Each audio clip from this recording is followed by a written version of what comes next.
Chapter 290. Zheng Tan's private room was not used much, but someone would clean it every day. Sometimes they would find some new decorations. Zheng Tan was not interested in those little things, so he did not pay much attention to them.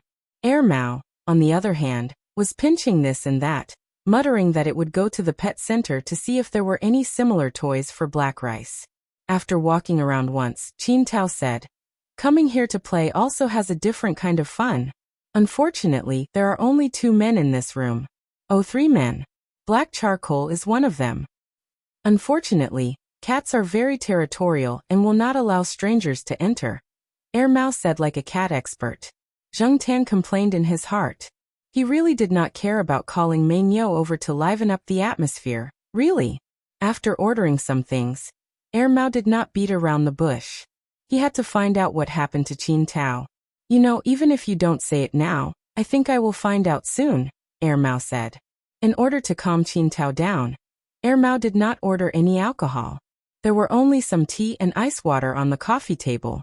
After drinking a glass of ice water, Qin Tao pinched his eyebrows, sighed, and briefly explained his situation. The symptoms started 2 months ago, or maybe even longer. Qin Tao only realized that something was wrong about 2 months ago.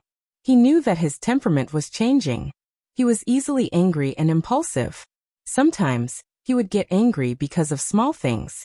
Because it was difficult to control his emotions, he fought more and more with people. Many times, before his brain could react, his fists had already been swung. When he thought about what he said, he always felt that his brain must have gone haywire. Because of Qin Tao's behavior, his family became more and more disappointed in him. Qin Tao did not give many people the impression that he was not very optimistic. Now, with this more negative side, his life became more difficult. The reflection period that Qin Tao's cousin talked about originated from a dinner party held by one of Qin Tao's elders. Some friends and famous people in the industry were invited, and some people brought their unmarried children for a walk to see if they liked each other. Originally, there were also some people who went after Qin Tao. Unfortunately, because Qin Tao had a dispute with someone at the banquet, Qin Tao beat the other party up and sent him to the hospital. If it weren't for someone stopping the fight at that time, the other party would probably be in an even more miserable state, or even have his life in danger. This made Qin Tao's family even more disappointed. Many people who had brought their daughters over had blacklisted Qin Tao. Such a person who seemed to have a bad temper and was violent was too dangerous. There were many famous people watching at the banquet, and it was precisely because of Qin Tao's matter that the elder couldn't let go of his face, and became very angry afterwards. Even Qin Tao's parents were scolded, so Qin Tao was ordered to reflect properly. For a period of time, some people who didn't like Qin Tao spread rumors that Qin Tao was taking drugs. Even though Qin Tao's father had dealt with the news, in some people's hearts, they still felt that Qin Tao was either mentally ill or on drugs. Qin Tao's father even got someone to do a drug test for Qin Tao, and the test results were negative. Although Qin Tao's innocence was cleared, Qin Tao felt that his self-esteem was insulted. At this age, he was forced to do a drug test, and he was so angry that he smashed everything in the house that could be smashed. Qin Tao's father even planned to lock Qin Tao up for a thorough examination, but Qin Tao escaped when he heard the news. He turned around and reflected, and returned to Chuhua City. It wasn't that Qin Tao didn't suspect that someone was trying to harm him, but he didn't find any evidence. Probably because of the glass of ice water that calmed his mind, and because there was only Mao and Zheng Tan here. Qin Tao's heart wasn't so tense, and his mood relaxed a little. However, when he talked about those things, Zheng Tan could still hear the suppressed emotions in Qin Tao's words. "When you did the drug test at that time, didn't they find anything else?" Mao asked. Qin Tao shook his head. "I also took blood and sent it for a test. They said that my bodily functions were a little messed up, but this could also be caused by emotions." "But you still suspect that someone is trying to harm you?" Mao said. It was a statement, not a question. "Indeed, I'm such an optimistic and carefree person. How could my personality change so drastically for no reason? Although I like to play and play like crazy, it's not like I don't have vigilance." At this point, Qin Tao paused and glanced to the side. Zheng Tan looked at him quietly, silently mocking Qin Tao's, "Not like I don't have vigilance." Back at Normal University, who was the one who was beaten up like a pig because of a phone call? Ahem, most of the time, my vigilance is still very strong. Qin Tao obviously remembered that incident and felt a little guilty. He changed his words and continued. At first, when I felt that there was something wrong with my mentality and emotions, I paid attention to what I usually ate, but I didn't find anything wrong. What I ate, others also ate. They also asked me to see a psychiatrist, but I know that I don't have that illness. I asked someone to check all the teacups and food, and there was nothing wrong with them. Other than Mao, Qin Tao had other friends who helped him check. Those people were absolutely reliable and wouldn't betray Qin Tao. They even checked the teacups and food used by Qin Tao's girlfriend who had sex with him in Pearl City, and found nothing abnormal. Sometimes I feel that I have a psychological problem. Qin Tao rubbed his face hard and laughed at himself. If it was confirmed that Qin Tao had a mental problem, it might be more difficult for Qin Tao to survive in the future. After all, other than his parents, the elders in his family wouldn't give much help to a person with a mental problem. At most, they would give him some money out of pity. Talents with a bright future would be vigorously supported. Even if Qin Tao looked like a playboy before, he would at most be scolded a few times.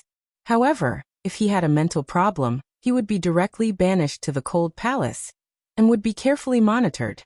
A person who wasn't mentally ill was treated like a mental patient. Not to mention his future, Qin Tao's self-esteem couldn't accept it. As for personal protection, in the eyes of some of Qin Tao's elders, a person who couldn't even protect himself would be pulled down even if they pushed him up. Therefore, even if they suspected that Qin Tao had been set up, they wouldn't intervene. They could provide money and people.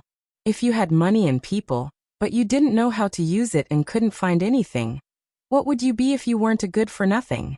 If I can't find out before the old man's birthday, I'll be in trouble. Qin Tao was annoyed. Zheng Tan felt that Qin Tao was quite sad. There were few trustworthy and smart friends in the place where he mingled. As for Mao and his other trustworthy friends with good IQ, they were in different places. Although they occasionally chatted on the phone, Mao's brother was very busy.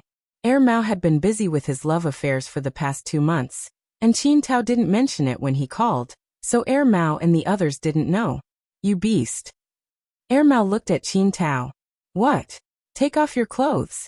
Zheng Tan and Qin Tao. What's with the look in your eyes? I just want to see if there are any suspicious marks on your body. Mao was so angry that he laughed. No needle marks. Qin Tao knew what Mao was looking for. I know you have needles just in case. Since they didn't find anything wrong with his food and drink, what about the injection? However, Qin Tao actually hated needles. Very few people knew about this. Ever since he was young, Qin Tao had always gone to the hospital because of injuries from fighting. For common colds, he would avoid injections if he could. When this guy was asleep, no matter how careful you were with injections, he would immediately wake up and punch you. However, if you were to use other things like a stick to hit him, this guy would not open his eyes if he could. The tall and mighty man couldn't say that he was afraid of needles. When he went to school to get vaccinated, Qin Tao would hold his breath and pretend to talk to others to distract himself. He would never look at the cold and slender needle in the syringe. Every time after the injection, Qin Tao would be depressed for a long time. Now many people didn't mention it. Even the cousin who didn't get along with Qin Tao didn't know that Qin Tao hated needles. Otherwise, there would be another thing to mock Qin Tao. It can't be an injection, otherwise I would have felt it. Even if I missed it once, I wouldn't miss it every time. Qin Tao said with certainty. If it wasn't those abnormal masters, the needle would inevitably penetrate the blood vessels or nerves. Qin Tao was very sensitive to needles. Mao once laughed at Qin Tao. In the past, when they went to a club for acupuncture, the master there repeatedly promised that it would never hurt. But Qin Tao jumped up and ran away after 2 needles. Moreover, Qin Tao also said that the spearhead had been there for a long time. This was a long-term process.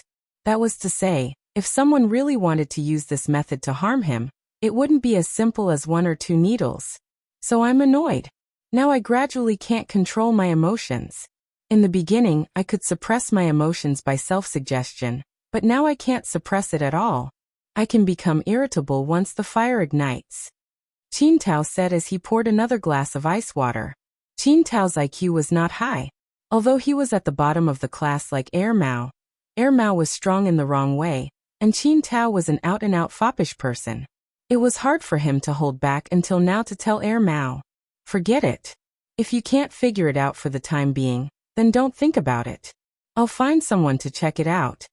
Air Mao said. Qin Tao directly spent the night in Air Mao's private room, and didn't go to the hotel. The next day, when Zheng Tan passed by the third floor, the door was closed. Air Mao probably went out to check on Qin Tao. Although Zheng Tan wanted to help, he couldn't do anything now.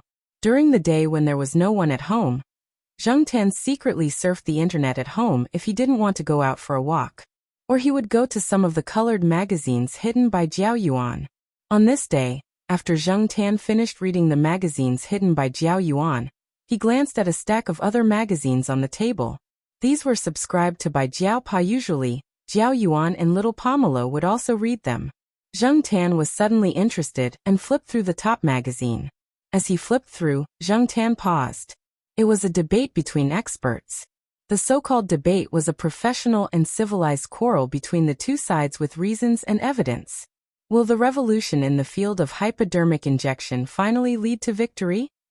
Needleless injection, also known as jet injection, referred to the use of mechanical devices to generate an instantaneous high pressure to push the medicine to form a high-pressure jet.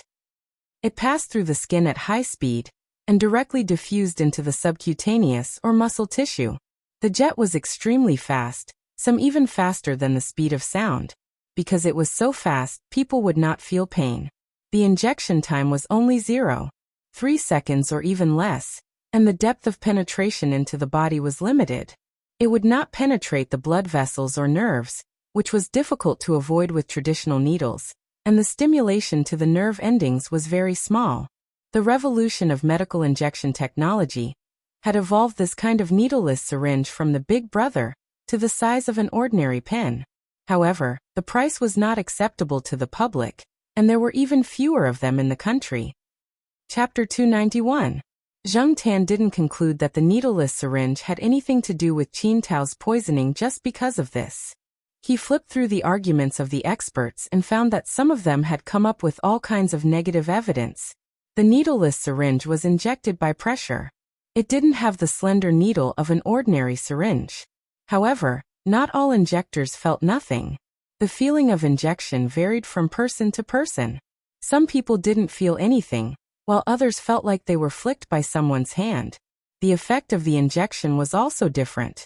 30% of the injectors didn't leave any traces, 50% had red spots on their body after the injection, and 20% had bleeding after the injection. Perhaps these data weren't so accurate, but at least it showed that there might be some connection. If Qin Tao had found similar traces on his body, then the possibility was high. Zheng Tan spent the whole day at home studying the magazines in Jiao Yuan.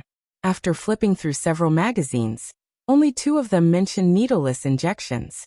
Zheng Tan looked at them carefully and speculated with his low IQ. It was indeed possible. If only he could confirm those doubts from Qin Tao. Science magazines were indeed good things. Perhaps many of the things in the magazines were flashy in the eyes of many people, or the relevant knowledge was a little obscure, but Zheng Tan had learned a lot from these magazines. Some of them were from his own reading, and most of them were from the mouths of Jiao Yuan and little Pomelo. Thinking too far ahead, Zheng Tan pulled his thoughts back and pondered how to send this unconfirmed clue to Air Mao and Qin Tao. In fact, Zheng Tan wanted to directly throw the magazine in front of Qin Tao and Air Mao and loudly say, "Look, I found a suspected clue." Unfortunately, Zheng Tan couldn't. After thinking about it, Zheng Tan put away the magazine in Jiao Yuan and ran to the small forest on the edge of the community. He turned on his phone. Zheng Tan had heard Qin Tao's phone number before. After coming to Chuhua, Qin Tao changed his number. When he called someone in triumph, the other party couldn't see the caller ID, so Qin Tao told him the number. Zheng Tan didn't know if his memory was correct, so he decided to give it a try. When the phone was turned on, it was the same as usual. There were harassing messages and missed calls from Lu Ba, but it was much better than before. Zheng Tan waited for the various notifications on his phone to stop before he entered the number he had memorized. Zheng Tan remembered one of the numbers wrongly. Originally, Zheng Tan had planned to change the sender of the message to Air Mao if Qin Tao's number was not correct. Unexpectedly, it really worked. After trying 5 times, the person who answered the phone was finally Qin Tao. When Qin Tao shouted hello, he seemed a little impatient and could not hide his irritation. After confirming it, Zheng Tan hung up directly.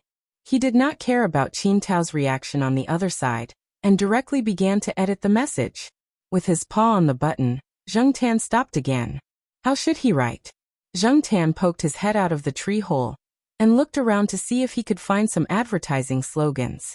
Occasionally, people would come by to post advertisements for fitness clubs or opticians. Zheng Tan planned to use them as a reference. Unexpectedly, when he looked around, Zheng Tan saw an advertisement pasted on a tree. It looked like a new one. Zheng Tan did not come over much these days, so he did not know. He carefully looked at the advertising slogans. XX Hospital 3-minute dreamy painless abortion gives you the safest guarantee. After taking a look, Zheng Tan shrank back and started to edit the message with his paw in the tree hole. Qin Tao, who was secretly discussing the results of the investigation with Air Mao, heard his phone ring. This ringtone was the sound of a message. Qin Tao took out his phone and saw that it was an unfamiliar number. It was the number that did not ring just now. Qin Tao frowned and opened the message. The 3rd generation of SB needleless syringe, absolutely imported. 0. 3 seconds dreamy painless injection. Gives you the safest guarantee. Qin Tao was speechless. Why did this sound so familiar? When he first came over, a flyer was stuffed into his hands on the street. There seemed to be similar words. Wait a minute. Needleless injection. Air Mao saw that Qin Tao's expression began to change after receiving the message. It changed from a strange expression to a serious one, and then to a murderous one. He asked, "Beast, what's wrong?" Qin Tao passed the phone to Air Mao. After reading the content of the message, Air Mao glanced at the phone number and raised his eyebrows. For SIXS. Needleless injection. I know a little about this. Air Mao slapped his forehead. If he did not see this message, he would have forgotten about this thing. I heard about it once before, but I didn't pay much attention to it at that time because of some things. This thing appeared quite early. I heard that in the year 2000, some foreign soldiers carried this type of needleless syringe with them. Their ampoules contained anti-nerve gas, biochemical weapons, and other related drugs to deal with some violations of the rules on the battlefield. However, this type of syringe is still relatively expensive even though the cost has been reduced a lot. Especially the better quality needleless syringe. It is impossible for an ordinary person to use it. It is very difficult to popularize it, and there are very few people in the country who use it. In foreign countries, patients with diseases such as diabetes often need to inject insulin, interferon, and other drugs on their own, so they use it more often. Air Mao told him what he knew and did some research. High-pressure needleless injection and professional disinfectant ensure a greater degree of sterility. If not done properly, it may cause damage to the skin to avoid infection. The injection site may be infected? Qin Tao thought about it. He once saw some signs on his back when he looked in the mirror. At that time, he did not pay much attention to it, and only thought that it was an insect bite. Later, the signs disappeared and he never saw it again. Now that he thought about it, the signs did look like an infection. This kind of thing is small in size and easy to carry. Even patients with impaired vision can use it. It doesn't require much acupuncture skills. After Zheng Tan sent the text message, he was afraid that the other side would call to order. So he turned off his phone and returned to the courtyard. At night, when he saw that there were people in Air Mao's house, Zheng Tan went to take a walk. There were only Qin Tao and Air Mao, and they were discussing something. Air Mao's investigation speed was very fast, and Qin Tao's side was not idle either. Zheng Tan guessed from the words in their conversation that these two should have gained a lot. The suspects behind Qin Tao's back were also circled. The girlfriend who had sex, the caregiver who he thought he could trust, and some people who had a conflict of interest with Qin Tao. Qin Tao would never believe that the first two were not instructed by someone. As for who gave the idea, Qin Tao had some suspects in his heart. Those bastards. Qin Tao controlled his emotions, but he could not help but have blue veins on his forehead. Compared to the manic Qin Tao, this guy was now considered calm, otherwise he would have flipped the table. Looking at the information in his hand, Qin Tao laughed self-deprecatingly. 3 feet of ice was not formed in a day. Zheng Tan carefully pondered this sentence. Did this mean that Qin Tao had realized his stupidity for a long time? Otherwise, how could he have been schemed against by the people around him without realizing it? Those people did this directly to cripple Qin Tao. When those who could support him were disappointed, if Qin Tao still courted death, his future would be clouded and would never be clear again. He did not know if Qin Tao would change after this incident. Zheng Tan could not watch Mao and Qin Tao every day to see the progress of the investigation. He could only speculate how things were going by the expressions and aura of Mao and Qin Tao when he occasionally saw them. Looking at the recent performance of these 2 people, the progress should be smooth. On this day, Zheng Tan went to the kindergarten to watch the children in Zhuo Kitten's class show off their skills. During the talent show class, some children who were 3 years old or younger stood in front of the classroom one by one to show off their skills. There were quite a lot of children who memorized the 3-character classic and ancient poems at such a young age. Zheng Tan did not know if it was because children nowadays were precocious or because of education, but they were much better than he was when he was young. Although he could not remember what he was like when he was young, he heard people say that he could not compare to the children here. As for Zhuo Kitten, this little guy did not seem to be interested in showing off his skills at all. When Zheng Tan did not come, he held his chin in a daze. When Zheng Tan came closer, he walked to the window where Zheng Tan was. Sometimes he would whisper to Zheng Tan. After the talent show class, it was free time. The children mostly went to the slide and other places. Zhuo Kitten followed Zheng Tan and talked to him. He talked non-stop, and Zheng Tan was only responsible for listening. A man and a cat stood in the corner. Suddenly they heard a voice. "Hey, Black Charcoal. Whose kid is this? Are you 2 familiar with each other?" Qin Tao was in a better mood now. He had found someone to share, and found some things. The questions and frustrations that had been bottled up in his heart for a long time now had an outlet. He did not have to worry about holding it in until he went crazy. Now that he saw Zheng Tan, he was still in the mood to joke. After Qin Tao walked over, he sat on the edge of the flower bed next to the fence, and looked at the child standing next to Zheng Tan in the courtyard.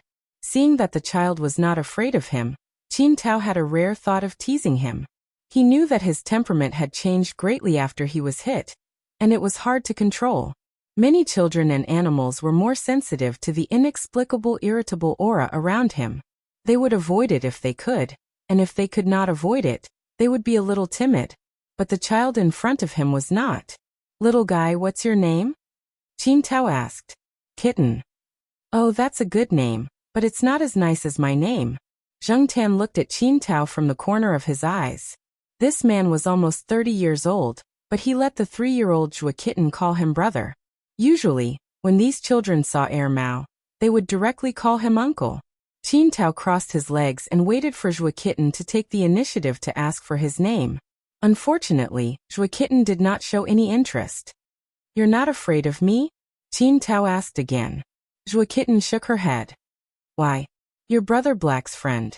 "I'm not afraid," Zhuo Kitten said. After listening for a long time and understanding the meaning of Zhuo Kitten's words, Qin Tao was even more curious, but he did not ask again. "I'm being bullied. Can you help me scold the bad guys? If you scold me, I'll buy you a bag of lollipops," Qin Tao said as he took out a cigarette from his pocket. After lighting it, he blew smoke rings. Zhuo Kitten gently bit her finger. "Scold what?" "Qin Tao.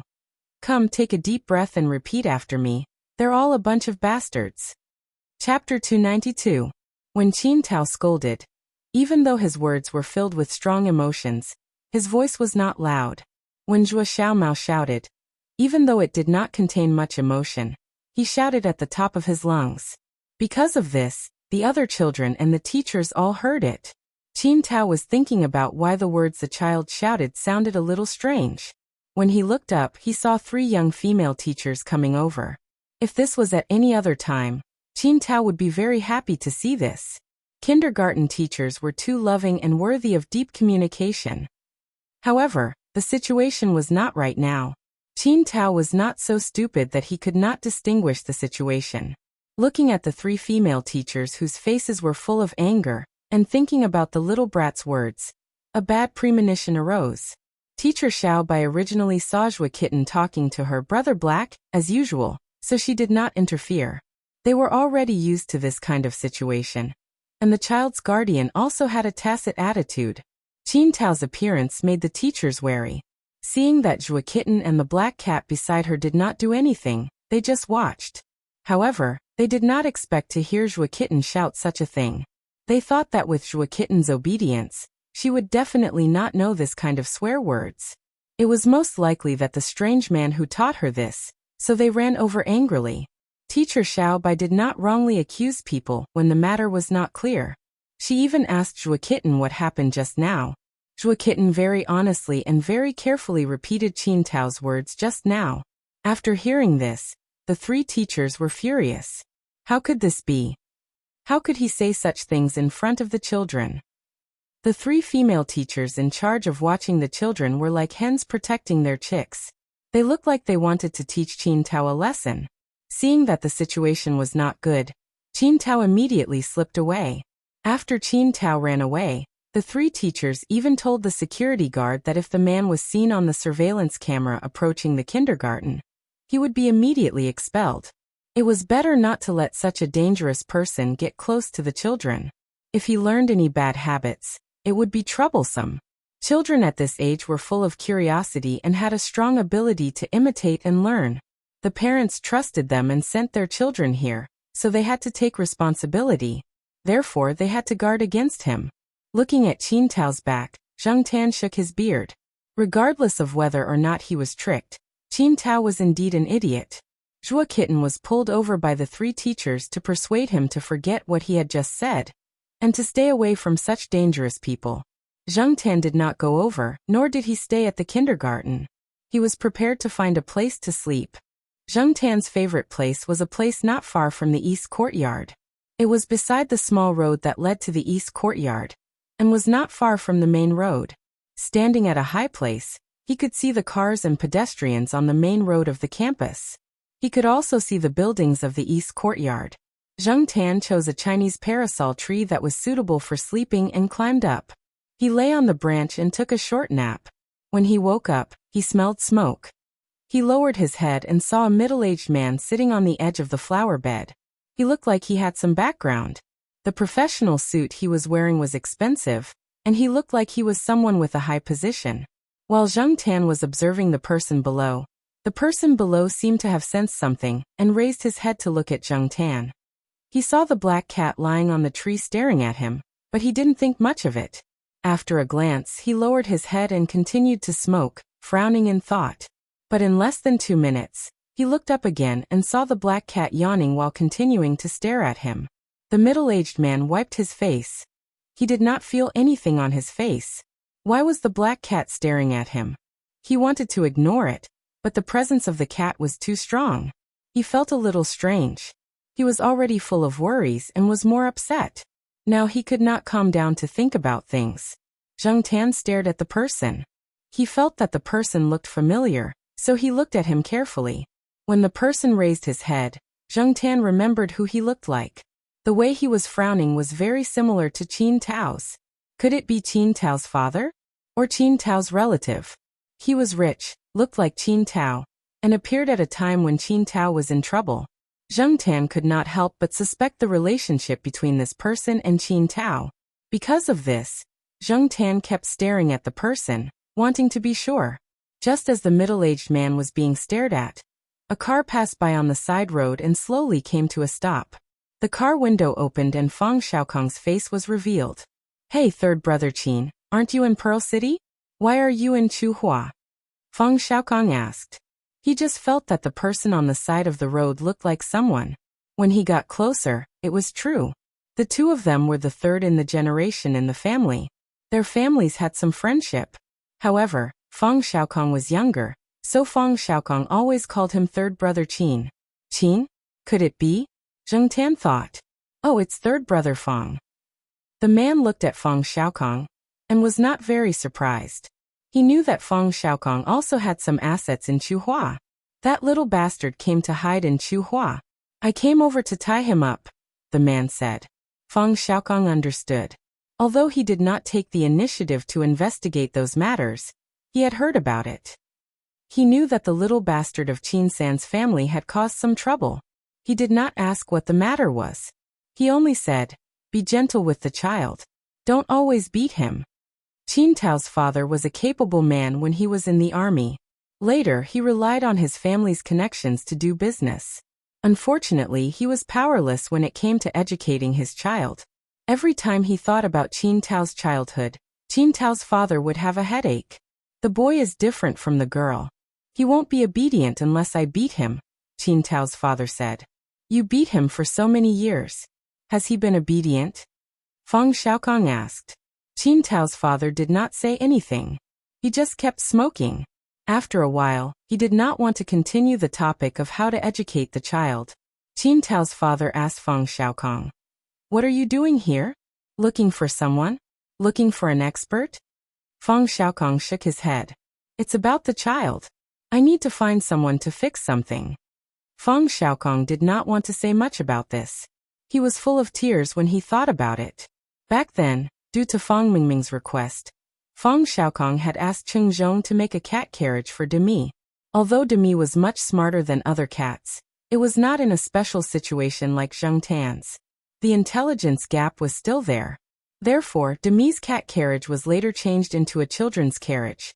The cat was squatting in the carriage, the remote control was in the hands of the person, and the person controlled the remote control to make the carriage carry the cat. At first, Fang Xiaokong saw that Fang Mingming and Demi were having so much fun. He felt quite proud that he had made a good toy for his daughter. However, when he saw Demi sitting in the carriage like a master, while his precious daughter was running behind the cat carriage, panting, he was immediately unhappy. His heart ached. Unfortunately, no matter how he persuaded Fang Mingming, she would not listen. The little girl even thought that it was quite fun, and she could even exercise by running. The third master Fang regretted getting the cat carriage. Unfortunately, he had asked Cheng Zhong to make Demi's cat carriage of good quality. It did not break even after running in the pond a few times. Therefore, Fang Xiaokong loosened a more important screw when Fang Xiaokong was not paying attention. The next time Demi's cat carriage started running, it stopped moving in less than 2 minutes. Even if Fang Xiaokong put the screw back in after that, it would not help. Originally, Fang Xiaokong was quite happy. With the cat carriage broken, his daughter did not have to run behind the cat carriage all day. However, for the next few days, Fang Mingming pestered the third master Fang to fix it. The third master Fang said that it was fine, and that he would fix it when he was free. It was obviously perfunctory. However, the third master Fang did not expect that in addition to the pressure from his daughter, there was also the resentment from Demi. Demi was still very obedient. It did not make a fuss or scratch people. However, it would always appear silently beside Fang Xiaokong and look at him quietly. When it was time to eat, Demi, who was not picky about food, would quietly squat at the side and stare at Fang Xiaokong until Fang Xiaokong's appetite decreased. At night, when Fang Xiaokong woke up to go to the toilet, he saw Demi squatting in front of the door and looking at him. The reflection of the cat's eyes was like 2 light bulbs in the dark. At first sight, Fang Xiaokong was so shocked that his sleepiness dissipated. When he came out of the toilet, he found Demi squatting at the door of the toilet and looking at him in the same way. On the weekend morning, Fang Xiaokong rarely slept in, so he lazed in bed. His wife woke up early to buy groceries, so the door was not closed. Fang Xiaokong felt that something was wrong around him. He opened his eyes slightly and found Demi squatting at the head of the bed, looking at him quietly. I can't live like this anymore. It was rare for the third master Fang to have time to go home to accompany his wife and children. However, he encountered this kind of situation. The third master Fang felt that Demi's gaze was terrifying. He really didn't know where Demi learned this from. In the end, Fang Xiaokong, under the pressure of his daughter and Demi, brought the broken cat cart to Chuhua City. While he was dealing with the matters here, he also brought the cat cart over to fix it. Now Feng Xiaokong took the broken cat cart to find Chengzhong. He would return to Beijing after it was fixed. Otherwise, he would not be able to eat or sleep well when he returned. Hearing Feng Xiaokong's answer, Qin Tao's father made a sound of acknowledgement and was not interested in asking more. He threw the cigarette butt into the trash can at the side, then exhaled a long breath and looked up at the black cat on the tree. Feng Xiaokong was only paying attention to Qin Tao's father just now. Only now did he see Zheng Tan. Yo, where's black charcoal? You're sleeping here? That's great. Since you're not at home, I'll go directly to the Institute of Biological Sciences and give it to your father. Every time Feng Xiaokong came here, he would bring some small gifts or Beijing specialties.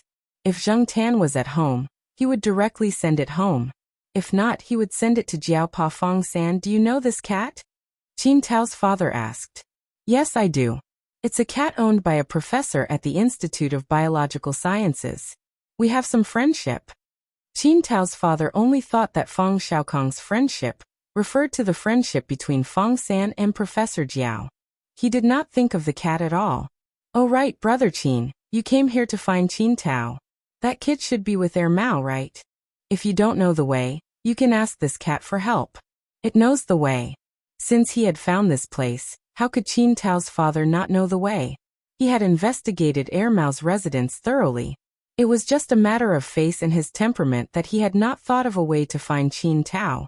Feng Xiaokong knew in his heart that he was just giving Qin Tao an idea to give him an easy way out. Black charcoal, take this uncle to Mao's place and help him. I have to hurry and find someone. It's best if we can fix it before they go on vacation. After saying that, Feng Xiaokong closed the window and drove away. Zheng Tan gave Feng Xiaokong the middle finger in his heart. He then jumped down from the tree, looked at Qin Tao's father, and walked towards the courtyard. When Qin Tao's father heard Feng Xiaokong call him uncle, he was not very happy. Feng-san always had a sharp tongue, but could this cat lead the way? Chapter 293. Zheng Tan brought Qin Tao's father to the eastern courtyard. He knew that there were other people following them. When they turned the corner, Zheng Tan caught a glimpse of Qin Tao's father making a hand gesture to those people, probably telling them not to follow. When they entered the courtyard, the security guard stopped Qin Tao's father and asked him what was going on. I'm here to look for someone. A friend asked that cat to lead the way. Qin Tao's father pointed at the black cat in front of him. The security guard had a look of realization. Oh, black charcoal's guest. Then he didn't say anything else. Qin Tao's father looked at the black cat in front of him that didn't even stop walking. He thought to himself, could a cat be so persuasive? This was the first time he had seen it. Looking at the old houses in the courtyard, Qin Tao's father didn't understand. He heard that the second son of the Wang family was renting a house here. The house was so old and small, how could he live comfortably? If it was his son, he definitely wouldn't live here. Although he had always doubted Feng Xiaokong's words and doubted that the black cat could cooperate and lead the way, it really wasn't wrong on the way here. When they reached Building B, Qin Tao's father didn't have time to think about what to do. He saw the cat that led the way in front of him jump up and rub against the security guard. With a click, the door opened. Qin Tao's father. Before the door closed, Qin Tao's father hurried into the building, went upstairs, and stopped in front of Mao's door on the third floor. Zheng Tan looked at Qin Tao's father. He wasn't stupid and knew that this person should know the place. Otherwise, why would he stop here after going up to the third floor? But this person stood in front of the door and didn't knock or make a sound. He looked very conflicted. Qin Tao really didn't know what this person was thinking. Mao's door wasn't usually closed. But recently, after Qin Tao came over, the two of them had something to discuss in private, so it was closed. After waiting for a long time, and seeing that Qin Tao's father didn't move, Zheng Tan couldn't help it. Wasn't it just knocking on the door? Was there a need to be so conflicted? How indecisive. Thus, just as Qin Tao's father was thinking about what kind of tone he should use when they meet later to avoid a fight, he saw the black cat jump up and slap the security door, making a bang sound.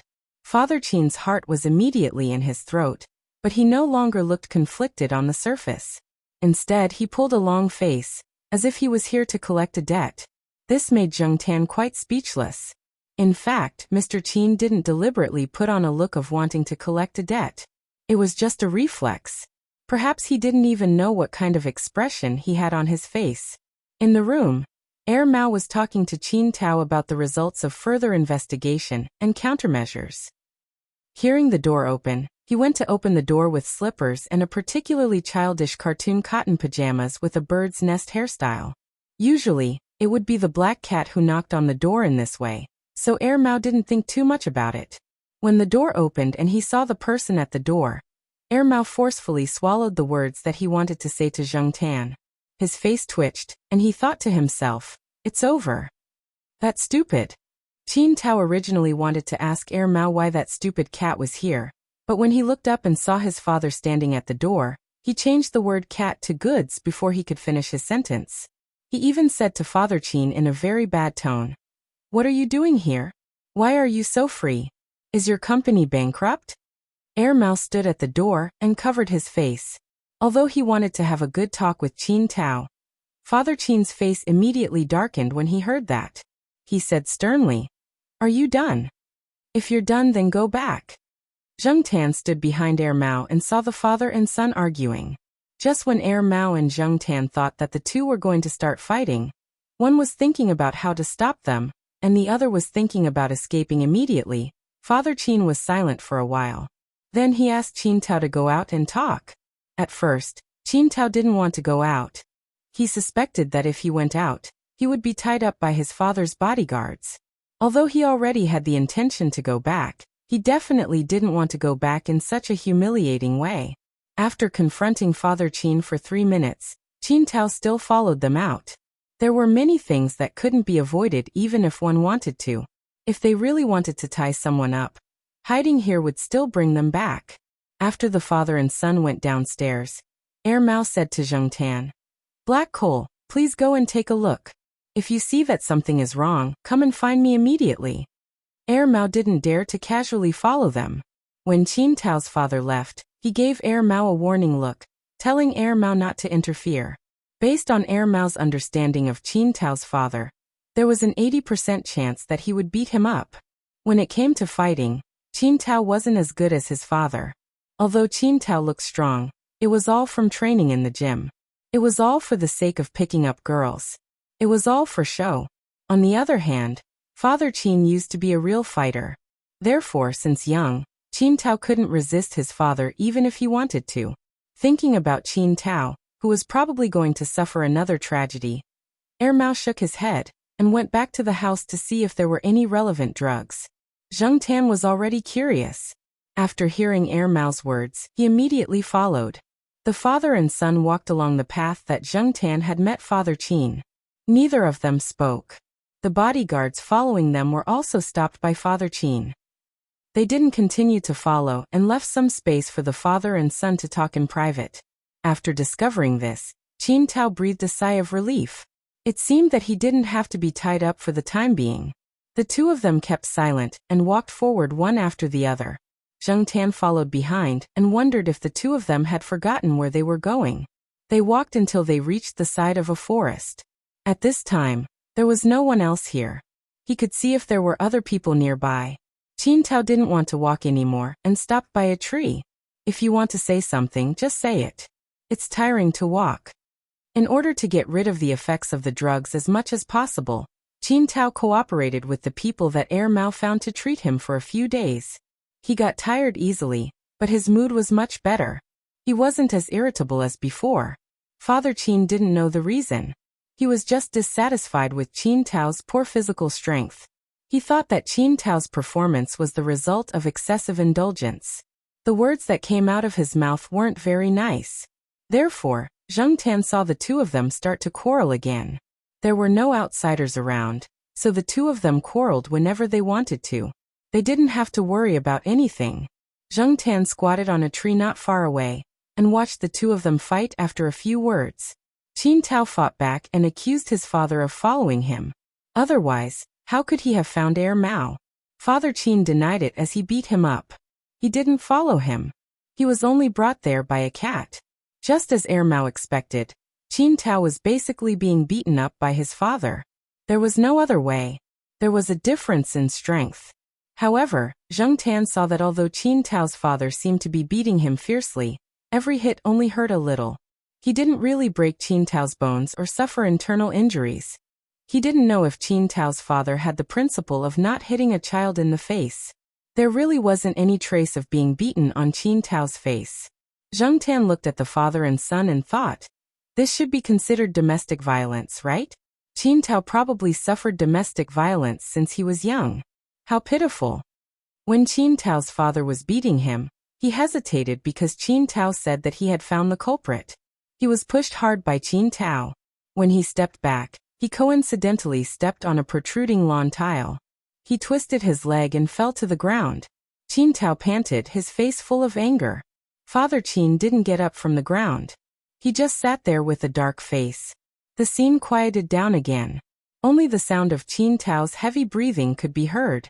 Father Qin knew that Qin Tao was telling the truth when he said that he had found the culprit. Although Qin Tao was angry now, he wasn't in a manic state like before. It was just that he couldn't bring himself to lose face and twisted his leg. He couldn't get up, so he just sat there with a cold face. Just when Zheng Tan thought that the situation would continue like this, Qin Tao moved. He walked to Father Qin, who was sitting on the ground, turned his back to his father, and squatted down. Come up. Father Qin obviously didn't expect Qin Tao to do this. He was stunned for a moment. Hurry up, the bell has rung. There will be students coming over later. Are you still going to sit there and wait for them to laugh at you? Qin Tao said impatiently. Father Qin's face was full of suspicion. His first reaction was that this kid was up to something. But when he looked at Qin Tao in front of him, he still got up. He supported himself with the leg that wasn't twisted, and then leaned on Qin Tao's back.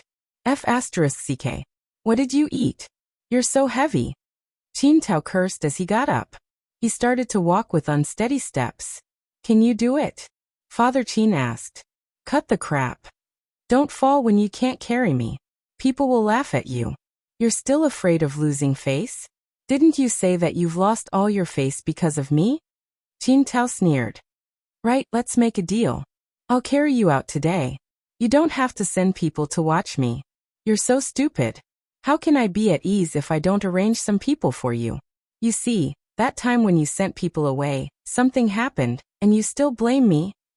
I sent people to protect you. And you said in public that I interfered with your private life and violated your privacy. You didn't find the reason why you were set up, and you slandered me. You don't know how to appreciate good intentions. If you don't have the intelligence, don't talk about self-esteem. The business world is like a battlefield, and benefits are like a sharp blade. Don't think that I'm just saying it. You should learn from your mistakes. How can you be so stupid? If you were half as smart as Wang Erxiao, I wouldn't bother with your trivial matters. Father Qin still wasn't appeased. He slapped Qin Tao's head. You're so stupid. Zheng Tan saw it clearly. Although Father Qin's movements were vigorous, he didn't use much strength when he slapped Qin Tao's head. As for the Wang Erxiao that Father Qin mentioned, he seemed to be referring to Air Mao. Qin Tao staggered as he spoke while panting. I'm warning you. If you slap my head again, I'll leave you here. Really, the older you get, the more annoying you are. You're even more annoying when you're old. That won't happen. When I'm old, I definitely won't be as annoying as you are. You won't understand until you're my age. You won't know what it's like to be old until you're old. You should let Grandpa hear what you just said. I wonder if Grandpa will whip you out. Hey, I suddenly remembered that you can call someone to come and carry you. I didn't bring my phone. Bullshit. I saw it just now. In the winter, the leaves on some deciduous trees had withered and become sparse.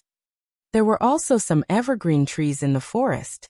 A small path passed through the intertwined yellow and green forest. Zheng Tan lay on a tree and watched Qin Tao carry his father on his back and stagger forward along the green lawn tiles. Suddenly, Zheng Tan felt that Qin Tao wasn't pitiful anymore. Instead, he felt a little envious. Beep beep beep. The familiar sound of a horn drew Zheng Tan's attention. He looked over. Professor Jiao, who had just finished reporting his account at the finance department, and was about to take the shortcut home, passed by on his scooter. He glanced around and saw the black cat on the tree. Black charcoal, what are you looking at?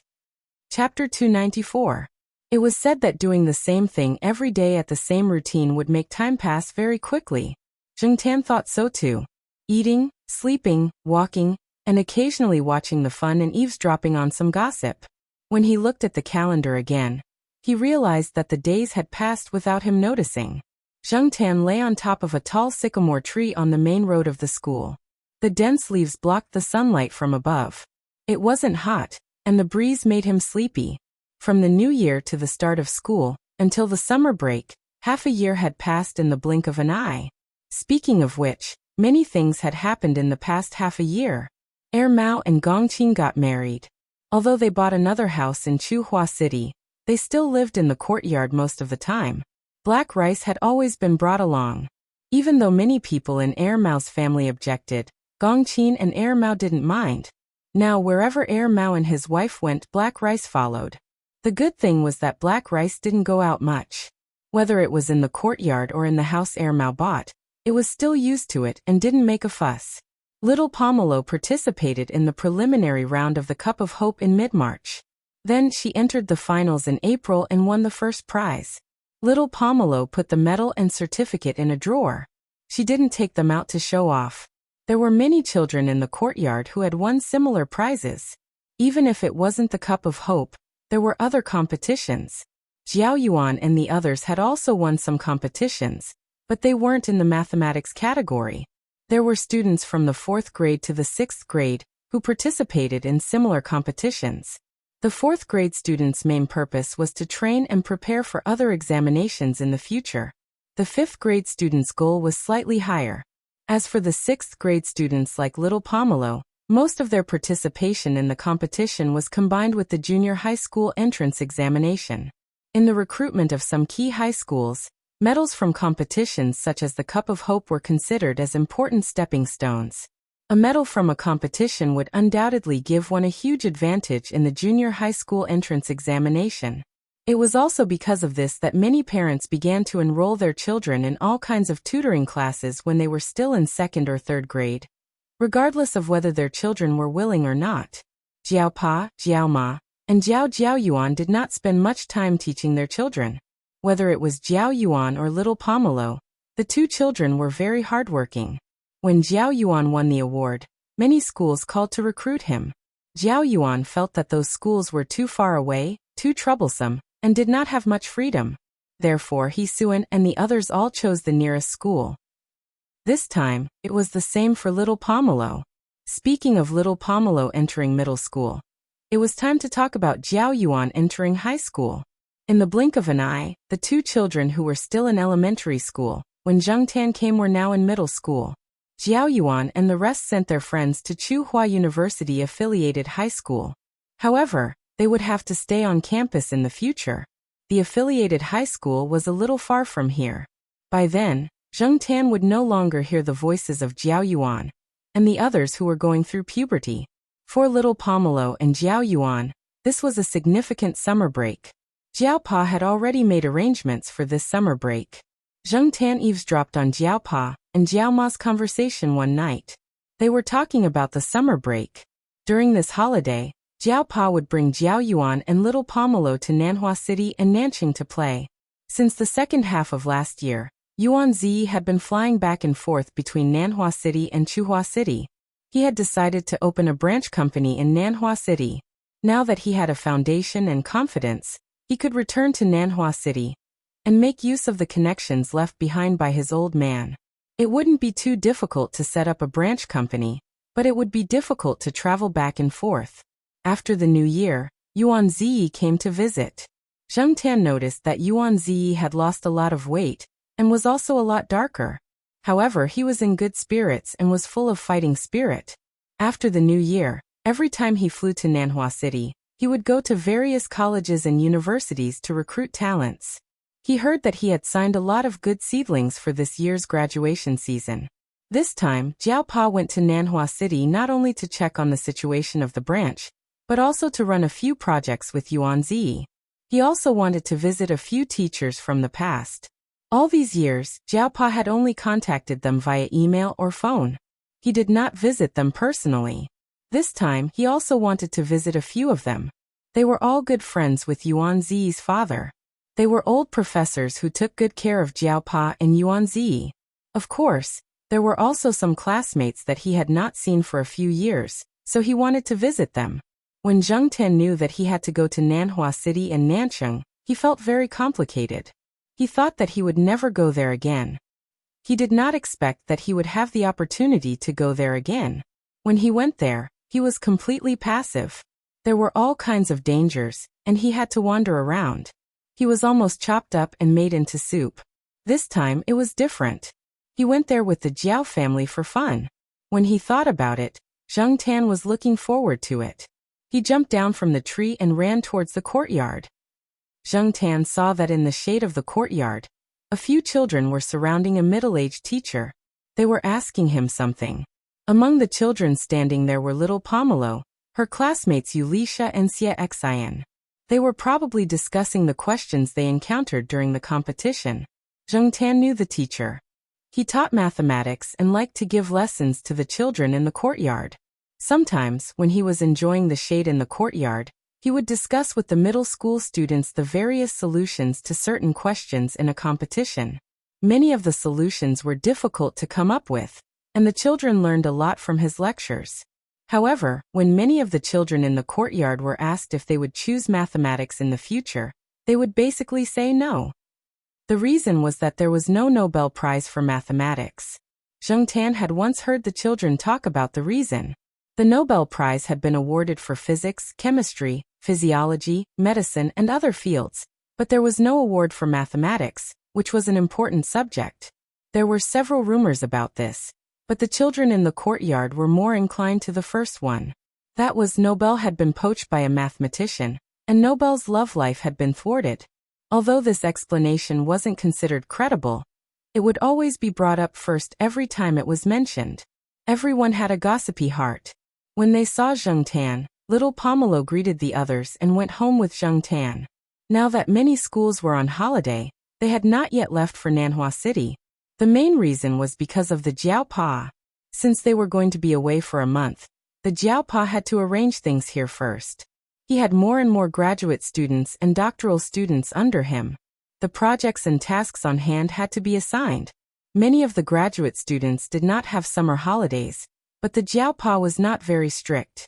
As long as they were efficient, had a reasonable schedule, and completed the tasks on time, they could still have a holiday if they wanted to. However, since it was summer, most students preferred to stay in the air-conditioned study room and do experiments in the lab. Then they would go to the study room of their research group to enjoy the air conditioning and surf the net. They would also throw a watermelon into the ice machine and wait for the ice to be served. Xian and the others were like that. Before Zheng Tan left with the Jiao family, he met Zhuo Xiaomao. That little brat would be brought around to play during the holidays. This time, he followed Zheng and the others to the north to avoid the summer heat. Zheng brought a few students to a research institute in the north for a project exchange. Zhuo Xiaomao simply followed them to play. In the middle of July, the Jiao Pa arranged the things at hand and drove the family to Nanhua City. Zheng Tan moved his neck. He was not used to wearing the cat tag all day long, but in Nanhua City and other places he had to be careful.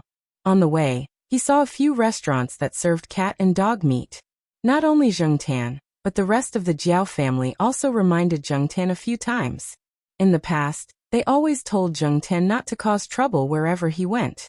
This time they told Zheng Tan not to wander around. Yuan Ziyi had a duplex apartment in Nanhua City. But after he went to Chuhua City to develop his business, he rented out the apartment. Last year he came back and renovated the apartment. He wanted to live in it. After he opened a branch office here, he would definitely travel frequently. This way he would have a place to stay. There are a lot of empty rooms. You guys can stay as you see fit. Yuan Ziyi gave a bunch of keys to the Jiao Pa. His wife and children did not come with him. Living alone was quite empty and lonely. But now there were more people. When Yuan Ziyi and the Jiao Pa went to discuss the branch office here, the Jiao Ma brought the Jiao Yuan and little Pomelo to tidy up the room. Zheng Tan walked around the house and found a black cat statue in the place where the God of Wealth statue was supposed to be. What was even worse was that the cat had a cat tag around its neck. The cat tag had the words black charcoal engraved on it. Every time Yuan Ziyi went to the Jiao family and saw Zheng Tan, he would worship the statue. At first, Zheng Tan would throw a tantrum and want to kick Yuan Ziyi, but after a while he became numb to it and ignored it. But when he thought about Yuan Ziyi burning incense and worshipping the cat statue, Zheng Tan felt uncomfortable. He could only sigh. There were so many funny people. After dinner, Yuan Ziyi and the Jiaopa drove to the University of Nanhua. Today they had an appointment with two of their old classmates. They were both teachers at the University of Nanhua. After the sun went down, there was a road near the University of Nanhua near the river. In the evening there were many people there. Many universities gave people the feeling that they were hidden in the city.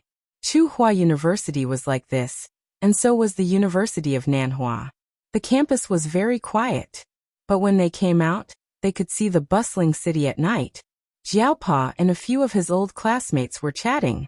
They expressed their thoughts about being teachers over the years. They also asked Yuan Ziyi to talk about what it was like to be a boss. Nowadays, the pressure on the teachers is increasing. Research funding and teaching work are like the sword of Damocles hanging over every teacher's head. The pressure of survival makes ordinary teachers like us work hard every day to survive. Snatching class hours, competing for projects, writing papers, and guarding against some people's dirty tricks. It's so tiring. No wonder people say that if you can focus on your own experiments when you're a student, you won't have the chance to do so when you're a teacher, said one of Jiaopa's classmates. Zheng Tan and the Jiaoma stayed not far away. They were enjoying the river breeze and looking at the night scenery. He could hear the Jiaopa and the others talking. It seemed that the two Jiaopa's classmates were only associate professors now. They had achieved a lot, but unfortunately, they failed several times when they applied for the position of professor. One of them even said that if old Master Yuan was still alive, they might have been promoted a long time ago. It wasn't easy for anyone. Everyone had their own difficulties. In comparison, Jiaopa and Yuan Ziyi were doing better. One of them was promoted to professor, and his research was progressing smoothly. The other started a company and made a lot of money. While he was thinking, Zheng Tan suddenly felt something hit his head. It didn't hurt. It was just a soft ball-shaped toy. Zheng Tan looked around. His gaze stopped on a 5- or 6-year-old boy. The boy was holding a bag. Inside the bag were a few egg-sized ball-shaped toys. There were all kinds of cartoon characters printed on them. They were similar to the ball that hit Zheng Tan. Chapter 295. Zheng Tan hated dealing with children this age the most. It was impossible to reason with them. Even if you could, Zheng Tan couldn't. If you didn't cooperate with them or retaliate, they would cry in front of you and call for their parents. In comparison, Zheng Tan felt that Zhui Kitten was easier to deal with. Although Zheng Tan found it troublesome, he wasn't the kind of person who would sit there and wait to be hit. When the kid reached into the bag, Zheng Tan was prepared to be thrown. Sure enough, a round object was thrown at him. The throw was quite accurate. It seemed that the kid played with this kind of thing a lot. Zheng Tan raised his hand and swatted the small ball that was about to hit his head back. Then he looked at the kid not far away. After the ball was swatted away, the kid didn't cry. Instead, his eyes lit up and he became more energetic. He reached into the bag and threw another ball at Zhang Ziyan. After swatting away 3 balls in a row, Zheng Tan didn't want to play with the kid anymore. Jiao Ma brought the 2 kids to watch Zheng Tan play with the ball. Just now they wanted to go over and stop the kid, but seeing that the ball was very soft and didn't hurt when hit, and that their cat was playing with it so happily, they didn't stop him. Now, seeing that their cat was completely uninterested, the kid obviously wasn't done playing. Jiao Ma was afraid that the kid would come over and provoke their cat, so she got up from the stone bench next to her and prepared to talk to the kid. Before Jiao Ma could walk over, someone called the kid's name. It seemed to be the kid's parents. A couple walked over. The woman went to pull the kid who was about to walk over to Zheng Tan. The man looked at Zheng Tan and paused. Then his gaze swept over to Jiao Ma and her group. He seemed a little confused and unsure. He went forward and asked, "Are you from Professor Jiao's family?" Jiao Ma looked at the person in front of her. He was a little unfamiliar. Even if she had seen him before, she wouldn't have any impression of him. However, seeing that this person didn't seem difficult to get along with, she smiled politely and replied. When the man heard this, he knew that he was not mistaken. The smile on his face deepened. It really is you. Zhang Tan thought the man looked familiar, but he couldn't recall who he was. Now that he heard the man introduce himself to Jiao Ma, he remembered that he had met this man named Zheng Xian when he went back to his hometown in Jiaopa for Chinese New Year. This man even gave Jiaopa a business card. Zheng Tan remembered this man because he worked in Nanqing and also because he had the same surname as Zheng Tan. Now that he thought about it, it was fate that brought them together. Zheng Xian brought his wife and child to Nanhua City to attend a relative's wedding. He didn't expect to bump into someone from the Jiao family. Every year, he would go back to his hometown to pay his respects. Except for that one time when he bumped into someone from the Jiao family, he always came and went in a hurry. He didn't bring the elderly or children with him. However, he had heard about the Jiao family. After all, Professor Jiao was one of the more frequently praised by the elderly in that area. In the hearts of some of the more traditional elders, a university professor had a higher status than some businessmen. Therefore, whenever there was a famous person in the surrounding villages, Zheng Xian would hear about Professor Jiao. It was just that he had never met him. Zheng Xian had a good memory.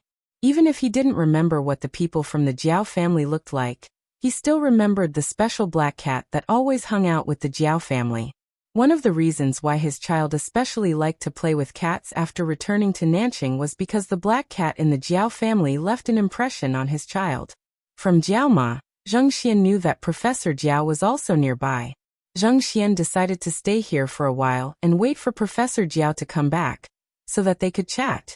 After all, they were from the same hometown. In Nanhua City, it wasn't difficult to meet people from the same hometown. However, it wasn't so easy to meet people from the same hometown who had some social status. Since they all knew each other and were from the same hometown, Zheng Xian asked his wife and children to come over and sit for a while. Zheng Xian's son, the little kid who threw the ball at Zheng Tan, kept staring at Zheng Tan. It seemed like he was constantly thinking of taking the ball out of the bag to play with Zheng Tan. Zheng Tan ignored him. He didn't even look at the little kid. With Jiao Ma, Jiao Yuan, and little Pomelo here, he wasn't afraid that the kid would throw things at him. Not long after, the Jiao Pa and the others walked over while chatting. Zheng Tan didn't expect that Yuan Ziyi and Zheng Xian also knew each other. As soon as they met, they greeted each other with Mr. Yuan and Mr. Zheng. Knowing that Zheng Xian and the Jiao Pa were from the same hometown, Yuan Ziyi was happy. With this level of relationship, and seeing that Zheng Xian didn't have any intention of alienating him, there should still be room for negotiation for the business deal that didn't go through last week. Thinking about this, Yuan Ziyi looked at the black cat that was squatting by the river and enjoying the night view. Just now, Zheng Xian had said that they were going to go back directly. However, when they turned around, they realized that their child had run away. When they came over, they realized that their child was playing with the Jiao family's cat. Only then did they recognize the Jiao family. Thinking about this, Yuan Ziyi sighed in his heart. He was indeed a lucky star. Therefore, when Yuan Ziyi was happy, he started shaking. His intermittent amnesia acted up and he forgot Zheng Tan's name. When he introduced Zheng Tan to his former university classmates, he said, "This is Ming Sheng's moneymaker." This made the Jiaopa's university classmates think that Zheng Tan's name was Moneymaker. They even said that this name was more down to earth. Compared to the various foreign pet names around, the name Moneymaker did sound more local. However, after listening to the Jiaopa's explanation, they realized that Zheng Tan's real cat name was. The two people looked at Zheng Tan and said, "Oh, Black Charcoal's name is more down to earth." Knowing that the Jiao Pa and Yuan Ziyi would be staying in Nanhua City for a while, the two university classmates weren't in a hurry. They even invited a few classmates who worked here to gather. After they left, Yuan Ziyi started to discuss the business deal that they didn't manage to complete last time with Zheng Xian. Coincidentally, the Jiao Pa was also here. The Jiao Pa also had shares in the company, so he could give more suggestions. This time, Zheng Xian's tone was much more casual. It wasn't as formal and businesslike as it was when he talked to Yuan Ziyi last time. It was obvious that he had an attitude of this matter is negotiable. This surprised the Jiaopa a little. After all, for many businessmen, friendship was friendship, business was business. It was very separate. Today, Zhang Xian showed this attitude in order to get acquainted with the Jiaopa and Yuan Zi. Although Zhang Xian came from a humble background, he was still quite capable to be able to work his way up to where he was now. When he first met the Jiao family, Zhang Xian worked for them in a high-ranking position. Later, he became his own boss. His company was in Nancheng. After 2 years, the company had been running quite well. Otherwise, Yuan Zi wouldn't have approached him. He also had his own way of dealing with people. I'm going back to Nancheng tomorrow. I can't leave the company.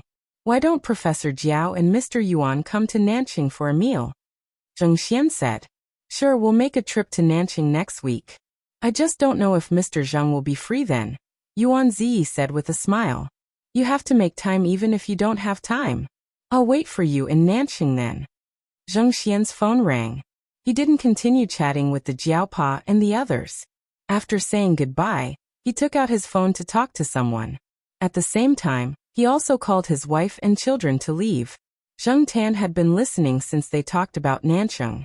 When he heard Zhang Xian mention the place where his company was, Zhang Tan was very familiar with it. It was an area filled with commercial office buildings. Zhang Tan used to go there often in the past because Zhang Tan's father's company was also in that area. Therefore, Zhang Tan decided to be thick-skinned and go there with the Jiaopa and Yuan Zi when the time came. Jiao Ma and the 2 children wouldn't stay in Nancheng for long.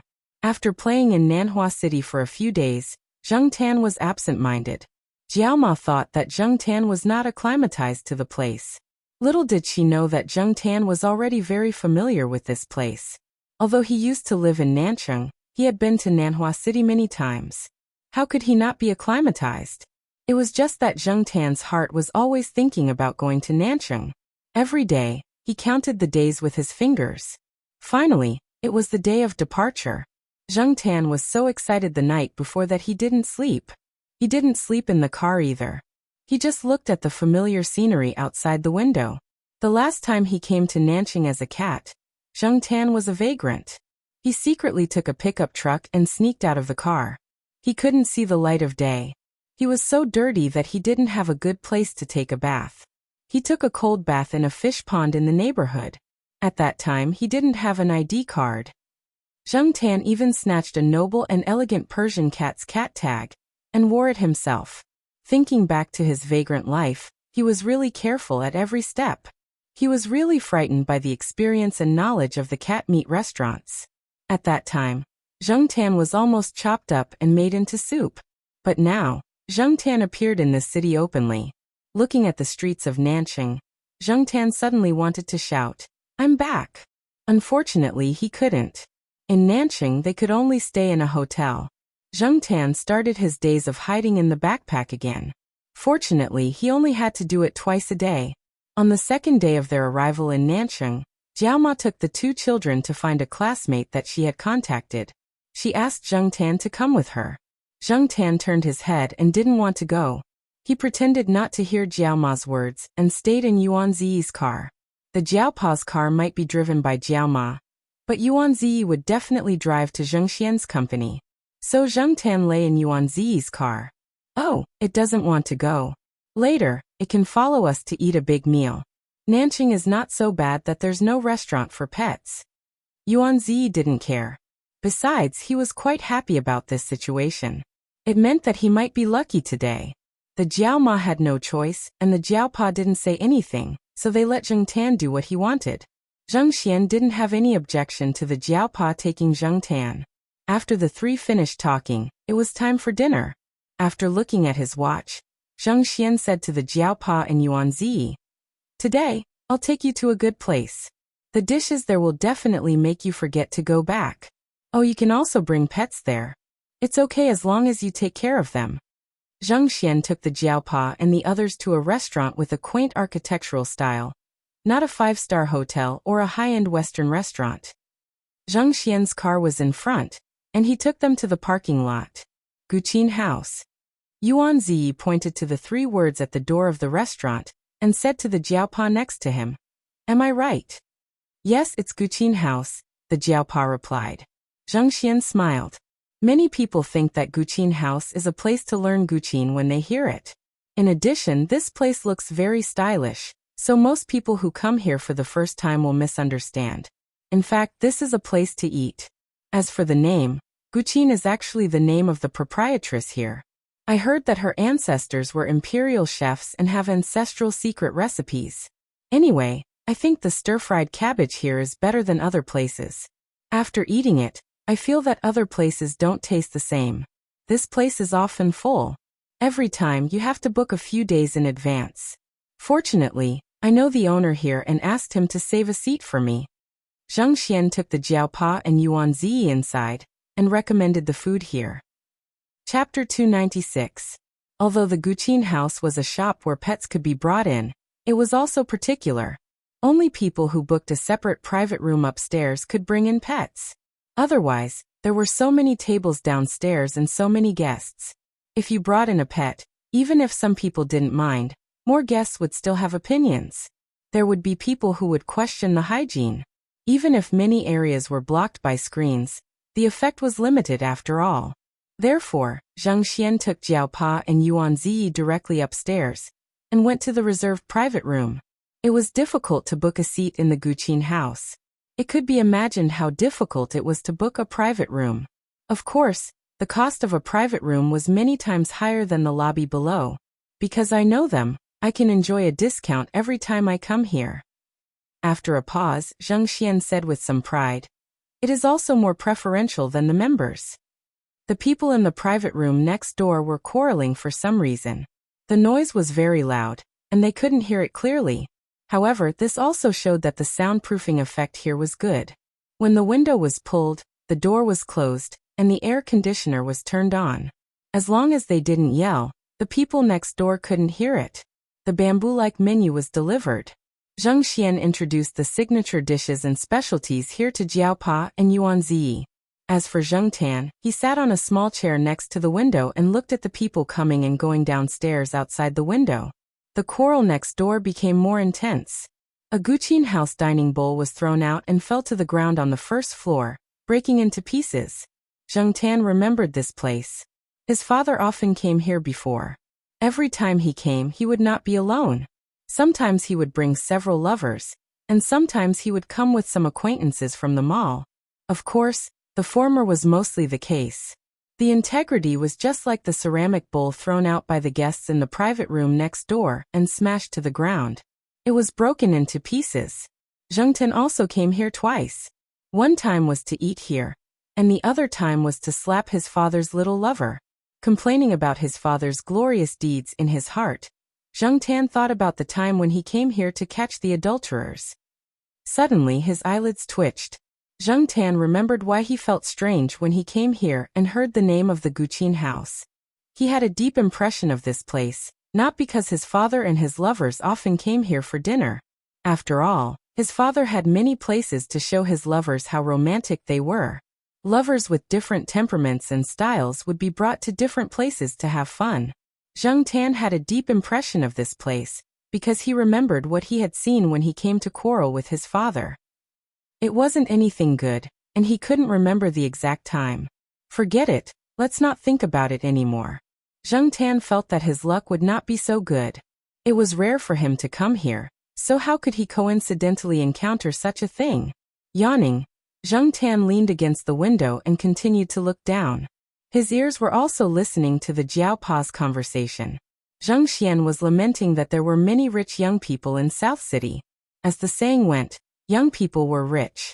Regardless of whether they were rich because they had a gold-like father or not, the truth was the truth. The three people at the table had also reached a certain age and had more experience. When they talked about it, they were quite emotional. They were just chatting and laughing. They did not have too much sour grapes. Zheng Xian, who had low academic qualifications, had struggled from the bottom when he first came to South City. He had seen many kinds of people.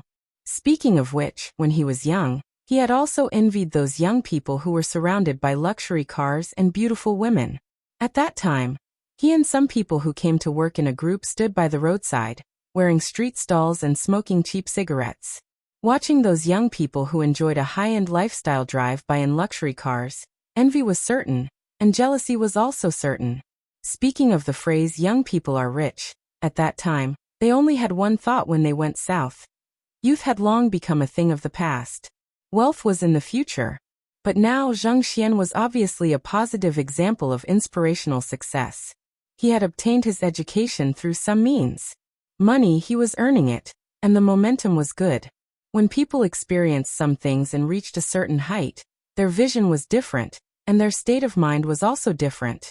Zhang Tan was recalling his prodigal life in the past with Zhang Xian's words. Suddenly, he caught a glimpse of familiar figures on the first floor. A middle-aged man, who was Zhang Tan's biological father. A hot girl, who was Zhang Tan's biological father's lover. Although he knew what his biological father was like and had seen a lot of it before, he still could not help but be angry when he saw this scene. Downstairs, Zhang Tan's father walked into the Guqin house with the girl in his arms. Zhang Tan leaned his head against the window and stared at the two people angrily until they disappeared. Moneymaker, what are you looking at? Yuan Zi elbowed the Jiao Pa, pointed his chin in the direction of Zhang Tan, and then got up to look out the window. The Jiao Pa and Zhang Xian also looked downstairs curiously, but at this time, Zhang Tan's father had already entered the store with his lover. When the Jiao Pa and the others came over, they only saw a big black dog coming out of an SUV downstairs. Oh, are you looking at it? That's Chairman Shu's beloved dog, a Great Dane named Mars, Zhang Xian explained. At the same time, he also talked about Chairman Shu and some of his business dealings with Chairman Shu. That's not right. Yuan Zi's focus was not on Chairman Shu and how awesome his company was, but on the Great Dane. My friend also has a Great Dane, but it doesn't look like this. How is it different? The Jiao Pa had some understanding of cats, because he had a cat at home. As for dog breeds, he only knew a little about them. Zhang Tan's attention was also diverted by their conversation, and he looked at the Great Dane. Unfortunately, he didn't know much about dogs, and the only breeds he was familiar with were the ones he had seen before, such as the Saint Bernard Hua Xianwu, the Bullhead Terrier Niu Zhuangzhuang, the Chihuahua that always barked at the sheriff, and the three-bloodline Sahara. He might have seen the Great Dane before, but Zhang Tan didn't pay attention, and didn't have an impression of it. Staring at the Great Dane downstairs, Yuan Zi clapped his hands. I know it's the ears. I knew it. My friend's Great Dane has erect ears, and it looks energetic and powerful. This one is different. Look at its neck, it's a little short. Oh, Zhang Xian suddenly understood. Because he had business dealings with Chairman Shu, he had spent time to understand him. He knew that Chairman Shu liked dogs, so he had done some research on dogs. Now that he heard from Yuan Zi, Zhang Xian also knew the reason. That's because Chairman Shu's Great Dane hasn't had ear-clipping surgery, Zhang Xian explained. Ear-clipping surgery? Well, it's just like how some dogs have their tails clipped. Many people also consider bringing their dogs to have their ears trimmed because of certain breeds of dogs. Originally, the ears of Great Danes are drooping. After the ears are clipped, they will grow into something like an erect shape. So CEO Yuan, your friend's Great Danes should have had their ears clipped before. Tail clipping and ear clipping were very common among dogs. Some were done for the needs of the dog breed, such as to facilitate fighting or hunting. Many modern dog breeds had their tails clipped and ears clipped for aesthetic reasons. Sometimes, after getting used to seeing dogs with cropped ears and tails, people would habitually think that these dogs looked like that. For example, in the eyes of some laymen, a Doberman with drooping ears and a long tail was not a proper Doberman. If you suddenly saw a Doberman with a drooping ear and a long tail on the street, and told them that this was a purebred dog, they would definitely say, "Nonsense, are you kidding me?" Some breeders who had not had such surgery were too embarrassed to upload photos on the internet, because they would be criticized. If they took the dog out for a walk, they would be pointed at, which was quite embarrassing. Now, some countries have banned this kind of surgery for dogs, but there are no restrictions in China. Now, there are many people in China who are arguing about this kind of surgery. One side says that cutting ears and tails is for the good of the dog, to prevent ear mites and other ear diseases, and to improve hearing, etc.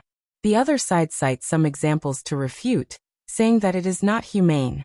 In short, there is a lot of debate. Chairman Shu is the latter kind of person, so he did not have ear-clipping surgery for his Great Dane. Zhang Xian did not finish his words. Many people had advised Chairman Shu to have his Great Dane's ears clipped, but they were all scolded away by Chairman Shu. Because of this reason, many people had been scolded by Chairman Shu, but Zhang Xian could not say it here. Every time he thought about it, he felt it was very funny. Chairman Shu was really interesting. Listening to Zhang Xian's words, Zhang Tan was glad that he did not become a dog breed that needed to have its tail clipped and ears clipped. Sure enough, being a local still had its advantages. The dishes in the Guqin house were really good. No wonder Zhang Xian praised it so much. The owner of the Guqin house knew that Zhang Xian had brought a friend over, so he specially sent a bowl of noodle soup. He did not know how it was made, but it was really memorable. It was worthy of the 3 or 4 digits price on the menu. The food was really good, but unfortunately, Zhang Tan was a little absent-minded while eating. He was thinking about which private room his irresponsible father was having dinner with his little lover. He wondered if he should go there to have a look and make things worse. After eating and drinking, the 3 people chatted for a while before they were ready to leave. Zhang Tan stayed in the backpack of the Jiao Pa. When he went out of the private room, Zhang Tan saw people coming out of the opposite private room. It was his father and his little lover. Zhang Tan took a deep breath and held his breath so that he did not rush out and slap the 2 people. However, he stared at the 2 people in a bad way, so when the 2 people went out and met Zhang Tan's cat eyes, their hearts jumped. However, they knew that pets could be brought in here, and they had seen several people bring cats and dogs with them, so they did not say anything. Zhang Tan's father's little lover could not stand the look. She held Zhang Tan's father's arm and urged him to leave quickly. Zhang Tan's father also felt a little cold in his heart. He always felt that the black cat's eyes were very strange, which made him feel guilty. Urged by the little lover in his arms, he did not want to stay here any longer, so he quickly strode away. Zhang Xian was pulled aside by the owner of the Guqin house and said a few words. It could be seen that this person had a good relationship with Zhang Xian. He also gave Father Jiao and Yuan Zi a VIP card each. Because of the delay, the 3 people of Jiao Pa walked behind Zhang Tan's father. The private room that Zhang Xian booked was 212, which was still some distance from the stairs. When he was walking towards the stairs, a person came up the stairs. Seeing this person, Zhang Xian frowned but did not say anything. Obviously, he knew this person, but he did not greet him. Jiao Pa's eyes paused on the person. Although the person looked very calm on the surface, perhaps it was intuition, he always felt that there was something wrong with this person. Chapter 297. The man didn't look at Zhang Xian and the Jiao Pa and walked straight ahead. After passing by the man, Zhang Xian looked back and was about to leave with the Jiao Pa and Yuan Zi downstairs. Zhang Tan stayed in the backpack on the Jiao Pa's back. He kept looking at the man and saw the man walk to the door of room 215. The door of the room opened, and a woman in her 30s came out. The woman was smiling at first, but after seeing the man at the door, her smile immediately faded. She frowned and asked, "Why are you here? Have you settled the matter over there?" Before the woman could finish her words, the man at the door grabbed her by the throat and pressed her against the wall. "Even you want to betray me?" The man almost shouted. Zhang Tan felt that the man's mood was a little strange. He was too calm just now, but now it seemed that all his anger had burst out. It was terrifying. Someone from room 215 also came out and tried to persuade the man. Unfortunately, it didn't work. Instead, he was kicked to the side by the man. Even the waiter who came to persuade him was slapped to the ground. At this time, the people around realized that something was wrong. Some came up to stop it, while others quickly hid in the room to take refuge. The sound insulation of the Guqin house's private rooms was really good. So much so that an unexpected incident happened in the corridor, but many people in the private rooms didn't know what happened. Several young men went up to stop the man who seemed to have gone crazy, but they didn't expect the man to pull out a folding knife. A folding knife more than 20 centimeters long. Zhang Tan didn't think that this guy usually carried it with him. He probably already had the idea of doing something here when he came here. When people went crazy, they could do anything. One of the first 2 people to stop the fight had his arm cut, and the other was stabbed in the shoulder. This was the result of their quick movements and dodging in time. Otherwise, their injuries would have been more serious. When they heard the quarrel, Yuan Ziyi and the others stopped and turned to look. Yuan Ziyi and the Jiaopa wanted to go over to help, but they were stopped by Zheng Xian. Zheng Xian knew the man's background. He used to be a gangster with some ability. Later, he made a fortune because of some things. His business was doing well, but recently, he was cheated by his competitors. His company went bankrupt and he became paranoid. People like the Jiaopa and Yuan Ziyi, who didn't have much fighting power, were looking for trouble. Moreover, the other party's mood was not right. Zheng Xian guessed that the man was probably going to go all out and didn't care about anything else. It was better not to go. Zheng Xian pulled Yuan Ziyi and the Jiaopa to the edge of the stairs and prepared to go downstairs. He didn't pay attention to the situation over there.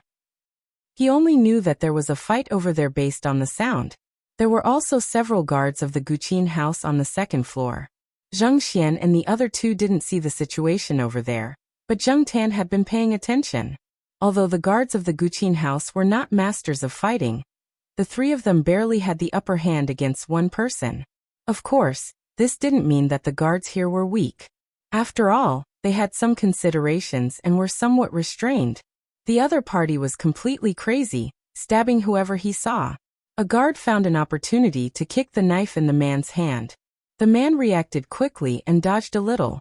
However, his arm was hit. His hand was numb and the knife flew out.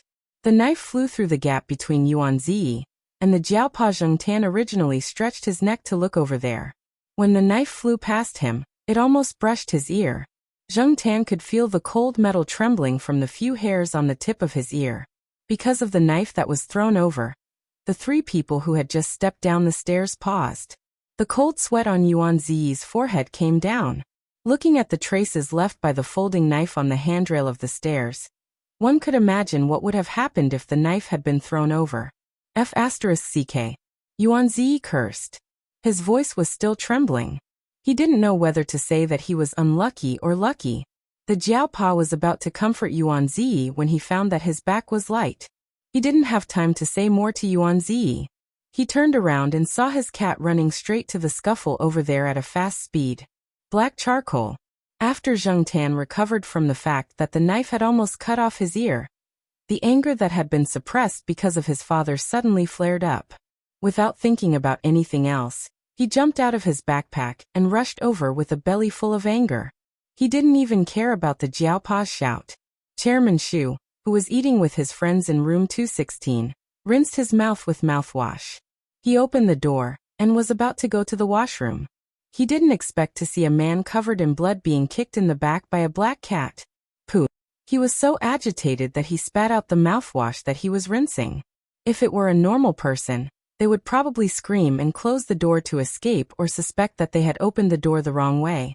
After all, they didn't know what was happening outside the room. There was even blues music playing in the room to adjust the atmosphere. The room was full of harmony. Who would have thought that they would see such a bloody and violent scene as soon as they opened the door? However, as Zheng Xian said, Chairman Shu was quite an interesting person. He was a bit different. Therefore, when the people in the other room screamed and closed the door to escape, Chairman Shu was shocked. He rolled up his sleeves and shouted, "Mars, go!" Mars wasn't the only one who went. Chairman Shu also planned to go personally. It seemed that he and his pet would work together to get rid of this person. Unfortunately, before Chairman Shu's feet could completely step out of the room, and before Mars could rush out, the person who had been kicked to the ground by Zheng Tan was already subdued. There were also security guards below. From what they said, the police were probably arriving soon. The person and the dog that were about to go up didn't even have the chance to use their strength. After that kick, Zheng Tan felt much better. Seeing that the person was subdued by the security guards, he knew that the situation was under control. He prepared to go back to the Jiaopa. As soon as he turned around, Zheng Tan saw a black dog's face. That dog's face was half the length of Zheng Tan's body. Zheng Tan. The Jiaopa had already run over here. There was still worry on his face. He didn't expect that his cat would be so bold to rush up. When he saw his cat rushing over, his heart was almost in his throat. Now that the matter was resolved, The Jiaopa looked at the cat running towards him and wanted to go back and teach it a lesson. Unexpectedly, the Jiaopa, who was ready to welcome his cat running over and jumping into his arms, found that he was wrong, very wrong. Zheng Tan ran directly past the Jiaopa and was quite fast. He went straight to the stairs and then ran downstairs to the door of the Guqin house. He didn't pay attention to the Jiaopa, who had already stretched out his arms. The Jiaopa. On the other side, Yuan Zi saw this and shouted, "Ming Sheng, hurry, your moneymaker was scared away by that dog." Originally, Mars was going to sniff Zheng Tan out of curiosity and greet him like a dog. He didn't expect Zheng Tan to run away directly. He tilted his head and looked at the owner, Chairman Shu, who was standing next to him. He seemed to be very confused. The fight didn't happen, and he didn't get any credit. Instead, he was accused of scaring away the cat. However, Chairman Shu couldn't refute. What Yuan Zi said was also what everyone thought. Otherwise, why would the cat suddenly turn around and run away? In fact, Yuan Zi and the others guessed wrong. The reason why Zheng Tan immediately turned around and ran was not that he was afraid of the big dog. He was very clear about whether the animals that approached him had good intentions or bad intentions. The big dog named Mars had good intentions in its eyes. It must have seen a lot of other animals and got along well with cats. He wasn't afraid that the Jiaopa would blame him, but he remembered something. He remembered that when he quarreled with his father at the Guqin house, he also encountered this kind of thing. However, when he came over that time, there were already a lot of police cars and ambulances at the entrance of the Guqin house. The people who were carried out had a lot of blood on them. The adults and children were still in shock. If this incident was the one he encountered back then at this time, Zheng Tan, who lived in this time and space, should also be driving over. It was very likely that he was at the entrance of the Guqin house at this time. Thinking of this, Zheng Tan didn't have the mind to care about anything else. He ran out directly. When Zheng Tan came to the door, there were already police cars there. There were a lot of people around. Zheng Tan's father was shouting something in one direction. His expression was very bad. Yes, he must be here. Zheng Tan ran over there. Because there were too many people around, Zheng Tan directly jumped from a parked car next to him, and then looked for the figure and the familiar body. He found the car, but unfortunately, when Zheng Tan looked over, he only saw the door that was forcefully closed. It was that car. That was a car that Zheng Tan's father bought for Zheng Tan on his birthday. It wasn't that he cherished his son so much. He just wanted to shut Zheng Tan's mouth and let Zheng Tan mind his own business. Usually, this car was driven by a special driver. After all, Zheng Tan was still a minor like Jiao Yuan at this time. Seeing the car drive away, Zheng Tan immediately chased after it. He wanted to shout, "King, wait for me," but unfortunately he couldn't shout. He could only chase in that direction. When Jiaopa came out of the Guqin house and squeezed through the crowd to look out, he saw his cat crossing the road in front of the Guqin house. There were a lot of cars coming and going on the road. Jiaopa was so shocked that his face turned pale, and he broke out in a cold sweat. After seeing Zheng Tan safely pass by, his hanging heart was still not at ease. Moreover, he soon found that he couldn't find the black cat. Zheng Tan ran. He couldn't see the person in the driver's seat in the car. When he was about to catch up, the car that had already driven past the intersection and onto a wider street accelerated, widening the distance between the two. Zheng Tan couldn't pin his hopes on the cars on the road that he didn't know where to go. He could only rely on himself. While running on the sidewalk next to him, he recalled where he went after quarreling with his father at the Guqin house, but he didn't have any impression at the moment. He also thought about where he would go when he was in a bad mood. In order to catch up with the car that was getting farther and farther away, Zheng Tan also took a shortcut. He used to drive around here often, and was familiar with the terrain here. So even if he hadn't been here in recent years, he could still remember some things. Coming out of the intersection of a small road, Zheng Tan just saw the familiar car passing by. He didn't have time to rest and continued to chase. Zheng Tan didn't know what kind of mentality he had. He just wanted to see it with his own eyes. Fake. Real. Dream. Not a dream. Chapter 298. The car in front of him was driving very fast. Although Zheng Tan's physique was a little special compared to other cats, it was not a super cat, nor was it a god. Even if it took a shortcut, it only narrowed the distance a little. Once it took a straight line, Zheng Tan continued to be left behind. After chasing for so long, his physical strength was close to its limit. His whole body felt like it was on fire, and it was very uncomfortable. Zheng Tan saw that the intersection in front of him was about to turn red. He calculated that the car in front of him should be able to hit the red light when it arrived there. Trying to ignore the discomfort in his body, Zheng Tan chased while staring at the intersection. There were several times when he almost bumped into people. There were a few passers-by on the sidewalk who were pointing at Zheng Tan's back. He did not know what they were saying, but Zheng Tan did not pay attention. Anyway, it was not anything good. There was a pet dog on the sidewalk. The big dog seemed to have smelled something, or maybe it was preparing to pee. It was sniffing around the trash can, and its body happened to be in front of Zheng Tan. When Zheng Tan ran over, he jumped directly over the big dog's back. The big dog was about to look back at its owner, but found that Zheng Tan had jumped over its back like the wind. It was stunned, then pulled the leash and roared in the direction where Zheng Tan was running, as if it was venting its dissatisfaction. Zheng Tan was too lazy to pay attention to it. His eyes were fixed on the monitor at the intersection in front of him. He looked at the countdown, praying that the red light would turn red quickly. He had to stop that car. The car overtook a few cars and drove toward the intersection. It seemed like it was going to rush through the intersection before the red light came on. It did not care about the yellow light at all. The number on the timer was decreasing.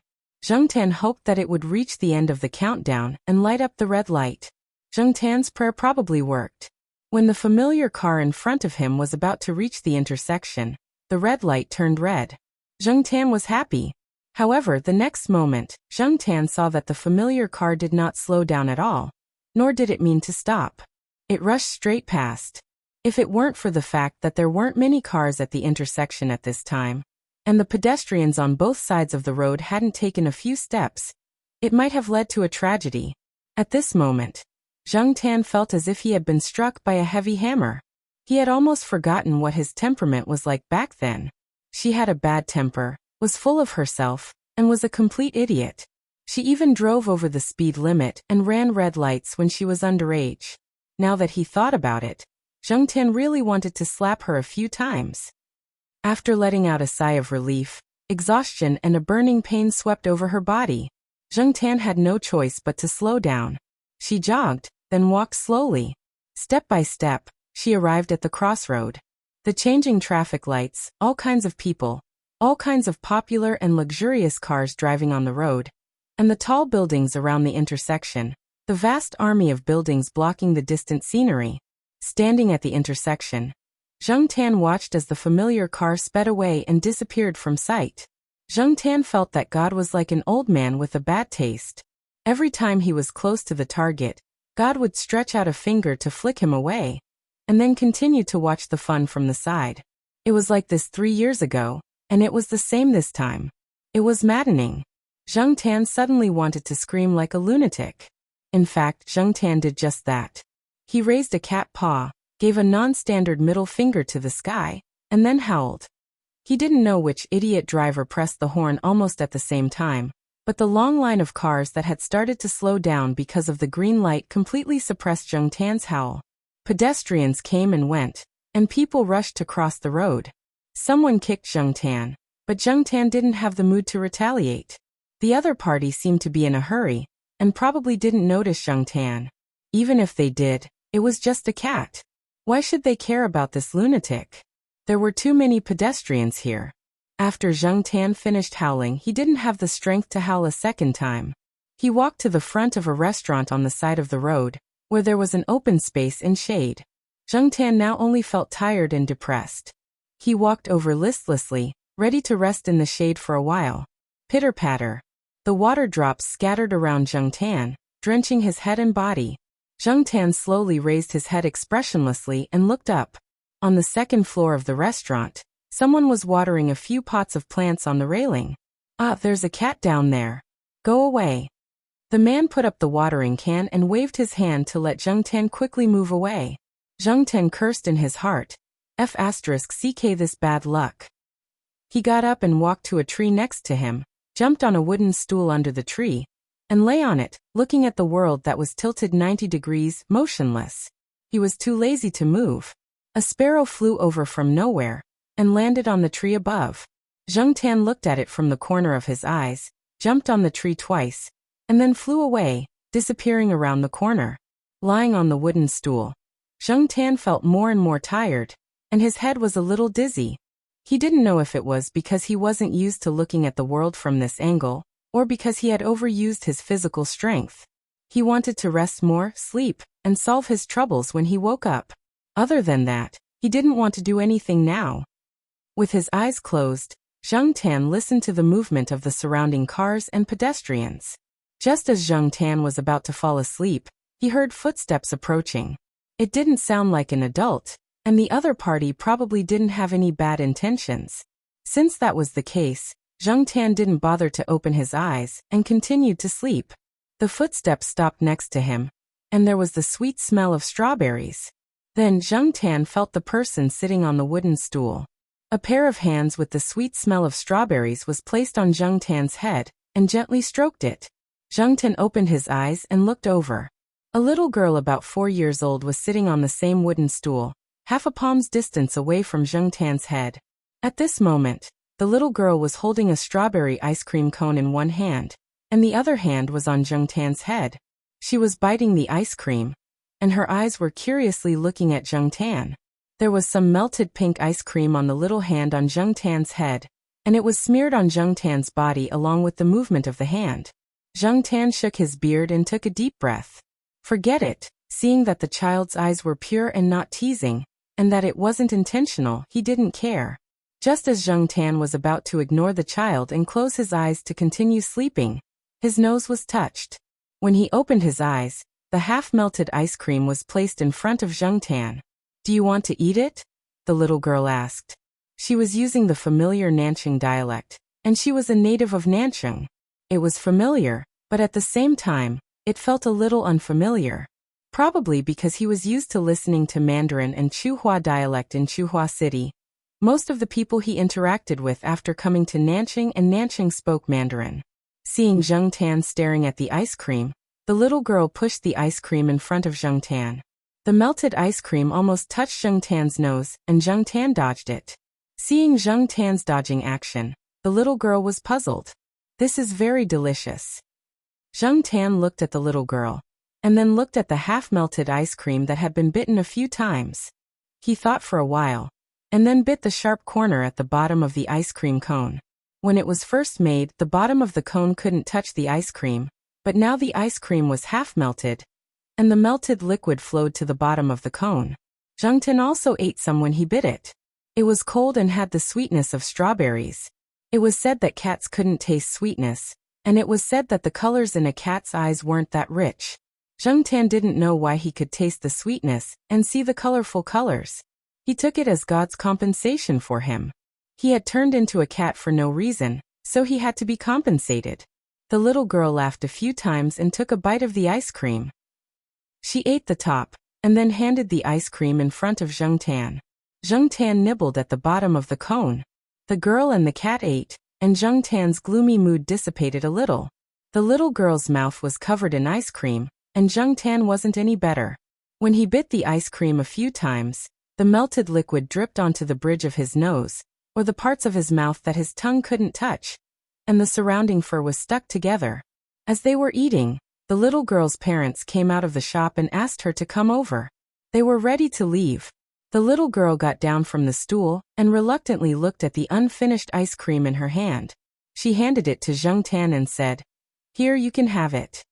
Zheng Tan pushed her hand away, got up, and jumped onto the tree. The little girl's parents urged her again. The little girl looked up at Zheng Tan, waved her hand and said, "Bye-bye."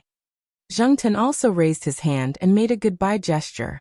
However, he was on the tree, and there were leaves in the way. Except for the child under the tree, no one else could see him. After the little girl left, Zheng Tan scooped up a leaf and used it to wipe her mouth casually.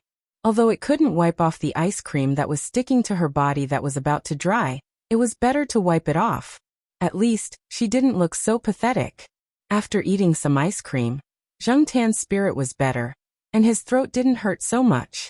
He looked at the intersection not far away, jumped down from the tree, and walked back. As he walked back, Zheng Tan saw a police car driving by. Because of the red light, there was a traffic jam in front, so the cars didn't drive very fast. Zheng Tan walked back along the sidewalk, not far from the police car in the driveway. After seeing the police car, Zheng Tan looked over there and saw a familiar person sitting in the back seat of a police car not far from him. He had kicked this person in the back not long ago. These police cars did come from the Guqin house. The knife-wielding man was also handcuffed and taken away, and Zheng Tan happened to bump into him. The expressionless person in the car was actually still thinking about the kick in the back at the Guqin house, which directly led to his capture. He didn't see it. He only heard that it was actually a black cat that kicked him. He was prepared for people, but if it was a cat that walked and ran almost silently, he couldn't do anything. However, how could a cat have so much strength? Others didn't know, but he knew best as the person involved. As he was thinking, he turned his head to look out the window, and his pupils shrank. It was said that meeting a black cat represented bad luck. Why did he meet a black cat again? The man looked at the black cat on the sidewalk outside the window, and was cursing all the black cats in the world in his heart. He saw the cat on the sidewalk raise a paw, open it, and then put away 3 of the 4 more obvious toes, leaving the middle toe. Was that a middle finger? The man thought. A cat's paw could be bent into a middle finger? No, why did it give him a middle finger? The man was stunned. He wanted to confirm it again, but the car had already driven away. He intended to turn his head and look back, but was stopped by the police next to him. Chapter 299. The crowd around the Guqin house had basically dispersed. The store could only be closed temporarily. The owner was still busy. Zheng Xian greeted the Jiaopa and Yuan Ziyi, and went to help the owner of the Guqin house. Although there were no serious injuries this time, the impact was not good. There were many places that needed to be cleaned up. The Jiaopa and Yuan Ziyi stayed in the car. The car was parked in the parking lot of the Guqin house. It was not far from the door of the Guqin house.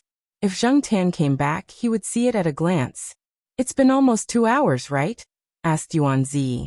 Well, there are still 10 minutes to 2 hours. The Jiaopa looked at the phone and said. Zheng Tan ran away. The Jiaopa did not tell the Jiaoma and the others for the time being, fearing that they would be worried. Moreover, Zheng Tan had a record of running around.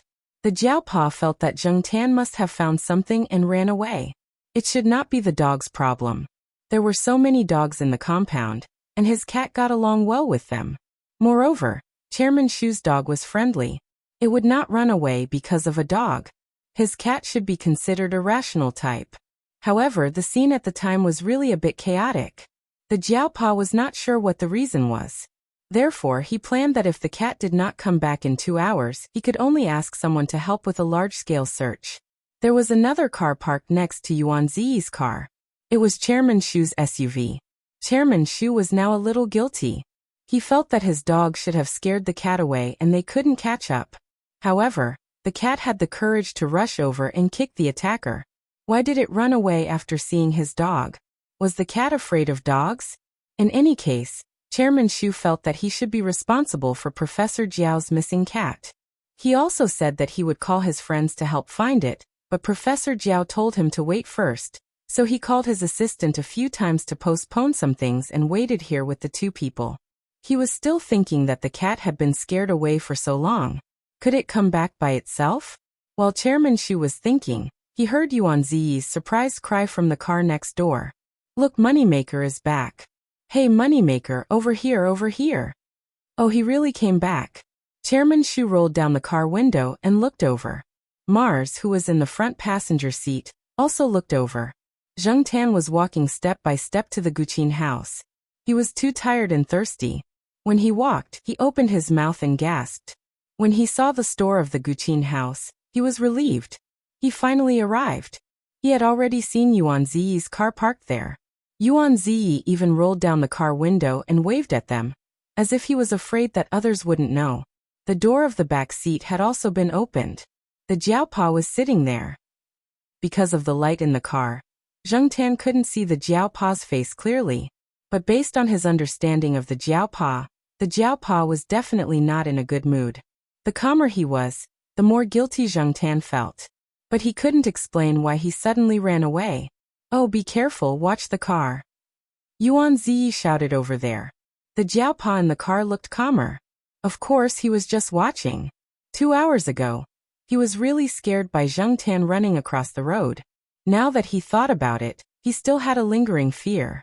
Zheng Tan was too lazy to pay attention to Yuan Ziyi. There were no traffic lights here.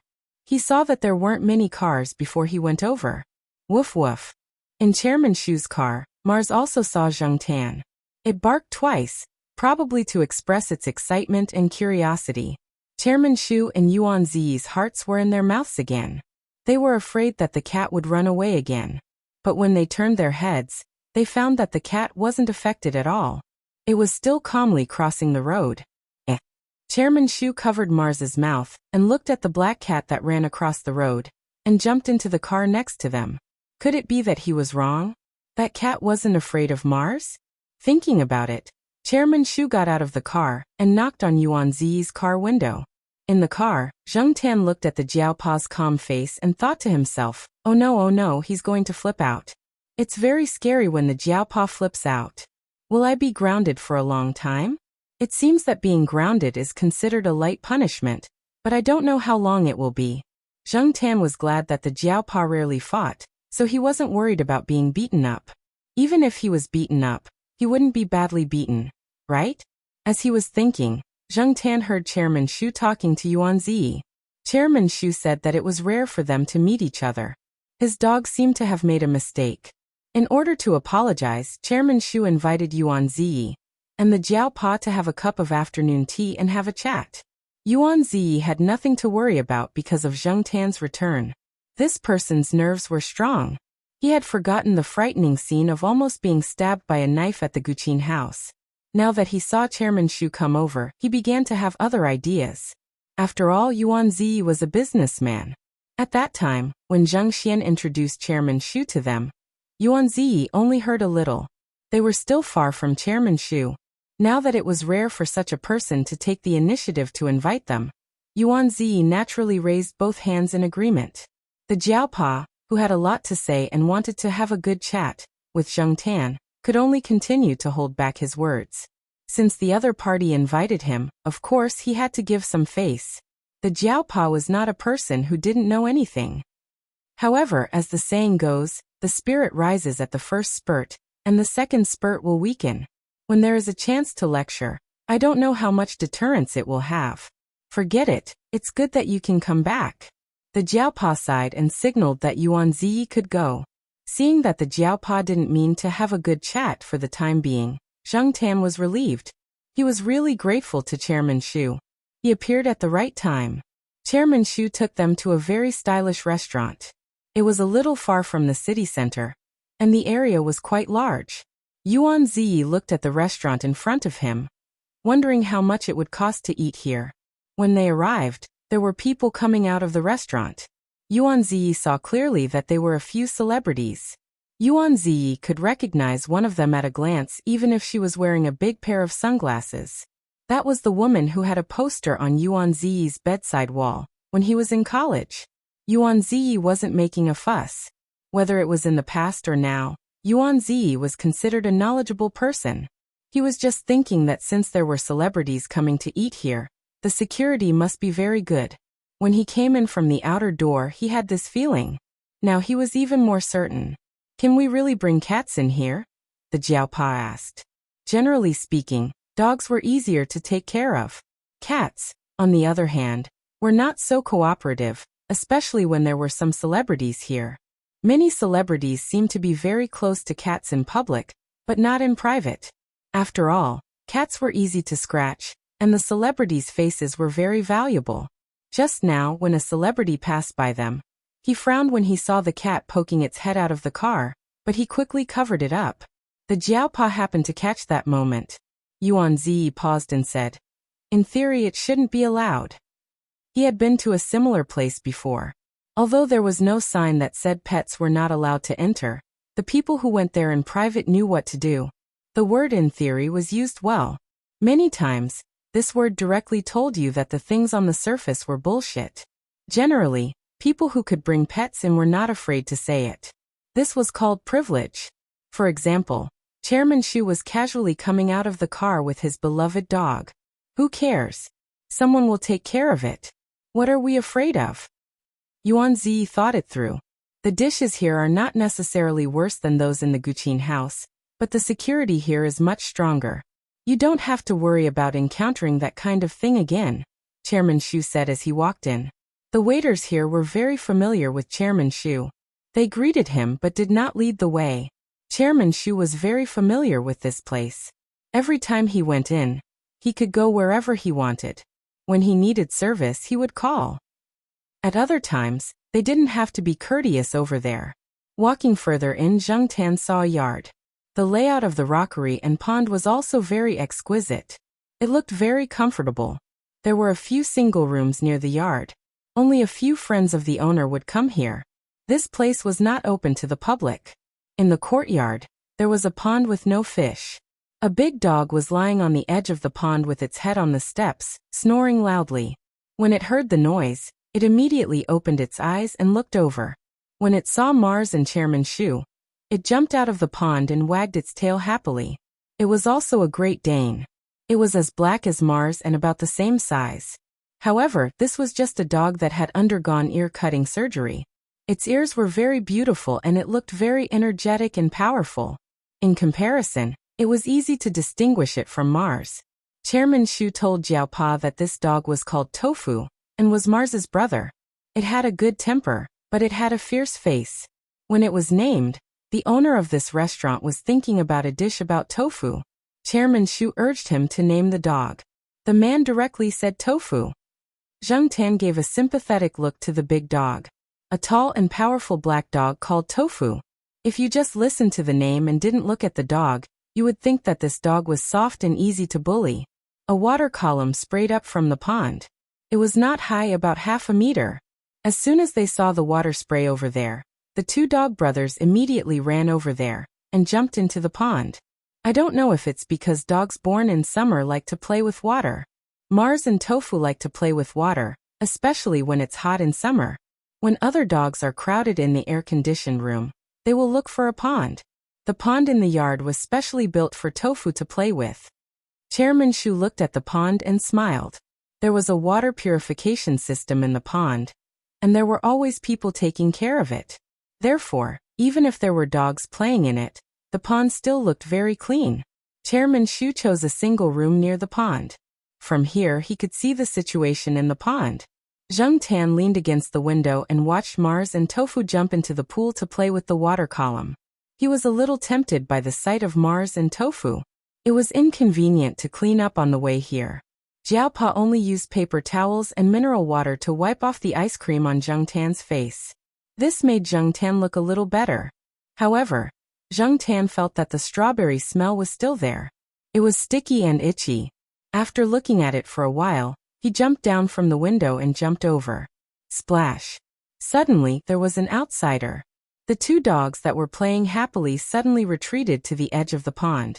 Seeing that it was Zheng Tan, Mars swam towards the water column again. However, Zheng Tan kicked it away and occupied the water column alone. Why was it at the water column? It was because the water from the pond was purified by the water purification system. It was cleaner. Hey, that cat is so fun. He was discussing the financial market liquidity crisis with Yuan Zi. After seeing the scene at the pool, Chairman Shu changed the topic 180 degrees. This made Yuan Zi, who was waiting for Chairman Shu to continue, twitch her face. Father Jiao watched as his cat pushed the two big dogs away. Then, it stretched out its paws at the water column and calmly washed its hair. He covered his face. Chapter 300.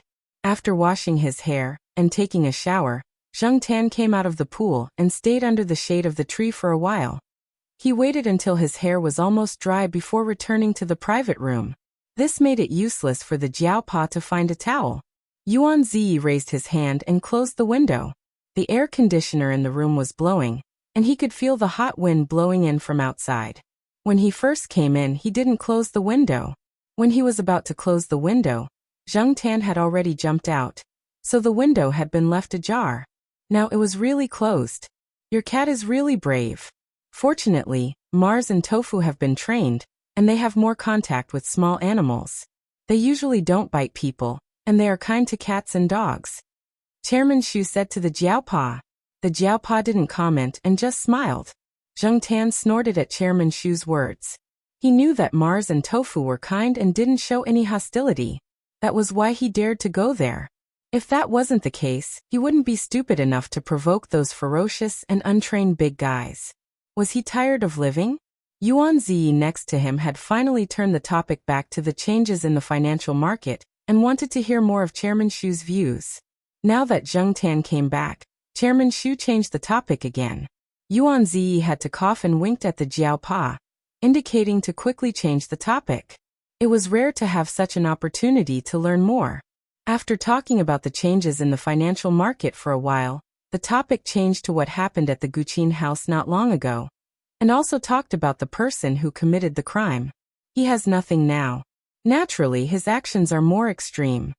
Yuan Ziyi said. Nothing. Chairman Shu smiled and said with a bit of sarcasm, he doesn't have nothing. At least he is still sick, very sick.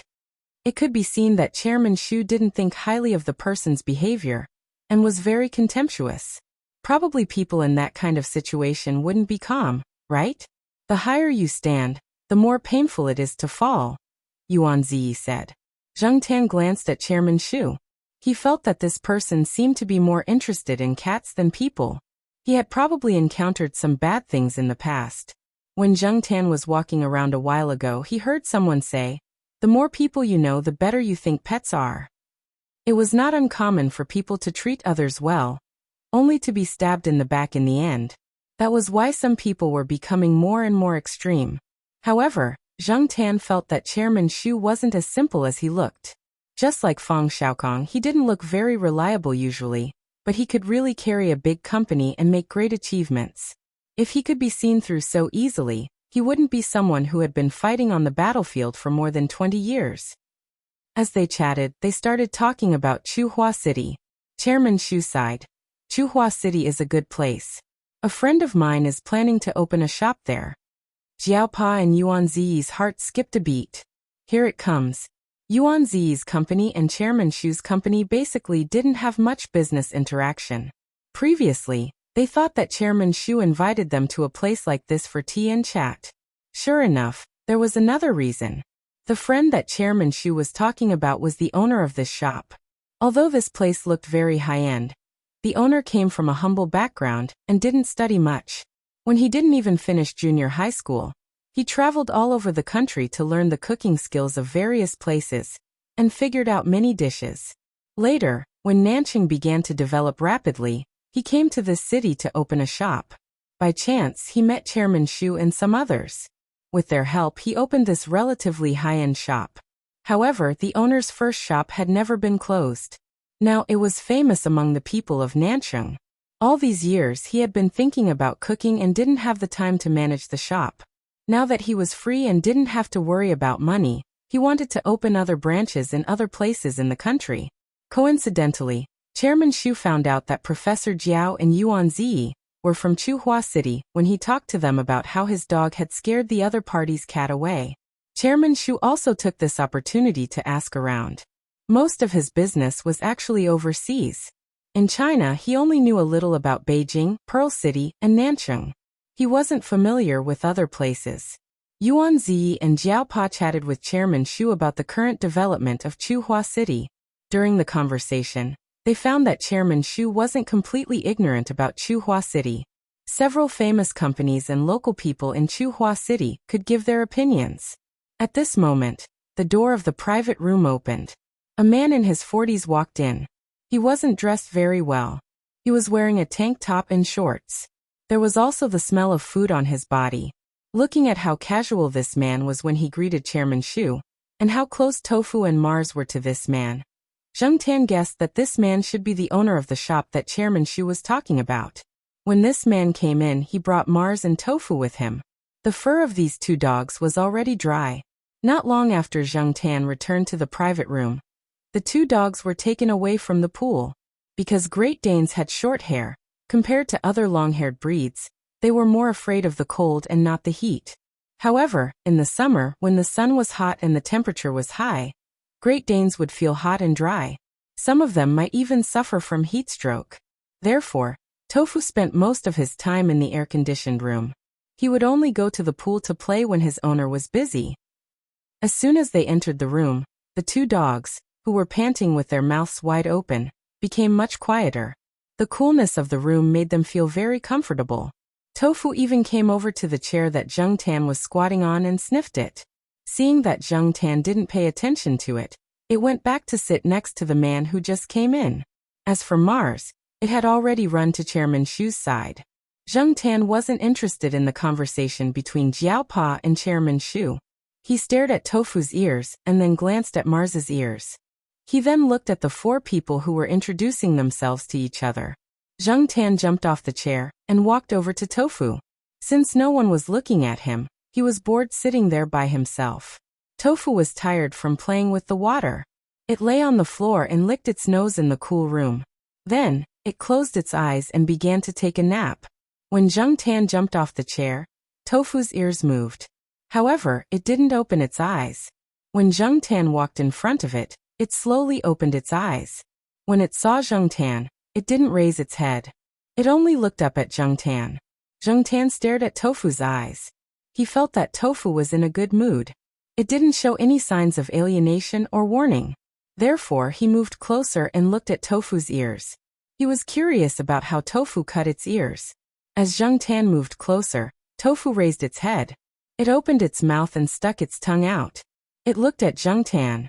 It didn't seem to understand what this cat wanted to do. When Jung Tan raised his hand to touch Tofu's ears, Tofu shook its head. It even raised its paw and rubbed its ear. It probably felt itchy because of Jung Tan's touch, but it didn't get angry. It didn't growl to warn him. What a good dog, Jung Tan thought to himself. The four people at the table were talking about a new dish that the boss of the restaurant had come up with. The boss's surname was Kai. Before this person appeared, Jung Tan thought that the boss of the restaurant might have a big head and a thick neck. Now it seemed that this wasn't the case. He was close to 50 years old and was quite healthy. He didn't have fat arms or a big belly. He was very easygoing. When they talked about other things, he didn't talk much. However, when they talked about food, he seemed to glow. Chairman Shu jokingly talked about Boss Kai's life before he became rich. Back then, Boss Kai was a peasant who often suffered from hunger. When he left the village to study in the city, he met many people who belittled him. There was once a landlord who said that Boss Kai, who rented a cheap house, was a fly in the countryside. He was born in the latrine and died on the dining table. To put it bluntly, it meant that he was born in a poor family and was uneducated. He only knew how to eat. 30 years in the East, 30 years in the West. Don't bully a poor young man. Many people had said this pretentious sentence, but only a few people could realize it. Therefore, every time they talked, Chairman Shu and some of Boss Kai's friends would tease him and say, "When the time comes, you can drive a luxury car worth millions and smash him with millions of cash." In order to prevent Chairman Shu from mentioning the past, Boss Kai talked about the new dishes that he had made in the past few months. Yuan Ziyi listened to him talk about those dishes and kept swallowing. He was also a foodie. When he heard that the food flavor in Nanching was opened by Boss Kai, his fondness for Boss Kai skyrocketed. When Yuan Ziyi's father, Old Master Yuan, who had passed away, was still alive, he liked the food flavor dishes very much. Old Master Yuan said that the dishes there were not impetuous. Yuan Ziyi couldn't understand what impetuous or impetuous dishes were about. He only knew how to eat. As for tasting the dishes, that was the job of the gourmet experts. Putting aside the taste, Yuan Ziyi also planned to give Boss Kai more advice because of his relationship with Old Master Yuan. Opening a restaurant was not a simple matter. Just like when Jiao Wei's family opened a small restaurant in Tsinghua University, there were so many problems, not to mention the food flavor, which Yuan Ziyi thought would definitely be a big business. As the saying went, a strong dragon could not defeat a local snake. There were many local snakes in Tsinghua City. If he wanted to expand the restaurant, he had to consider more factors. This was also one of the reasons why Chairman Xu invited Jiao Pa and Yuan Zi over after knowing their backgrounds. One was a professor who had been teaching in Tsinghua University for a long time, and the other was the boss of a company in Tsinghua City.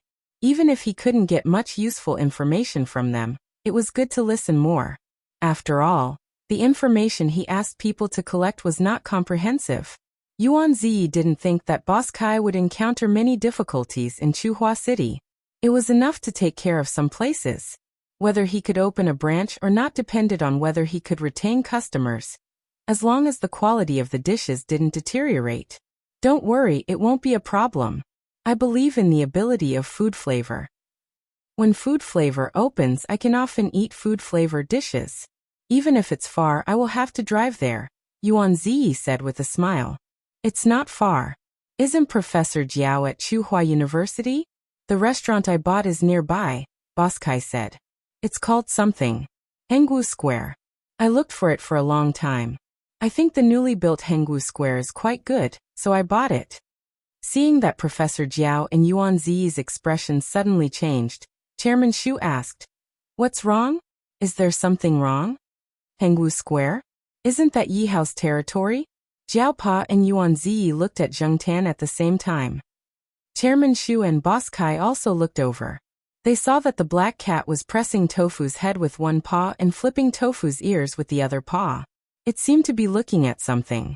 There was a saying, "Kind people are bullied by others, and kind dogs are bullied by cats."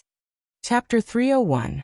Chairman Xu had always thought that he was good at reading people. He could guess what they were thinking from the subtle changes in their expressions. But now he was puzzled. When Professor Jiao and Yuan Zi heard Boss Kai mention Hengwu Square just now, their expressions became very hard to understand. He really didn't know how to connect the change in their expressions to the cat and the Hengwu Square. Looking at the subtle expressions of the two men and the black cat, Chairman Xu coughed and said, "Professor Jiao and Mr. Yuan, what do you think of Hengwu Plaza? Can you tell us about it and give us some suggestions? When old Kai goes there, he can avoid some trouble. I heard that the place is quite particular. Of course, some small shops wouldn't cause much trouble. But if one wanted to do something bigger, it would involve some interests. It was inevitable that they would have to negotiate with some people there. For example, the boss behind Hengwu Plaza, Yi Hao. Chairman Xu didn't know much about the local tyrants in China. He didn't have much interaction with Yi Hao.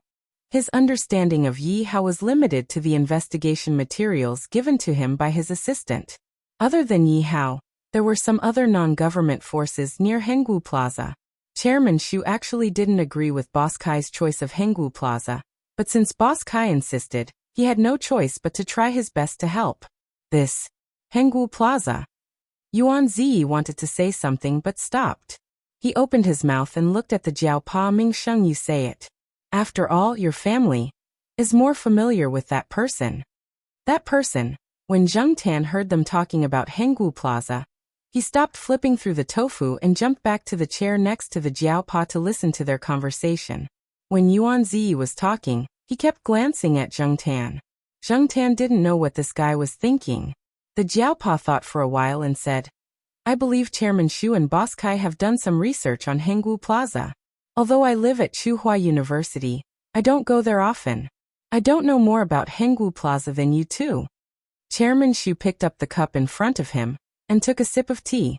He looked at the Jiao Pa and asked, "You know Yi Hao?" He didn't know much about Hengwu Plaza, but that didn't mean he didn't know the people behind it. "I know him, but I'm not familiar with him." The Jiao Pa didn't deny it. There were many things he didn't want to say. After all, it was related to his cat. But Chairman Xu was too smart, and this was the first time they met. They weren't familiar with each other at all. It was impossible for him to say too much. When he heard that the Jiao Pa knew Yi Hao, Chairman Xu was a little surprised.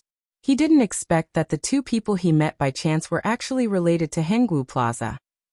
From the information given by his assistant, he knew that Yi Hao was much younger than him and wasn't easy to deal with. He was ruthless. This was also why he was worried that Boss Kai would open a store there. Boss Kai wasn't very tactful and easily offended people. In Nanching, people would give him some face if he helped him. But if he went to Chuhua City, it was hard to say, even if it was just a branch store. Boss Kai would definitely stay there for a while. After all, it was his first branch store. They had been friends for so many years. He didn't want to see Boss Kai fail so soon after he went there. Of course, Chairman Shu could also see that Professor Jiao didn't want to say something. He only wanted to know that Professor Jiao and Yi Hao knew each other. What he meant was whether he could arrange a meeting with Yi Hao at that time. Although Chairman Shu could also meet with Yi Hao and talk with him, it would be better if there was someone he knew to act as the middleman. As for the Jiao Pa, he didn't immediately refuse. He had to ask Yi Hao about the meeting first. In fact, in many cases, Yi Hao's reputation wasn't as good as his cat's. It all depended on whether his cat wanted to help. Zheng Tan sat there and yawned a few times. He was bored listening to the four people talk. He couldn't sleep even if he wanted to. Probably seeing that Zheng Tan was bored, the Jiao Pa said, "If you're bored, go out for a walk." After saying that, the Jiao Pa remembered Zheng Tan's history of running around and causing trouble. He added, "Just stay in the yard. Don't go too far. Otherwise you'll be grounded." Zheng Tan couldn't stand it anymore. It was better to find a shady place to sleep than to stay here and listen to these people talk. It was too noisy here. Seeing that Zheng Tan wanted to go out, Boss Kai, who was closest to the door, stood up and opened the door a little to let Zheng Tan go out. The Jiao Pa, who was about to stand up and open the window, saw this and sat down again. However, as soon as Zheng Tan went out through the door, Tofu followed behind him and squeezed through the door. In the summer, other people's dogs would squeeze into air-conditioned rooms, but this guy wanted to run out and play in the pool when there was time. Boss Kai looked at the shady area in the yard. The sun was slanting in the afternoon, so the pool was not under the sun now. Seeing Tofu squeezing into the gap of the door and whining, Boss Kai opened the door a little to let Tofu out, so that Tofu would not make noise here. Zheng Tan and Tofu both went out. Mars looked at Chairman Shu pitifully. Chairman Shu choked and said, "Forget it. Let it go out and play. No one will come to the yard anyway." After the two big dogs went out, they ran straight to the pool. Zheng Tan slowly walked to a rockery and jumped on it. It was shady here. Squatting on the rockery, Zheng Tan wanted to find a place to sleep. He still hadn't recovered all the energy he used today. When Zheng Tan was about to close his eyes and sleep, his ears twitched. He heard a familiar voice. Zheng Tan opened her eyes and looked in that direction. She perked up her ears and listened carefully. Ignoring the noise created by the Tofu and Mars, Zheng Tan heard a very familiar sound not far from here. Although Zheng Tan said it was familiar, it only existed in his memory. He hadn't heard it in the past few years after he became a cat. Now that he heard it again, he could still recognize it immediately. He didn't feel sleepy at all. Immediately, he jumped down from the rockery and climbed up a tree.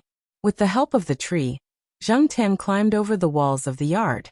In the private room, Jiao Pa was chatting with Chairman Shu and Boss Kai. From time to time, he would pay attention to the situation outside the yard. He was sitting at an angle where he could see part of the yard through the window. When he saw Zheng Tan lying on the rockery and about to take a nap, he was relieved. However, when he turned around to chat with Zheng Tan for a while, he saw the little bastard climb over the wall. The veins on Professor Jiao's forehead bulged.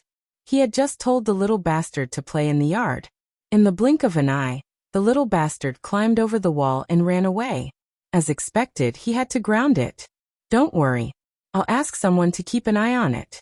It won't run out of their sight." Other than the private rooms of the clients, there are surveillance cameras in the hallways and other places outside, Chairman Shu said. Jiao Pa wanted to tell Chairman Shu that cats were not like dogs. They couldn't be monitored and when you didn't pay attention, they would disappear. Moreover, his cat had a serious criminal record. However, there were many things that no one would believe even if he told them.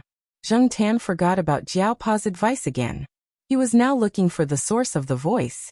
The buildings here weren't very tall. Most of them were 2 or 3 stories high. It was easy to climb over. With Zheng Tan's rich experience in climbing over walls and buildings, he quickly found the owner of the voice. After all, it wasn't far away. At the end of a long corridor, there was a well-dressed woman who looked to be in her early 30s. She was talking on the phone with an impatient look on her face. Why didn't you look for your own son? What can I say? If he wants money, I'll give him money. If he wants a house, I'll give him a house. How can I not take responsibility? Okay, I'm busy now. I've already arranged everything for this afternoon. I don't have time.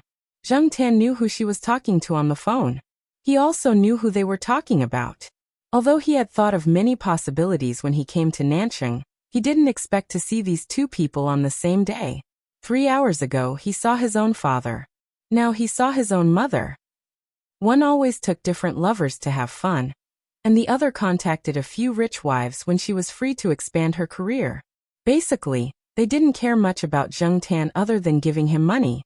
They were partly responsible for Zhang Tan's bad personality. He couldn't describe how he felt. He wasn't disappointed or sad. Probably because he knew it would be like this, he didn't have much hope. The person standing in the corridor immediately hung up the phone. She still had the same expression on her face. It was obvious that she was in a bad mood. In Zhang Tan's memory, he often saw such an impatient expression. Pushing a strand of hair that had been blown by the wind behind her ear, the woman standing there took a deep breath and looked at the scenery around her, trying to adjust her mood. Her gaze swept around and stopped at the circular garden sculpture pool that was more than 1 meter tall and nearly 2 meters in diameter not far from her. There were some water lilies planted in the white round sculpture. The white water lilies were now blooming. The white lotus, the white sculpture pool, and the black cat formed a clear contrast.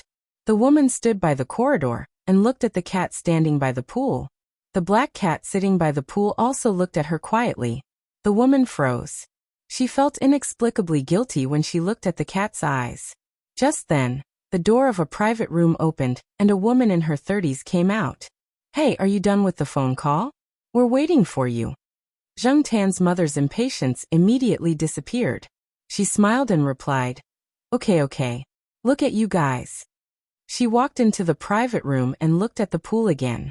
Then she turned back, walked into the room, and closed the door. The window of the private room was covered by curtains. Zhang Tan couldn't see the situation inside, but he knew who his mother often hung out with. Retracting her gaze, Zhang Tan looked at the water lilies in the pond. She raised her hand and touched the flower closest to her. TSK, I'm still inexplicably unhappy. There were a few small fish swimming under the lotus leaves. He didn't know what species they were. After Zhang Tan finished touching the flower, he began to pat the small fish that swam to the surface of the water to scare them back into the water.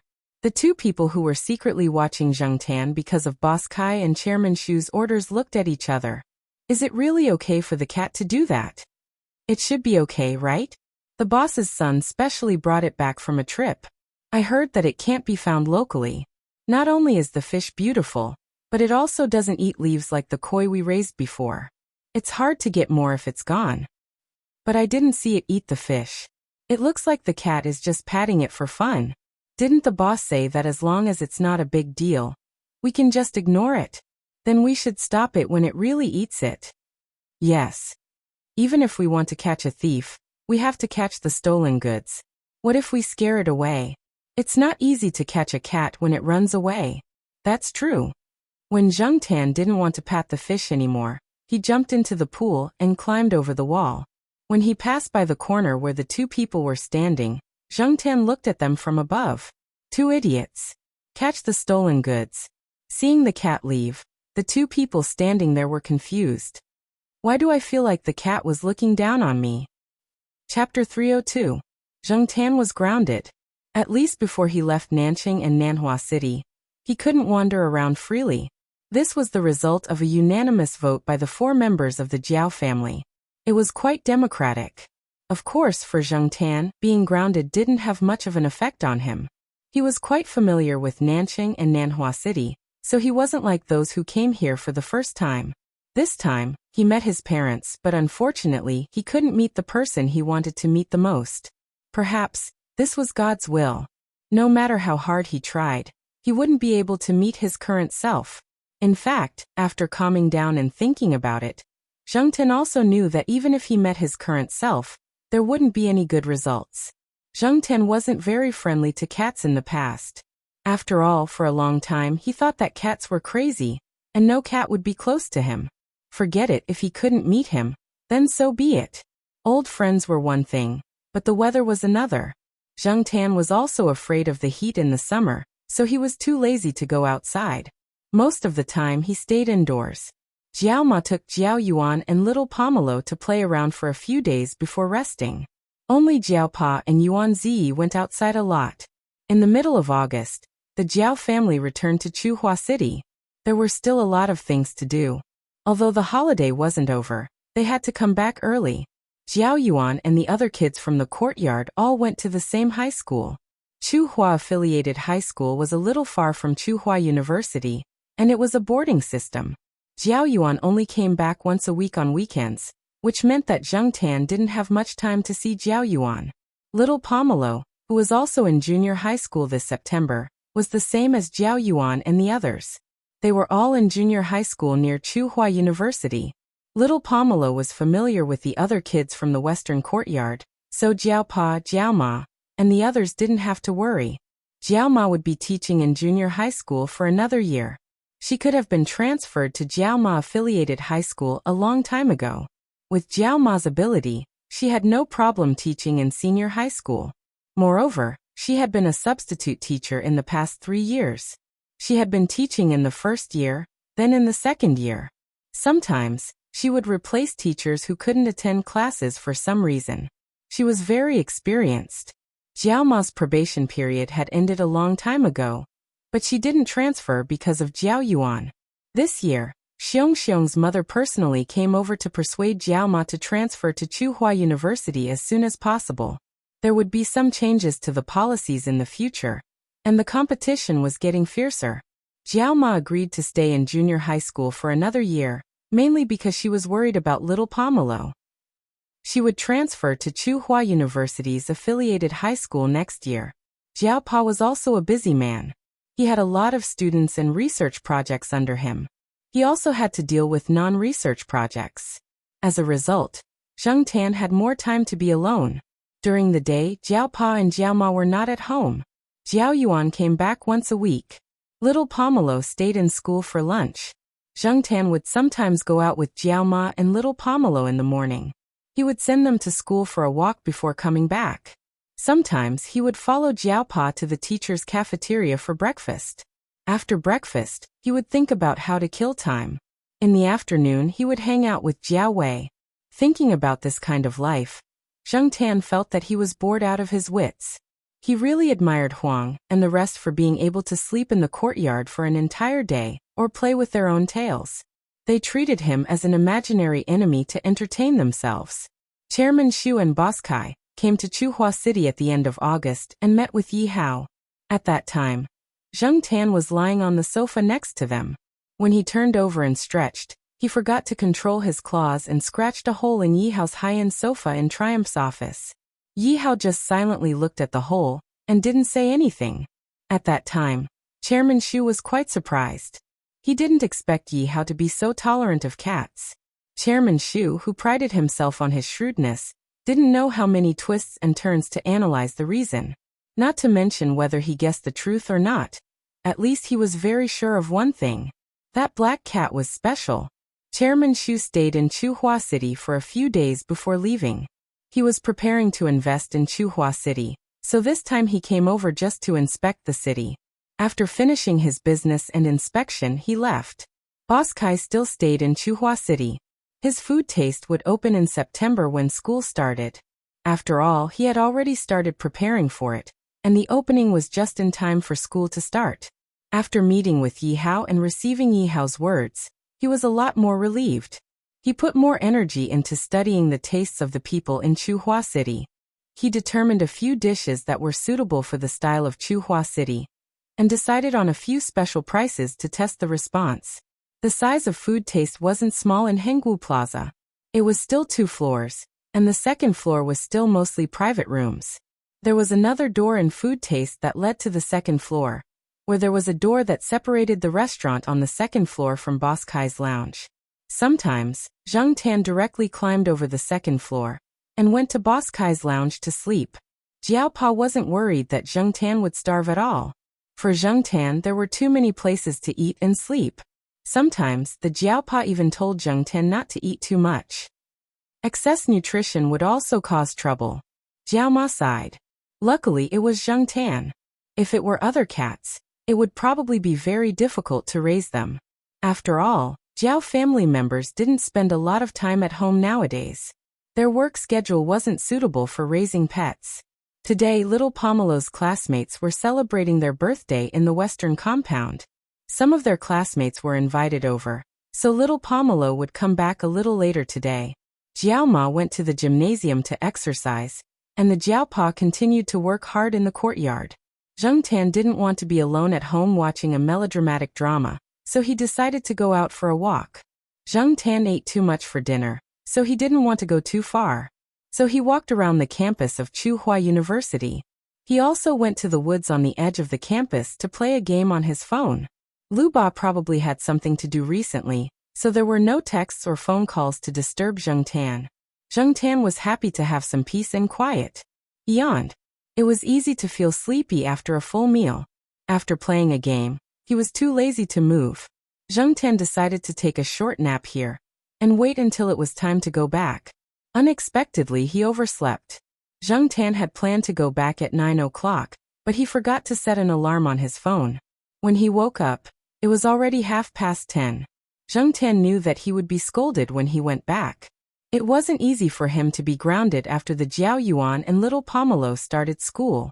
If he went back later today, it would probably make the Jiao Pa and Jiao Ma think too much. They would think that Zheng Tian came back late again after a few days of being well-behaved. Zheng Tian hurriedly got up and planned to walk out of the tree hole. His ears twitched and he stopped walking. He carefully stuck his head out of the tree hole and looked outside. Someone was coming this way. Generally, no students would come to the forest at this time. After all, it was too late, and accidents could happen easily. The forest was not safe for them. Anyway, the people over there were coming over. Zheng Tian decided to take a look first. After all, he had his phone here. Although he didn't think that anyone would climb up the tree to dig out the tree hole, Zheng Tian still wanted to be safe. Why would they come to the forest at this time? Judging from their footsteps, they sounded a little sneaky. If they were a young couple, it would be reasonable. However, it seemed that they were two men. It was very dark, but Zheng Tian could still see the two people coming over with the help of the moonlight. One of them was about 20 years old, quite young, and the other was about 40 years old. The two of them seemed to be very tired. They were panting, but they were very careful. They didn't dare to breathe too loudly. When they spoke, they also lowered their voices. Zheng Tian couldn't hear them clearly. One of them was that their voices were very low, and they spoke quickly. They also had an accent that didn't belong to Tsinghua City. Zheng Tian could only guess 1 or 2 words from what he heard. If there were faint sounds of students passing by along the path that led to the side door at the edge of the forest, the two of them would stop and hide behind a tree or crouch behind a bush. They would wait for the students to leave before they continued walking. This made Zheng Tian even more curious. Although the two of them weren't very good at hiding, weren't they being too careful? What kind of shameful things did these two people do? It was obvious that they weren't good people. When the two of them approached the tree that Zheng Tian was hiding in, Zheng Tian shrunk his head into the hole. He noticed that the older man would look up at the tree above him as he walked. When Zheng Tian chose the tree that he was hiding in, it wasn't only because of the tree hole above it, but also because of its concealment. When it wasn't winter, it would be more secure with branches and leaves. Usually no one would climb this tree for no reason. Until now, no one had discovered this tree hole. There were a few people moving around here, but they didn't climb up the tree. As he was thinking, he heard the older man say something. Zheng Tian heard the words tree and other words, but he didn't understand the specific meaning. There were people watching from below. Zheng Tian didn't stick his head out. He only perked up his ears to hear what the other person was doing. The next moment, Zheng Tian felt that someone had climbed up the tree. Zheng Tian was shocked. They really climbed up. Did they also want to hide something? Zheng Tian cursed in his heart. F***ck, if they want to hide something, then just hide it. There are so many trees in the forest. Why did these two rats have to choose this one? Originally, Zheng Tian didn't plan to do anything, but now, it was no longer up to him. He didn't want these two people to discover the tree hole where he hid something. It was rare to find such a good place to hide something, but someone actually wanted to steal it? Not a chance. Zhang Tan didn't immediately react when he noticed that someone had climbed up the tree. Instead, he shrunk into the tree hole to avoid being discovered. Probably because they were afraid of being discovered, the two of them didn't turn on anything like a flashlight. Using the cover of the night, they climbed up bit by bit. Feeling that the person was getting closer and closer, Zhang Tan held his breath and quietly bent his hand to pick up a broken branch. The broken part was a little sharp. A pair of hands appeared at the entrance of the tree hole. It seemed to be the younger man. Zhang Tan tried to shrink into the tree hole as much as possible. "Hey uncle, there seems to be a hole." The young man used his hand to test the edge of the hole.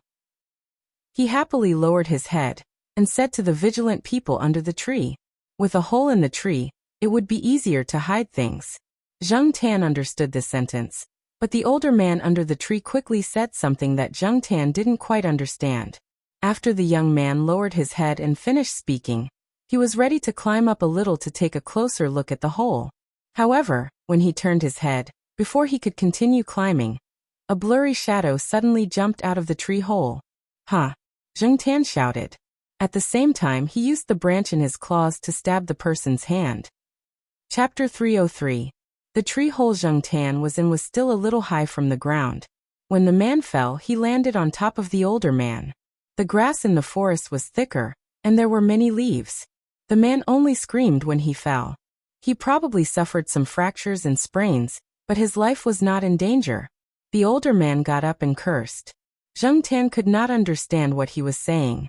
He could only guess from the man's tone that it was not anything good. The older man did not feel good being pressed on the ground. He got up and rubbed his shoulders and neck. Seeing that the younger man was still groaning on the ground, he kicked him and scolded him in a low voice. He probably told him to be quiet. He did not want to be discovered. The younger man's voice was indeed much quieter. He slowly got up and rubbed his back in other places. Then he touched his hand and found that the stinging spot on the back of his hand was sticky. It was obviously bleeding. With human eyesight, it was difficult for the young man to realize that the thing that scared him off the tree was actually a cat. At most, he only saw a blurry shadow flash before his eyes. Moreover, Zhang Tan's shout did not sound like a cat. Therefore, the two men probably thought that the tree hole was occupied by a bird, and the wound on his hand was pecked by a bird. The young man was very angry. He stepped on something hard and bent down to pick it up. It was a stone the size of an egg.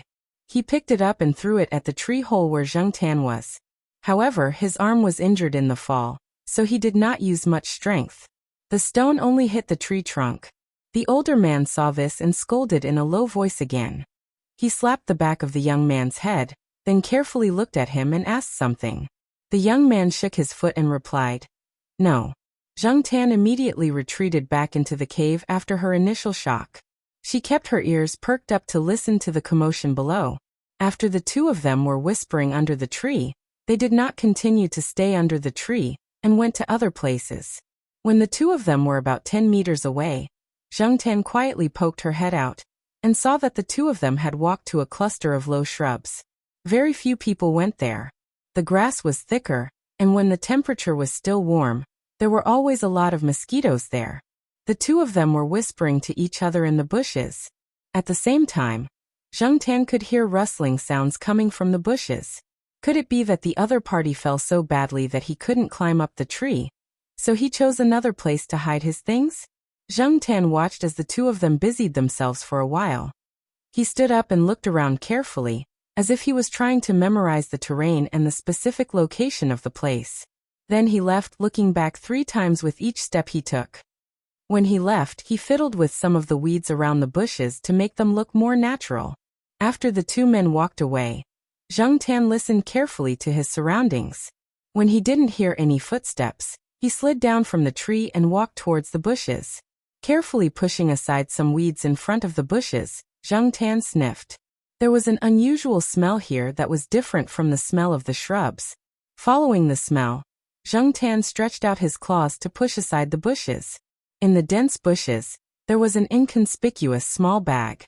It looked like the bag that the students used to store their MP3 players. The other party tied the bag's string to a few branches in the bushes. The string was tied quite securely, probably because they were afraid that it would fall and cause other accidents. Zheng Tan untied the bag for about half an hour. No wonder the two of them squatted in front of the bushes for so long. After taking the bag out, Zheng Tan fiddled with the bushes a few more times, straightening out the weeds that had been pushed aside. Then he carried the bag and ran away. Coming under a tree, Zheng Tan touched the bag. The bag was very ordinary, and the material didn't seem to be very expensive. This kind of small bag was sold by the students outside for 1 or 2 yuan. Opening the bag, Zheng Tan looked inside. There were some small hard objects inside. The small ones were about 1 millimeter or even smaller. The bigger ones were about 3 millimeters. Zheng Tan looked carefully and found that these things looked like diamonds. Diamonds? Fake, right? Zheng Tan looked at the small particles in the bag. As an illiterate person who couldn't even differentiate between diamonds and crystals, Zheng Tan felt a lot of pressure. But if it was fake, then why were the two of them so careful? Hiding things in the middle of the night like a thief. But if it was real, then these diamonds were worth a lot of money. Why would the two of them just leave it here? Put the bag back? Thinking about the two's style of doing things, Zheng Tan decided to give them a hard time. He didn't plan to bring this bag back to the Jiao family. It could cause trouble for the Jiao family. So, Zheng Tan decided to hide this bag somewhere else. Anyway, it was already so late, and no one would see it. I seem to have forgotten something. Looking up at the night sky, Zheng Tan cursed. Then he tightened the bag and tied a simple knot. Then he climbed up the tree hole where he hid the phone. Since the two of them came here to hide things and found this tree hole, Zheng Tan decided to temporarily move the phone. Zheng Tan thought about the place where he hid the phone and the bag of real and fake diamonds. After Zheng Tan hid the things, he looked at his phone. It was 11:40 p.m. He turned off his phone and immediately ran towards the East District compound. Before he entered the compound, Zheng Tan could see the building where the Jiao family lived. The lights in the living room of the Jiao family on the 5th floor were still on. Zheng Tan took a deep breath and continued running. He couldn't avoid a scolding. 5th floor, Jiao family living room. Jiao Pa and Jiao Ma were sitting in the living room. The TV was on, but there was no sound at all. It was almost on silent mode. One was expressionless, and the other looked worried. They kept looking at the clock on the wall. Little Pomelo was sitting in front of her desk in her room. She had an exercise book open in front of her, but she was not in the mood to do anything. She was in a daze. Jiao Pa changed the channel with the remote control. It was a horror movie. In the movie, a cat was baring its fangs at a monster. Jiao Pa's face twitched. It was not that he wanted to watch the movie, but the time was displayed in the corner of the channel. Very good. It was 10 minutes to 12 p.m. The door of the Jiao family's house was not closed. The anti-theft door was left ajar. There was a soft click from downstairs. Jiao Pa and Jiao Ma woke up and looked at the door. After a while, a furry paw pushed open the ajar door. A cat head peeked out and looked carefully into the living room. As soon as she saw the black cat's paw, Mama Jiao's worried heart relaxed. Okay, you are finally back. Jiao Ma walked over and lifted Zheng Tan up. She did not see any injuries on him, so she put Zheng Tan down.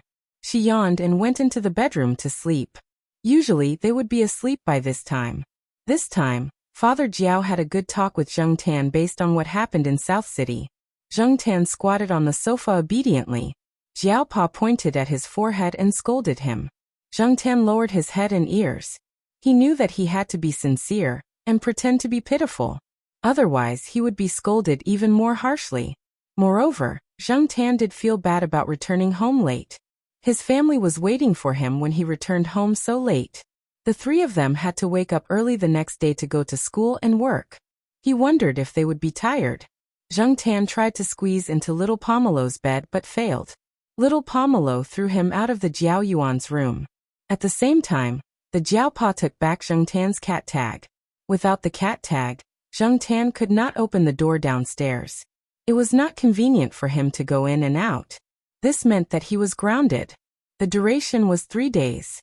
After 3 days, Whether or not the cat tag would be returned would depend on his performance. Therefore, Zheng Tan could sneak out of the building during these 3 days.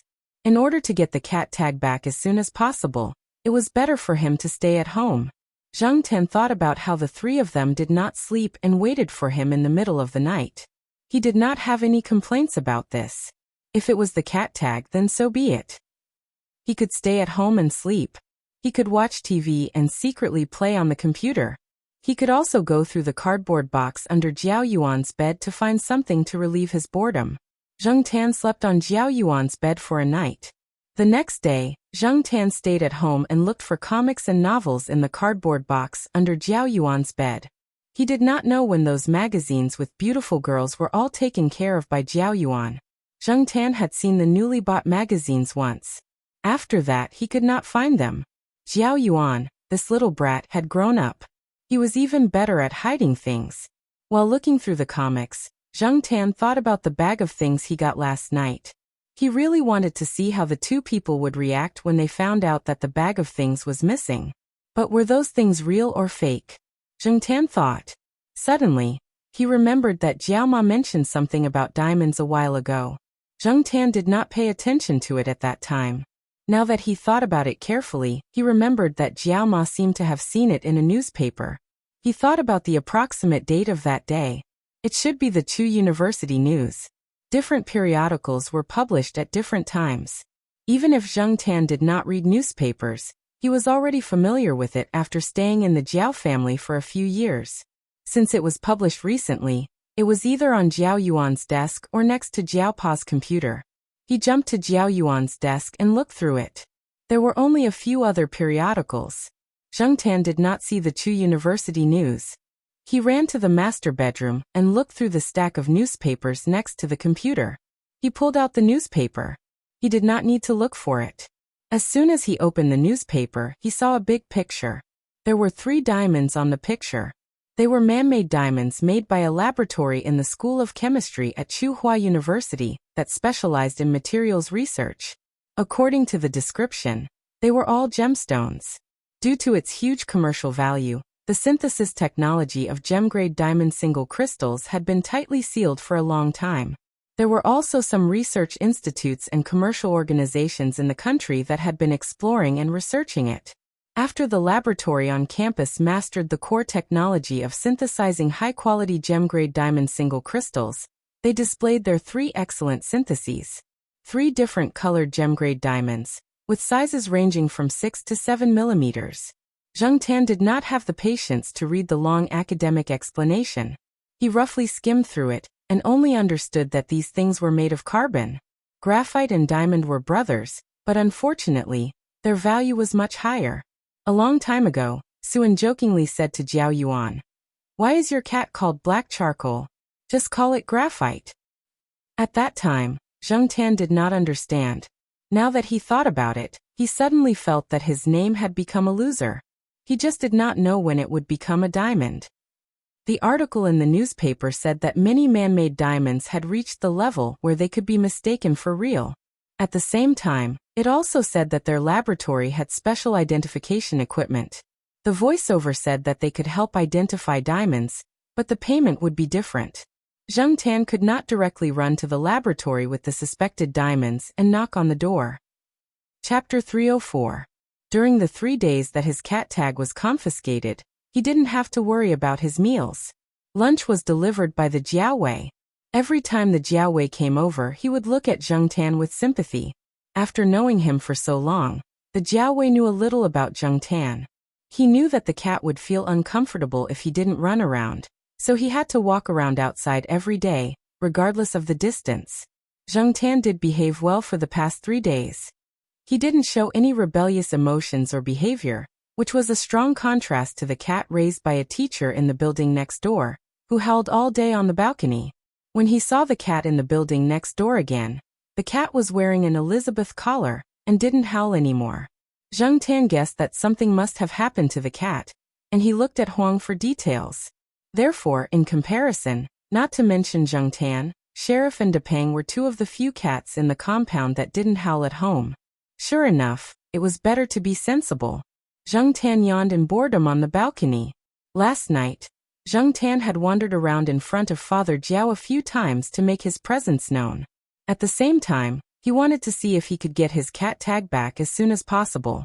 Unfortunately, the Jiaopa only glanced at Zheng Tan and didn't say a word.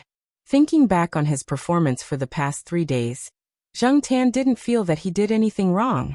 Zheng Tan thought that he would be grounded for the 4th day, but when he returned to little Pomelo's room, he found the cat tag hanging on the cat tree.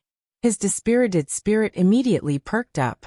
He didn't notice it when he woke up last night and this morning. It seemed that the Jiaopa put it there when he went out. He didn't expect the Jiaopa to put it there quietly. Zheng Tan jumped up and put the cat tag back around his neck. He unlocked the door and went out. Sure enough, he didn't move much for the past 3 days. Now that he was outside, he felt much better. Zheng Tan didn't go anywhere else and went straight to the old tile-roofed housing area. At the beginning of this year, another batch of tile-roofed houses in the old tile-roofed housing area had been marked with a high-risk sign, so that students who were active there would avoid these buildings. In fact, for Zheng Tan, these few buildings were not bad. It was just like a tile-roofed house that had been marked with a high-risk sign for a few years had become a gathering place for cats. For the cats, as long as it was not torn down or destroyed, it was enough for the cats to toss around inside for a long time. Zheng Tan didn't hear any news that this area was going to be rejected immediately. Therefore, at least for this year, this place could be used as a good place for Zheng Tan to hide things. He just had to be wary of those rats and some curious and naughty cats. At this time, there weren't many students moving about in the sturdy tile-roofed houses. Zheng Tan came to a tile-roofed house with a big cross on it, and entered through a broken window. It hadn't been used for a long time, so there was a stale smell inside. There were some traces of spider activity in the corner. There was also a pile of abandoned wooden tables in the room. There were also some discolored rat droppings on the tables that had been there for a long time. Zheng Tan went over, stopped in front of a table, and opened a drawer there. This drawer was one of the better preserved drawers of these tables. In the drawer were Zheng Tan's cell phone, and the unappraised diamonds that he had brought over that night. Nothing was missing, and there was no smell of other people or cats or dogs. Thinking about the appraisal method that he had seen in the newspaper that day, Zheng Tan jumped onto a table with a bag and carefully fished out a few large diamonds. Without any other tools, he could only use a few simple methods mentioned in the newspaper to preliminarily appraise them. In terms of weight, hardness, fineness, polishing, and so on, Zheng Tan roughly looked at them. They were similar to the real diamonds mentioned in the newspaper, but Zheng Tan was still skeptical. Zheng Tan couldn't make a more accurate appraisal now, but he heard that many gem-grade synthetic diamonds might not be lower than real diamonds. However, Zheng Tan speculated that there was probably a new way to reduce the cost from what a professor mentioned in the newspaper had mentioned. There were so many research institutes and companies in the world researching, and there might be new ways to create gem-grade synthetic diamonds that could pass off as real ones. It was just that everyone kept it a secret so that others wouldn't know. After putting the few colorless diamonds back into the bag, Zheng Tan stuffed the bag and cell phone back into the drawer. After closing the door, he came out of the tile-roofed house. After thinking about it, Zheng Tan decided to go to the small forest on the edge of the community to check out the situation. 3 days had passed, and he didn't know if the 2 people who hid the things had come back to take a look. There weren't many people in the small forest at this time, but there were people passing by from time to time on the road from the new student dormitory to the side door. Although Zheng Tan couldn't see the situation on the road from here, he could tell by the sound of the passing cars. Zheng Tan didn't run directly but walked slowly. At the same time, he also paid attention to whether anyone was around, and carefully identified how many unfamiliar smells were in the air. Zheng Tan was already very familiar with the smells here, so if there were any unfamiliar smells, he would definitely be able to smell it. In the past 3 days, someone had come to the forest. Zheng Tan smelled some smells that he had never smelled before, but he couldn't say that it was related to the bag. It could also be a student who came here to have sex. The guard's blackback came to the forest to pee and shit again, and he didn't know which student had drunk too much vomit. When he came to the bushes, the unfamiliar smells were basically gone. Zheng Tan observed the surrounding grass and there were no obvious dents. Compared to the situation that night, It didn't seem to have changed. He went to the bushes and sniffed, but he didn't find any unusual smells. So, it seems that the two people didn't come back to take a look. So relieved? Or they couldn't come anymore? Shaking his head, Zhang Tan didn't think about it. He ran to the tree hole where he hid the phone. It wasn't occupied by birds, and there were no other traces. Except that the phone wasn't here, it was the same as usual. Everything was the same. This made Zhang Tan, who had some expectations, quite disappointed. On the way back, Zhang Tan originally planned to go to the Institute of Biological Sciences to report to the Jiaopa's office. He hadn't been there for a long time, so he wanted to show his presence and let the Jiaopa know that he didn't run around. However, as he walked, Zhang Tan turned and ran towards the chemistry department. He saw a person. He had seen that person in the newspaper before. The other picture in the report about gem-grade synthetic diamonds was that person. Although he felt that the bag in his hand might not be related to the person in the chemistry department, Zhang Tan didn't have anything else to do, so he went over to see if the person had any other emotions. If he lost something valuable, he would be anxious no matter how he tried to hide it. The professor in his 50s just came out of the department. He seemed to be in a good mood, and his smile was sincere. It didn't look like he lost something valuable. There were two people walking with the professor. A man in his 30s looked very gentle and gentlemanly, and a 25-year-old tall beauty with mixed-race looks. However, the woman just walked quietly beside them and didn't interrupt. It was the professor and the other man who were talking. Looking at the professor's words and actions, he was quite polite. Someone who could make these professors treat him so politely was definitely not a simple person. It wasn't until they reached a fork in the road that the three separated. The professor drove away, and the man and woman continued to walk along the road in front of them. It was more like they were admiring the scenery and architecture here. Zhang Tan didn't follow them anymore. He went to the Institute of Biological Sciences and walked around the Jiaopa's office. He was going to sleep there. There were always people looking for the Jiaopa. Zhang Tan couldn't stay there, so he went out for a walk and then went to the Jiaowei's restaurant to eat. After walking around, Zhang Tan walked into a small path. There was only a stone path through the forest and lawn, and this was the shortcut that the Jiaowei often took after classes. Zhang Tan saw that it was almost time, and decided to wait for the Jiaowei here. There was a 1-meter-long wooden chair. Zhang Tan jumped on it and lay down to sleep. Even if he fell asleep, the Jiaowei would definitely wake Zhang Tan up if he passed by. There was no need to worry about missing him. Lying on the chair, Zhang Tan smelled the fragrance of the flowers in this season. He ignored the noisy birds flying around and closed his eyes to take a nap. Not long after he closed his eyes, Zhang Tan heard someone walking towards the wooden chair. He opened his eyes a little and looked in that direction. It was the man and woman he saw earlier. The two of them were walking around the campus. Based on their conversation, they were going to find a place to rest. They didn't expect to see Zhang Tan lying here. The man and woman had noticed a wooden chair not far away, and were planning to sit down and rest for a while. When they got closer, they found a black cat lying in the middle of the chair. From its tail to its head, it took up most of the chair. The remaining space was obviously not enough for the two of them to sit down. Originally, the two of them didn't think much of it when they saw the cat occupying the chair. After all, the cat would definitely run away if they walked over. However, to their surprise, when they got closer, the cat was still lying on the chair. It raised its head slightly and looked at them with half-opened eyes. It looked like it was too lazy to move.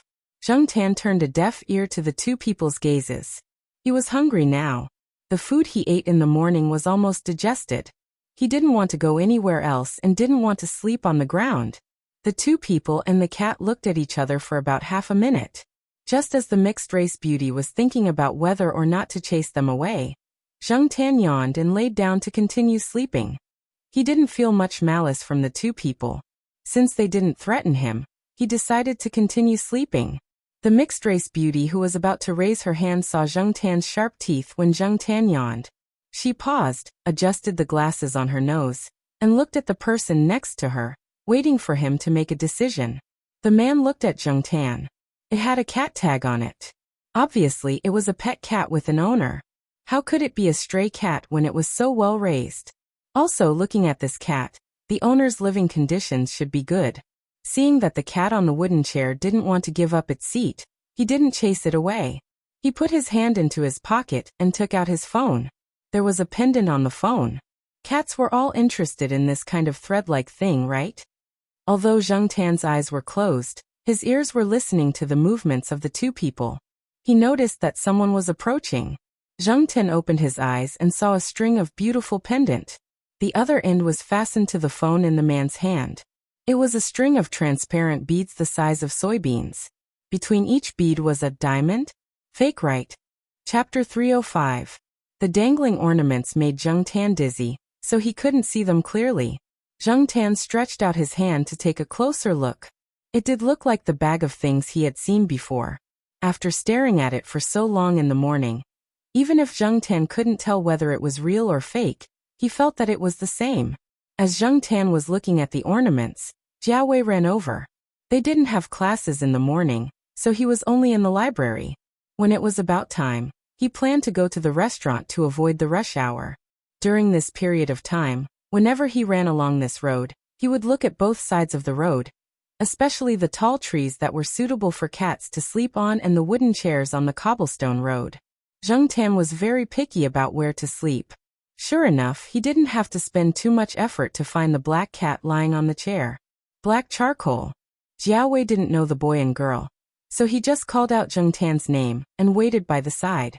When he saw the boy and girl looking over, Jiao Wei smiled and nodded at them without saying anything. He usually didn't talk much.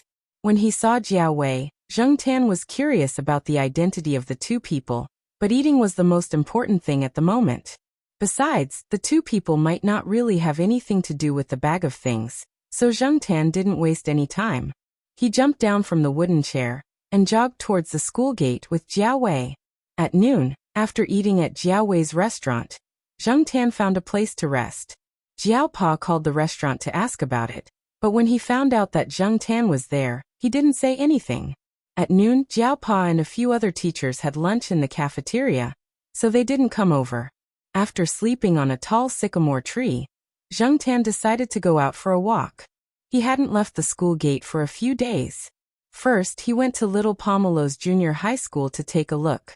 Then he continued to walk forward until he heard the familiar sound of the arrow and saw the familiar bridge. That old blind man was actually here today. How rare. Over the past year, the blind old man had been coming to the bridge less often. Sometimes, Zheng Tan would not bump into him even when he was strolling along the bridge. He would only see him when he went to the alley where the blind old man lived.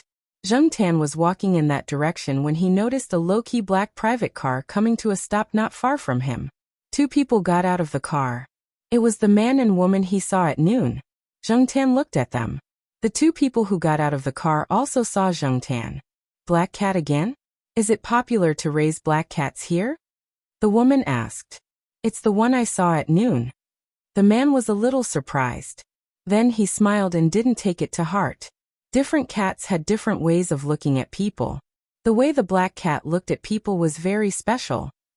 However, even if they were the same cat, it was not a big deal to meet them here. It doesn't have a cat tag, the woman said. She was not doubting the opinions of others. She was just voicing her doubts. Generally speaking, pet cats would have cat tags when they were outside.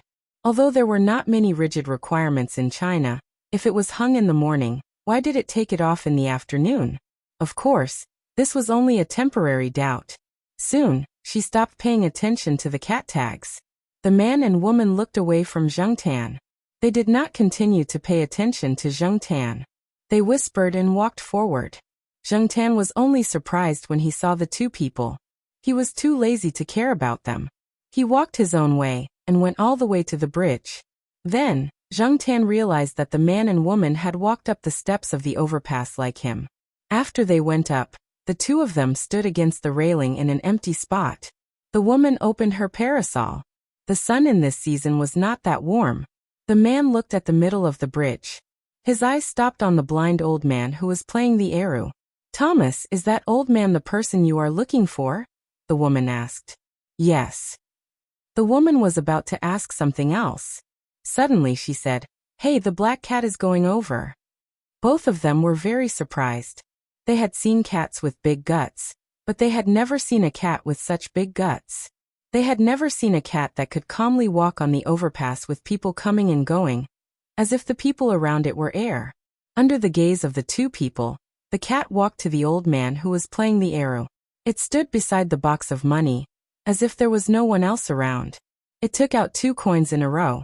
Then, it stood under the shade of the umbrella and yawned. The two people were speechless. After a few seconds of silence, the woman said, "Thomas, that old man has a good temper." The man didn't say anything, but he was thinking in his heart, if her temper was really good, there wouldn't have been so much bloodshed in the dark back then. People who fought with real swords and spears, especially people like that person over there, definitely couldn't be described as good. It was just that the cat was too bold. Many people had said that many animals avoided the old man. Zheng Tan yawned. He had just found 2 coins in the old man's box. Every year, when the school started in September, there would always be some students who thought they were smart enough to throw some coins into the box. Little did they know that when they thought others were stupid and played tricks on them, others also thought they were looking for trouble. It was just that many people did not bother to do it. Wasn't there a saying, "You are looking at a fool on the bridge, and the fool is looking at you from the surroundings"? When Zheng Tan yawned for the second time, the old man finished his song and began to pack up. This made Zheng Tan feel a little strange. It wasn't time yet, right? The old man had something to do today, and was leaving early? Zheng Tan was not the only one who thought so. Several vendors on the bridge were also muttering. Why did the old man leave so early today? Do we have to pack up early too? Let's pack up. He probably heard some news. To be on the safe side, let's pack up and leave. So behind the old man, some vendors also began to pack up. Of course, there were also some vendors who saw that business was good and still stayed there. This year, the old man did not come over most of the time. Didn't they still set up their stalls? Zheng Tan saw the old man pack up and leave. He followed behind him. It had been a long time since he went to the old man's place. He did not know if little Nine was there recently. After a few steps, Zheng Tan found that the man and woman were also walking not far away. Looking back at them, Zheng Tan continued to walk. After leaving the bridge for a certain distance, Zheng Tan saw a fruit vendor quickly pass from behind, running in a hurry. Looking back at the bridge, the vendors on the bridge were hurriedly packing up something. Obviously, there was an inspection, so they quickly packed up and left. Looking at the old man who was walking at a steady pace, Zheng Tan curled his lips. Passing the business street, he walked into a familiar alley. The man and woman behind him maintained a distance of 6 or 7 meters. Zheng Tan was surprised. These two knew the blind old man? While Zheng Tan was surprised, the two behind him were also surprised. Did this cat know the person in front? Wasn't this a normal cat raised by a normal family in a university? Looking at the reaction of the person who opened the door, whether it was seeing the man and woman or Zheng Tan, there was no extra expression. They really knew each other. After entering the house, Zheng Tan walked to the living room with familiarity. He jumped onto a chair and sat down. He was much more natural than the two behind him. "Uncle Kun, long time no see." The man bowed slightly to the old man. Zheng Tan's beard trembled. "Uncle Kun?" Although the name was only one word different, compared to the public version of Uncle Kun that Yi Hao and the others called him, the relationship seemed much closer. "It's been 7 years, Tang Mo. Are you planning to enter the domestic market now that you're back?" The old man's tone had a rare familiarity. Zheng Tan couldn't help but look at the guy named Tang Mo. Where did this guy come from? Tang Mo smiled. "Yes, but I ran into some trouble when I came back. I couldn't handle it, so I came to you for help." Tang Mo didn't beat around the bush. He was very direct and had the tone of a junior talking to an elder.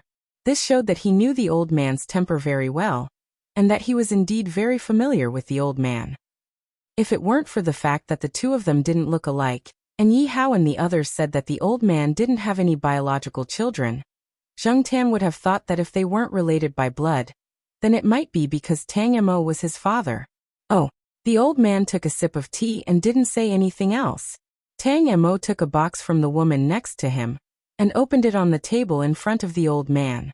There were a few diamonds of different shapes in the box. Each of them was more than 5 millimeters in diameter, and the bigger ones were almost a centimeter in diameter. Zhang Tan didn't know how to evaluate the value of a diamond, so he perked up his ears to listen to their conversation. The old man put down his cup and took the box. His fingers brushed across the diamonds, and he picked one up and touched it. He smiled. Not bad, better than the previous ones. If your father knew, he would be very happy. Zhang Tan was stunned. From what he heard, could those eye-catching diamonds be fake? Put the graphite and some other materials into a special box, and put the box into a special device similar to a pressure cooker. It simulates the temperature and pressure of the formation of diamonds below the Earth's surface. The graphite changes, and 3 days later take out the box. Open it, and you will find a diamond crystal. Compared to the natural diamonds that take billions of years to form, these only take a few days to produce. It's much cheaper than the natural diamonds dug out from the mines. However, that's only the technology from 3 years ago. Tang Mo picked one up and looked at the light reflected on it. His eyes were full of confidence. These are the products of the new technology. The cost is slightly higher, and it only takes a few days to produce them. However, they are no different from the natural diamonds that formed naturally under high temperature and pressure more than 1 billion years ago. Furthermore, they can grow. Congratulations. It seems that the jewelry market is going to start another war. The old man's tone didn't change much. The benefits behind this didn't excite him. I remember when your father proposed the plan, he said that once the technology matured, it would have an impact on the market no less than the advent of the Iron Age in the 1950s, and the invention of the transistor in the 1940s. Diamonds weren't only used as jewelry. They could also allow computers to operate at a speed that could melt the innards of current computers. They could also penetrate into electronics, machinery, and even firearms and bring about reforms. Although there was still a long way to go before he could reach his goal, and there were still many problems that had yet to be solved, Tang Mo felt that he had already taken a big step forward. Before that, I would like to ask Uncle Kuan to help me find a bag of experimental products that were stolen by rats, Tang Mo said as he put down the diamond. Chapter 306. Before Tom came here, an assistant brought some experimental products of a new technology over. However, there was an accident midway, causing a small portion of the experimental products to go missing. The accident was accidental. This was the conclusion Tom came to after investigating. However, during the accident, some people took advantage of the opportunity to steal some of the experimental products. Tom didn't want these experimental products to cause unforeseen changes to his plan. Compared to the box Tom just took out, these experimental products were still somewhat lacking. If they were tested by professionals with professional equipment, they would be able to detect the difference between them and natural diamonds. However, Zhang Tan couldn't tell the difference at all based on the simple identification method described in the newspaper. Knowing this, Zhang Tan felt a lot better. It wasn't that he wasn't good enough, it was just that these things were difficult to distinguish between real and fake. Of course, if it was like what Tom said, and the final product was no different from a natural diamond, then it wouldn't be considered a fake. It would still be a real diamond, but the price would only be 1/3 of a natural diamond.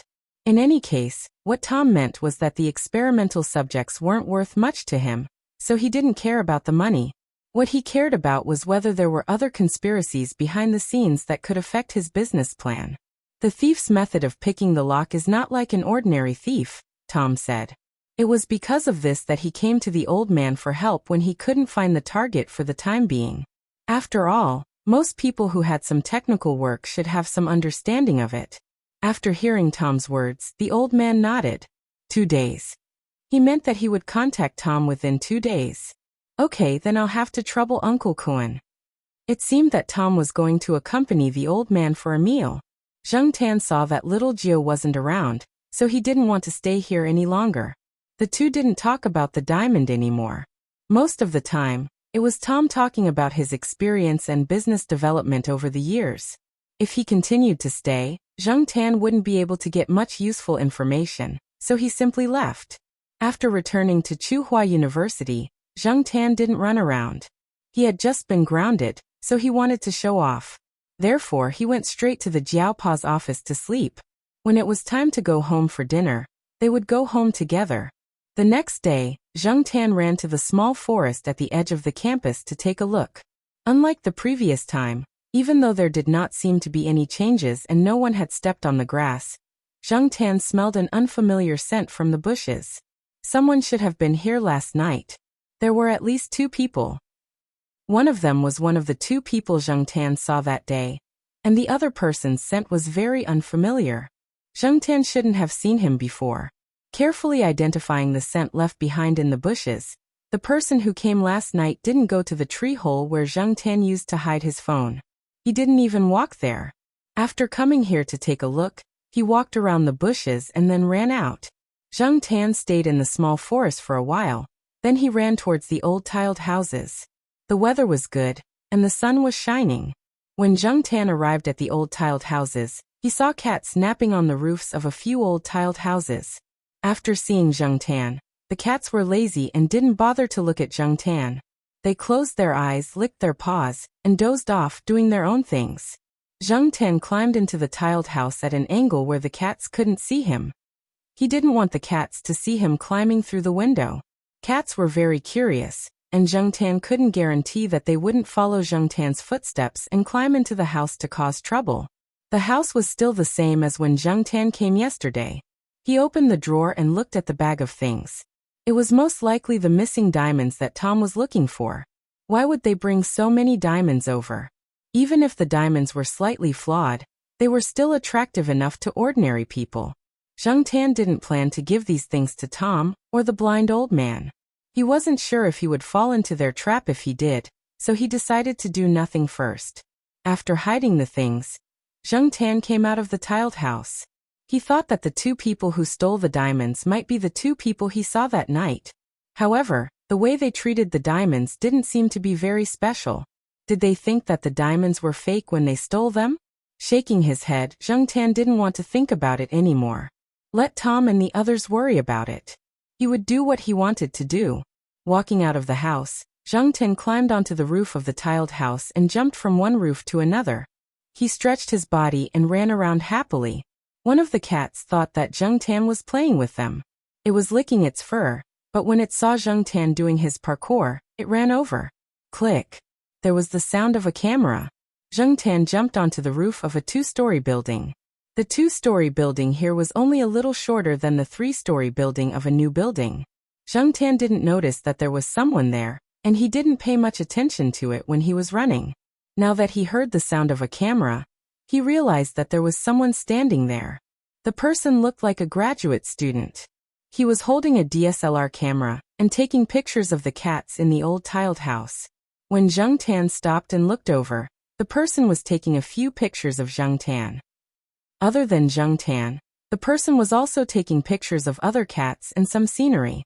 After taking pictures, he sat on the edge of a flower bed in the old tiled house area and took out a very thin laptop from his backpack. It was rare to see people using such thin laptops these days. Also, the laptop didn't have a brand, so Zheng Tan couldn't tell which brand it was. Usually, there weren't many people in the old tiled house area at this time.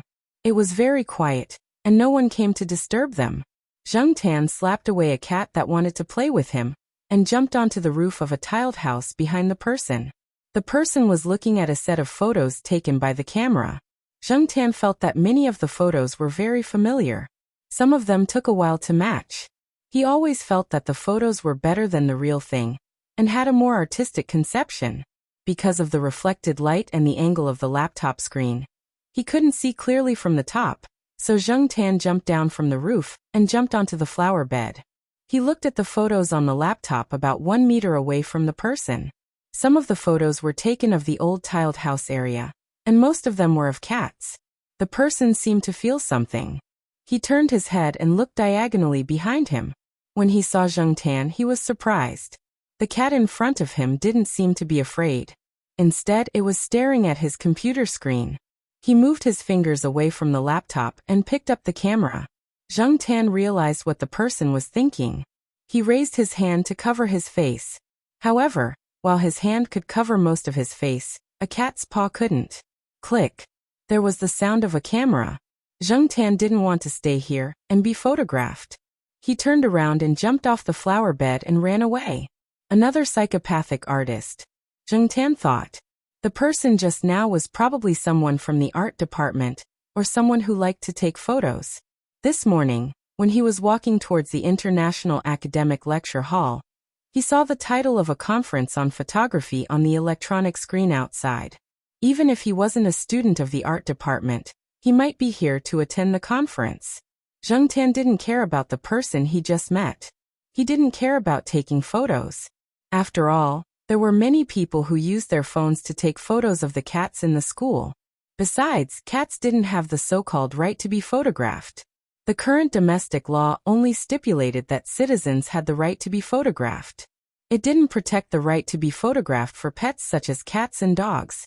While Zheng Tan was thinking about the right to be photographed for cats, in a restaurant about 10 minutes away from Tsinghua University, Tom was looking at the new investigation information that Uncle Kuan had just sent to him. The thief had been found, but the test subjects were really missing. The thief was a habitual offender. He was caught during a cleanup operation last year. Not long ago, he was released from prison. He happened to run into an accident and stole some diamonds. However, when he pried open the box containing the test subjects, he found that there were too many diamonds inside. His first thought was that they were fake. How could there be so many real diamonds? However, for people like him, they could sell fake diamonds for real money. At that time, there were people nearby who had rushed to the scene of the accident. The thief didn't have time to examine them carefully. He was also afraid of being discovered. The big box containing the test subjects couldn't be taken away either. It would be a pity to just give up on them, so he grabbed a bunch and ran away. The thief had a habit. He would hide the stolen things in a place and wait for the news to die down before going back to look for them. When the blind old man's people found the thief, he was checking his recent gains with his nephew. The blind old man sent people to follow the thief, but they found that the test subjects were gone. Tom was inclined to believe this result. However, knowing that there was no other conspiracy behind this, he was a lot more relieved. If he really couldn't find it, then there was no need to look for it anymore. He should focus on the current situation. He passed the folder in his hand to the woman beside him and turned to look at the door. Sorry for being late. I was at a meeting and was dragged over to talk for a while. A young man with a backpack walked over and sat in the chair opposite Tom. This was the guy who took the photos that Zheng Tan saw. Thomas, when did you and Kelly come back to China? We just came back 2 days ago, Tom replied. The three of them chatted and ate. Tom looked at the person opposite him. Yang, what did you take today? Judging by the look on his face, he must have taken a lot of photos that he was satisfied with. Yang took out his laptop and opened a set of photos. I took some photos of some cats in Tsinghua University. They looked like photos I've seen before, so I took some photos. Really? Let me see. Yang passed the laptop over. Tom flipped through the photos on the screen. There were photos taken today and also some old photos that were copied. There were also a few old photos that were scanned. They looked like they were taken in the 80s and 90s. A few cats were moving around on top of a brick house, looking relaxed. Today's photo was taken of a red brick house. A few cats were lying on top of the roof, licking their fur with their eyes closed, or taking a nap. As he flipped through the photos, Tom's fingers paused. In one of the photos on the screen, a black cat was standing on top of a building. It tilted its head slightly and looked down at the camera. It looked arrogant and didn't panic because of the sudden appearance of the camera. Tom wasn't thinking too much. He felt that if he was in the position of the camera, the cat would also look at him with a look that said, "Who do you think you are?" Chapter 307. Do you know this cat? Yang looked at Tang Emo. Although he felt that the cat was a little different, he didn't think too much about it. He didn't expect Tang Emo to know it. Yes, it's quite an interesting cat. Tang Emo didn't mention that he saw it at Uncle Kuan's place. He only mentioned how he met the black cat. Now that you mention it, I want to see that cat again. I want to take more photos in these 2 days, Yang said. You can only stay for 2 days? Can't help it, I still have things to do over there. This time, I was invited by an old artist. Plus, there's a lot of trouble staying here. Tang Emo understood. The so-called invitation meant that Yang Yi only came to the conference because of the old artist who invited him. It wasn't just for the conference. During this period, those who came to the conference with other ideas would also try to use this opportunity to show their faces in front of Yang Yi. If Yang Yi liked them, those people's value would multiply overnight. Although Yang Yi looked like a university student, it was hard to tell his background, especially when he walked around the university in such an inconspicuous outfit. Actually, Yang Yi was only a few years younger than Tang Emo. He was almost 30. Yang Yi had an entertainment management company, Yixing Culture. The company's name was somewhat famous in the industry, but outsiders might not know about it. The company had only been established for less than 3 years, but its development was impressive. Most importantly, it had a backer. Every industry had its own rules. There were many people who wanted to take shortcuts, and many of them had their eyes on Yang Yi. Tang Emo met Yang Yi overseas. They had been working together when they were overseas. Now that Tang Emo wanted to enter the domestic market, Yang Yi's company was planning to shoot a movie to promote some newcomers. There were many scenes in the movie that required a lot of jewels and diamonds. Yang Yi valued props very much, probably because of his love for photography. He didn't allow any flaws under the camera, so many fake props were eliminated. Because of this, Yang Yi and Tang Mo decided to work together again. Tang Mo's synthetic diamonds came in handy this time. The synthetic diamonds under the camera were almost identical to natural diamonds. It was hard to tell them apart. Tang Mo took this opportunity to advertise himself. Yang Yi was very satisfied after looking at the sample diamond. If I don't have time by then, I'll send someone over to discuss it with you. There were a few scenes that would be filmed in Chuhua City. Tang Emo also planned to stay here for a while. He could afford to wait. Carrying a large number of diamonds, even if they were not natural diamonds, they had to be on guard. In the next few days, there would be another batch of jewelry shipped over. During this period of time, Tang Emo would stay in the old man's territory to be more secure. After finishing his discussion with Tang Emo, Yang Yi walked out of the restaurant with his backpack and hailed a cab to return to the hotel to rest. The next day, Yang Yi had originally planned to check on the preparation at the film set, but after looking at the photos for half the night, he decided to make a trip to Chuhua University today. It was rare for him to come across a cat scene that touched him, so he decided to go take a look again. Actually, Yang Yi didn't have any special interest in cats. The one who liked cats was his maternal grandfather.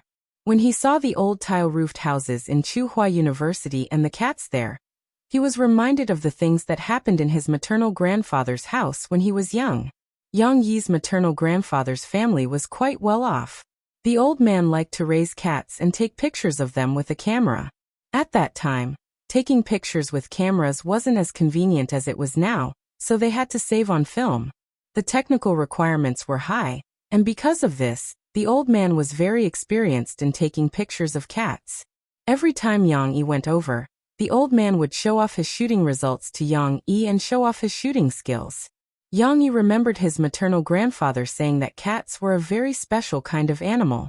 They had personalities and were also scheming.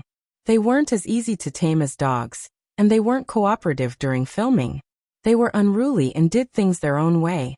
Therefore, the technical difficulty was slightly higher, and there was a lot of attention to when and what kind of photos were taken. Therefore, most of the time, the old man would accommodate the cat's work and rest schedule. Of course, the different cat's work and rest schedule had a lot to do with the cat's owner. Back then, the old man and the cat raised by the old man actually influenced each other. The old man very much agreed with Mr. Jing and saying that all scenery is love. Using the scenery to express one's emotions, and using the scenery to express one's emotions. The photographer's mission was to record images, and every photo contained the photographer's emotions. Looking through the old photos from when he was young, he realized that the person who took the photos was no longer there. The cats in the photos were also long gone. Although he didn't set foot in the pet rearing circle that was becoming more and more prosperous with the economic and social development, Yang Yi had always been taking pictures of cats. It had a kind of chance and randomness in life. Whenever he came across them, he would take pictures. Therefore, it was rare for him to have some feelings. He wanted to take more pictures. He might not have time to come here in the future. Even if he came here, who knew if this place would still be the same? Now many universities were undergoing renovation. The old buildings were being demolished and new buildings were being built. When the time came, would the cat still be there? Yang Yi woke up early. When he came to Tsinghua University, he saw many old people walking around outside. Today was Saturday, and most of the students didn't have classes. Therefore, there were fewer students walking around than usual. This time, Yang Yi entered from another door. It was a different route from yesterday's meeting. This side was close to the faculty's residence. It was much quieter. Moreover, most of the people he saw were old people.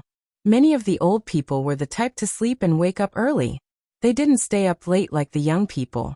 After taking a few pictures, Yang Yi saw an old man carrying a bag of steamed buns bought from the cafeteria. He was walking a bullhead terrier. He was probably tired from walking, and was resting on a wooden chair by the lawn. The bullhead terrier was squatting beside him. When it looked around, its small triangular eyes were filled with vigilance. However, when it looked at the old man beside it, the bullhead terrier's eyes were much gentler. Yang Yi raised his hand to take a few pictures. He heard the old man shout, "Little flower." He looked over and saw another old man leading a very large Saint Bernard. The little flower that the old man shouted just now should be this Saint Bernard. Seeing Yang Yi taking pictures, the two old men greeted Yang Yi. When they heard Yang Yi say that he was a photographer, they quickly shouted for him to take a few more pictures. These two are getting along well, Yang Yi said as he looked at the two dogs that had different sizes and personalities. One of his friends had a bullhead terrier. That fellow was very aggressive, causing the dogs and cats around to run away when they saw it. Therefore, when he saw these two dogs, he was quite curious. Of course, these two grew up together. Let me tell you, back then, if it was someone who was familiar with the teachers around, when they heard "let me tell you," they would know that there would be a long story or an educational speech behind it. However, Yang Yi didn't care. He stood aside and listened to the two old men talk about the things that happened in the community and Niu Zhuangzhuang's heroic deeds.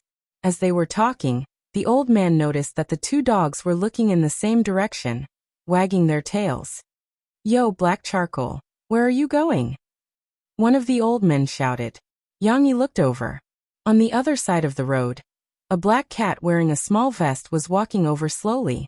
It looked lazy, yawning as it walked. When it heard the old man's shout, it slowly glanced over and continued to walk at the same speed as before. This morning, after the Jiaopa went to the courtyard, he called home. He didn't bring a USB flash drive and couldn't leave the laboratory, so the Jiaoma directly asked Zheng Tan to deliver it. Similar things had happened before. He put on a small vest, put the USB flash drive in the pocket of the vest, zipped it up, and sent it to the Institute of Biological Sciences. Running over and walking back, Zheng Tan didn't sleep well last night, thinking about those diamonds. There was still work today, so Zheng Tan planned to take a nap before that. The benches around were occupied by old men and women who came out for a walk or to buy groceries. He didn't want to lie on the tree now, so sleeping on a branch while wearing a vest wasn't very comfortable. After looking around, Zheng Tan directly went over and used the flower as a blanket, a soft and warm blanket. Looking at the cat sleeping on the back of such a big Saint Bernard, Yang Yi raised his eyebrows. He looked at the bullhead terrier next to it, then looked at the Saint Bernard lying down obediently. Yang Yi curiously asked the two old men, "Is this cat not afraid of dogs?" "Afraid? Tisk, it's good enough that it doesn't bully these two. They've been bullied by it since they were young," said one of the old men. "Oh, Black Charcoal's vest is not bad." Another old man touched Zheng Tan's vest. "You're so sleepy, did you catch a thief last night?" The three of them talked here, and when it was time to leave, Zheng Tan also got up, but he stopped at the small fork in the road and waited by the side. Later, someone would come to pick him up and take him to the pet center. Today he wore the vest to deliver something to the Jiaopa, and also for the pet center. If he worked overtime today, it would be just right for overtime pay. Yang Yi didn't leave, but followed Zheng Tan over. Seeing Zheng Tan waiting there, he also looked at him not far away. He was curious about why the cat was squatting there. After waiting for about 10 minutes, Zhang Tan finally saw the person he was waiting for. Charlie was driving his nanny van, a small two-wheeled electric modified specifically to pick up Zhang Tan and take him to the pet center to shoot the new promotional video. It was said that the government had recently introduced a policy related to environmental protection. Recently, various departments had been learning to implement the new spirit, and even some social groups had begun to follow the trend. Xiaoguo wanted to use this topic to shoot an advertising video to promote environmental protection. The electric car stopped in front of Zhang Tan. Charlie looked at the time. He really wasn't late today. It was the cat that came early. Thinking of this, Charlie's worries were a lot less. In the past 2 years, not only did Charlie have some understanding of Zhang Tan's temper, but he also knew a little about Zhang Tan's preferences. For example, he knew that this cat, whose breed was only worth a few dozen yuan in some butcher's markets but was very important in this team, didn't like things related to pets, including toys, food, most pet clothes, and so on. Instead, it was more interested in human things such as computers, televisions, and game consoles. Once, Charlie even saw Bosco put headphones on the cat so that the cat could listen to MP3 players. After seeing so much, he didn't find it strange anymore. The nanny on the set was dutiful and worthy of the salary that Bosco gave him. Although the car and clothes didn't have the logo of the pet center, the kettle in Charlie's basket was printed with the words, "Obviously so Pet Center." Pet center? Didn't they say that this cat was raised by a teacher? Yang Yi thought. Excuse me, is this cat yours? Yang Yi walked over and asked. Chapter 308. At first, Yang Yi didn't understand why the other person had such a cold and distant reaction. After a while, he thought of something and took out a business card and handed it over. I'm from Yixing Culture. I'm here to attend a photography conference. Charlie was still on guard. He didn't know what Yixing Culture was, but since it involved people in the photography industry, he could be considered to have crossed paths with them. So before he fully understood, Charlie still saw Yang Yi as a competitor. The business card Yang Yi gave was a relatively ordinary one. Yang Yi's specific position in the company was not written on it. The phone number was a spare phone number that Yang Yi bought in Chuhua City. Charlie didn't care after glancing at the business card. Out of courtesy, he didn't immediately throw the business card into the trash can.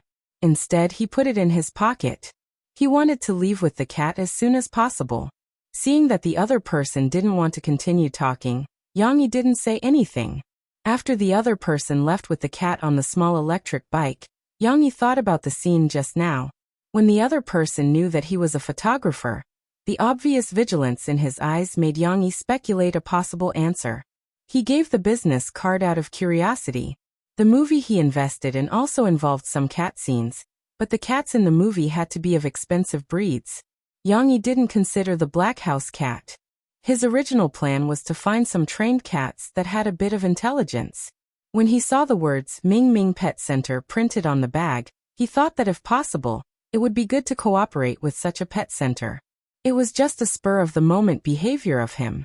After asking someone to check the pet center, Yang Yi returned to the hotel and watched most of the commercials and videos that Xiaoguo and the others had shot. He didn't sleep the whole night, thinking about the videos. He suddenly had an idea, but this idea needed to be discussed with the person in charge of the pet center first. Yang Yi didn't have to wait long. The next day, he received a call from Xiaoguo. It turned out that after Charlie took Zhang Tan to the pet center, because the temperature in the room was a little high and it was a little stuffy, Charlie threw his jacket in the place where clothes were placed. The business card in the jacket slipped out at that time. At that time, no one paid attention to it, but when Xiaoguo went to put the clothes away, he found it. He picked it up and looked at it. When he saw the words Yixing Culture on it, he immediately became excited. Xiaoguo himself had made a lot of money from advertisements and videos, and had even rented a cat to a small crew to film a TV series. Naturally, he knew a lot about the professional and commercial circles, and Yixing Culture was one of them. He didn't know who this Yang Yi was, or what position he held in Yixing Culture, but since this company was involved, it meant that there was a potential business opportunity. Without caring about anything else, Xiaoguo immediately called Charlie over and asked him about what happened. Charlie didn't hide anything and told him everything. Anyway, it was only a matter of a few minutes.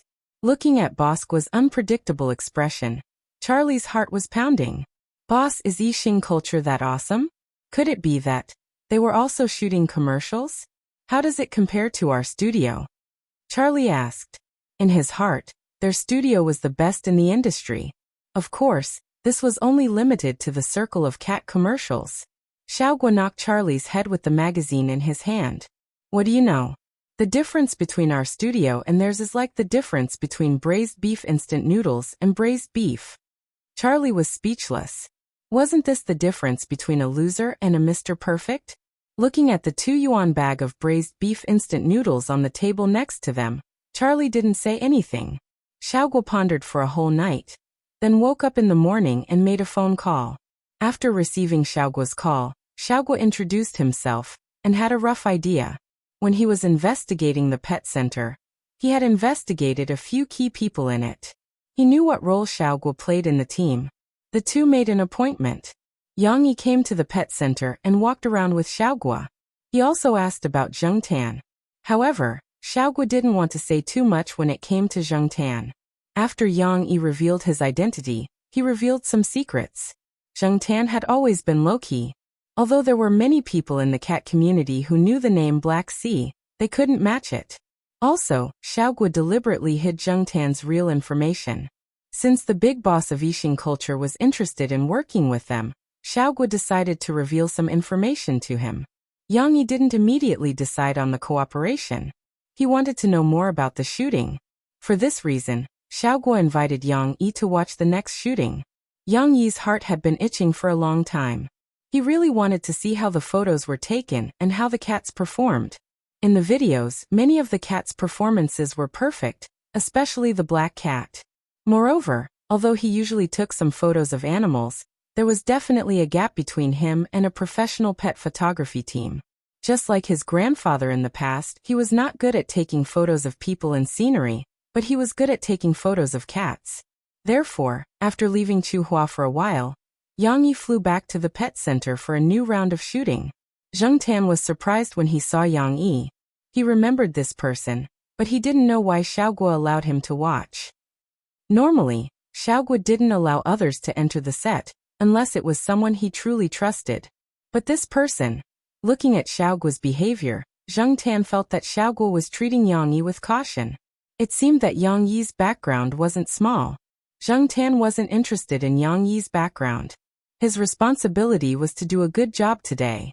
As soon as the shooting started, Xiaogua's caution was gone. He completely entered his usual state and ignored Yang Yi, almost forgetting about him. Yang Yi didn't care that he was left out. He paid attention to the black cat under the camera, as well as the other cats and dogs playing other roles. It had to be admitted that a professional team was better than others. They knew which cat couldn't sleep without hugging something, which cat would start to get excited at what time, which cat hated what smell, and how it would behave after smelling it, and so on. Since the establishment of this team, they had a deeper understanding of the cats in the studio that were often in front of the camera. The shooting efficiency was high, and the results were satisfactory. Xiaogua said that the black cat was the trump card here. It was true. Just look at the performance of these cats. Unfortunately, because of the problem of breed, the movie couldn't use this cat. They could only use other cats. According to the script of the movie, it had to be a famous breed cat. However, the fact that the black cat couldn't play a role in the movie fulfilled Yang Yi's wish. Yang Yi liked to shoot mostly because of his grandfather's influence. A long time ago, Yang Yi had the idea of shooting a documentary about the city, people, and cats. The documentary would record real life, show the pulse and life of the era, and show and record the real side of the era. Adding in the element of cats would also enhance the viewability of the documentary. This would attract many people who were not interested in documentaries to take a look at it. However, it was difficult and he hadn't been able to put it into practice. After his grandfather passed away, Yang Yi's idea became stronger when he looked at the photos in the thick album. Looking at the black cat in front of the camera, the smile on Yang Yi's face became bigger and bigger. Zheng Tan, who was shooting the advertisement, suddenly felt a chill on his back. He almost made a mistake when he jumped. Fortunately, he was experienced and strong mentally, so he calmed down quickly. After the shooting, Xiaoguo and Xiaoguo had a private talk in the room. When they talked about Zheng Tan, Xiaoguo shook his head. I can't make the decision. You have to find its father and get his approval. Otherwise, even if you take it away by force, it won't cooperate. It will also let you know what a cat's paw is. After that, Yang Yi and Xiaoguo signed the contract. The movie team picked an experienced cat from the team and sent it over. At the same time, a few people from the movie team followed along. They would take care of the cat's daily life and make it more cooperative with the filming. As for Zheng Tan, Yang Yi went to talk to him directly. Jiao Pa and Jiao Ma were troubled. Shooting the advertisement was one thing, but Xiaoguo was an acquaintance. He knew everything about Zheng Tan and agreed to keep it a secret. Even if he was popular in the cat community, it was only a small circle. His real life wouldn't be affected much. Just like Xiaoguo himself, shooting advertisements for cat food and related products was just a small matter compared to professional movies and TV shows. If he really participated in a movie and took up a lot of space, it would be a different level. Moreover, shooting the advertisement here was close to home. If he accepted Yang Yi's job, Zheng Tan would probably be away from home for a long time. Judging from Zheng Tan's troublemaking behavior, Jiao Pa and Jiao Ma were really worried. Convincing the Jiao family was not an easy task. Yang Yi didn't expect to encounter such a problem. Lure with money? Sorry, Jiao family wasn't as poor as people thought. They weren't crazy about money and wouldn't fall for it. Threaten? In Xiaoguo's words, that cat would let you know what a cat's paw was. Let's just wait until the Jiao family agrees. Yang Yi originally planned to fly back to Beijing the next day, but because of this incident, he changed his mind and played the emotional card. He talked about some emotional things, about art, about relationships, about cats, and about the awareness of caring for cats promoted by this film. This time, more people would like and understand this race that had infiltrated human society, had a bad temper, and was difficult to understand. In the end, the Jiao family relented, but that was all. The final decision still depended on Zheng Tan's own opinion. After Zheng Tan agreed, Jiao Pa replied to Yang Yi and agreed to act. After Yang Yi ended the call, he looked at the sunlight outside the window for a while. Then he picked up his phone and opened the photo album. There was an old photo copied over. In the photo, there was an old man smiling happily. On the old man's shoulder was a yellow and white house cat. The cat intimately leaned against the old man's head. It raised its chin slightly and looked at the camera with a hint of laziness. Some people said that the people in Beijing had the arrogance of the emperor, but also the enthusiasm of the Hutong. The cats in Beijing had the spirit of the Forbidden City, but also the ruffian spirit of the Sihiyuan. Chapter 309. Shooting wasn't something that could be done immediately after signing the contract. It still required a series of preparations, so Zheng Tan wouldn't leave for the time being. He would still stay in Chuhua City for a while. In order to let Zheng Tan better adapt to the shooting, Xiaoguo decided to transfer some people from the working group to help Zheng Tan. The so-called help to familiarize himself with the shooting location was that Xiaoguo thought that Yang Yi's team would probably use a similar shooting method after staying with the film crew for a few days. Therefore, Zheng Tan was taken to the pet center every day to face the familiar people, cameras, props, and so on in the studio. He was brought here for special training, so the people around him were very active. Zheng Tan didn't need to shoot advertising videos and pictures these days, so he was quite bored in the studio. If there was no privacy to eat, sleep, or even poop, Zheng Tan didn't mind letting Xiaoguo know what a cat's paw was. Therefore, when Xiaoguo returned to the pet center from the film crew and opened the door of his lounge, he found that the sofa cushion that he bought less than half a year ago was full of scars. Xiaoguo didn't lock the lounge these 2 days, and only Li Yuanba, Peanut Candy, and Zheng Tan could open the door by themselves. Zheng Tan often slept here, and Li Yuanba occasionally came over. Peanut Candy basically didn't enter the door. Among them, Li Yuanba had his own special place for lunch, the bookshelf. Only Zheng Tan slept on the sofa. Half a year ago, Xiaoguo annoyed Zheng Tan because of something. In a fit of anger, he destroyed a sofa in Xiaoguo's place.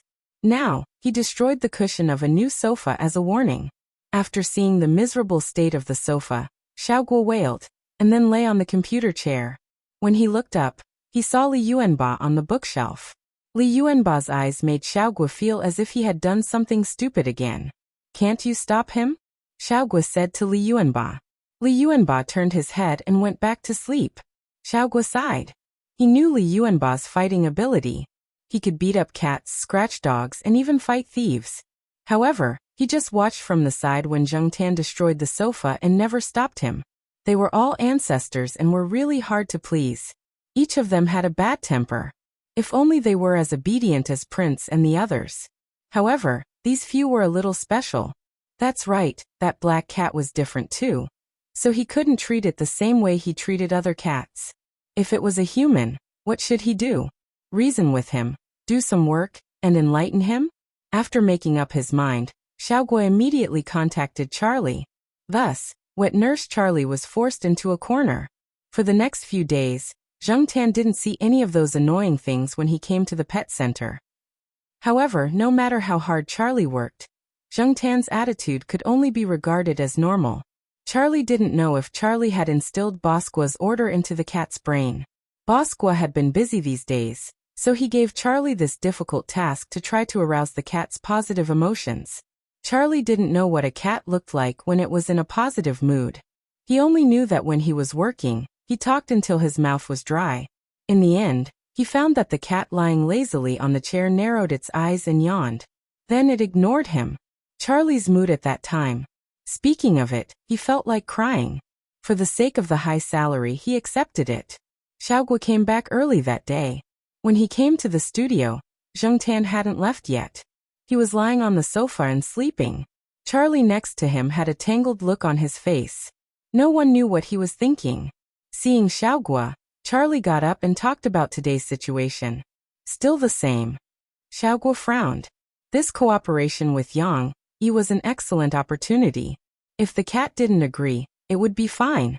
But since it agreed to act, Xiaoguo had to spend more effort on it. If he was passive and slack off, people wouldn't be optimistic about him. It was fine here, but if he went to Beijing and went to other people's territory, he didn't know if he would be at a disadvantage.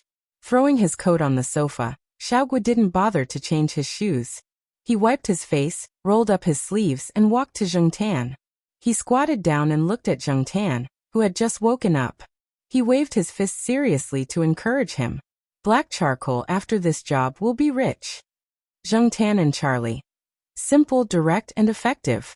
Zheng Tan's fighting spirit was finally ignited, and he narrowed his eyes. Zheng Tan looked at the contract. The money was indeed a lot, but Zheng Tan felt that Xiaoguo was too nervous. He wasn't a rookie who just started shooting commercials. Did he need to worry so much? Sighing in his heart, Zheng Tan felt that recently everyone seemed to be a little too nervous and anxious, whether it was the people at the pet center or the Jiao family. While Zheng Tan was sighing, the Jiaopa was thinking about whether to contact the people he knew in Beijing. He knew people there, but they definitely didn't have time to take care of them. It was also inconvenient for them to take care of them. After thinking about it, the Jiaopa contacted Feng Xiaokong. The third Master Feng's base was in Beijing. It was more reliable to ask him for help. The third Master Feng, who was busy in other provinces, was surprised when he received the call from the Jiaopa shooting a documentary. The third Master Feng waved his hand and asked his assistant to leave. He put his feet on the desk. "Who is it?" "Mr. Yang from Yixing Culture," the Jiaopa said. "That kid Yang Yi? Okay, I got it. Don't worry. Even if I don't have time, I will ask someone to take care of him." The third Master Feng gave the Jiaopa phone number. If there was a need, he could ask someone to contact this number.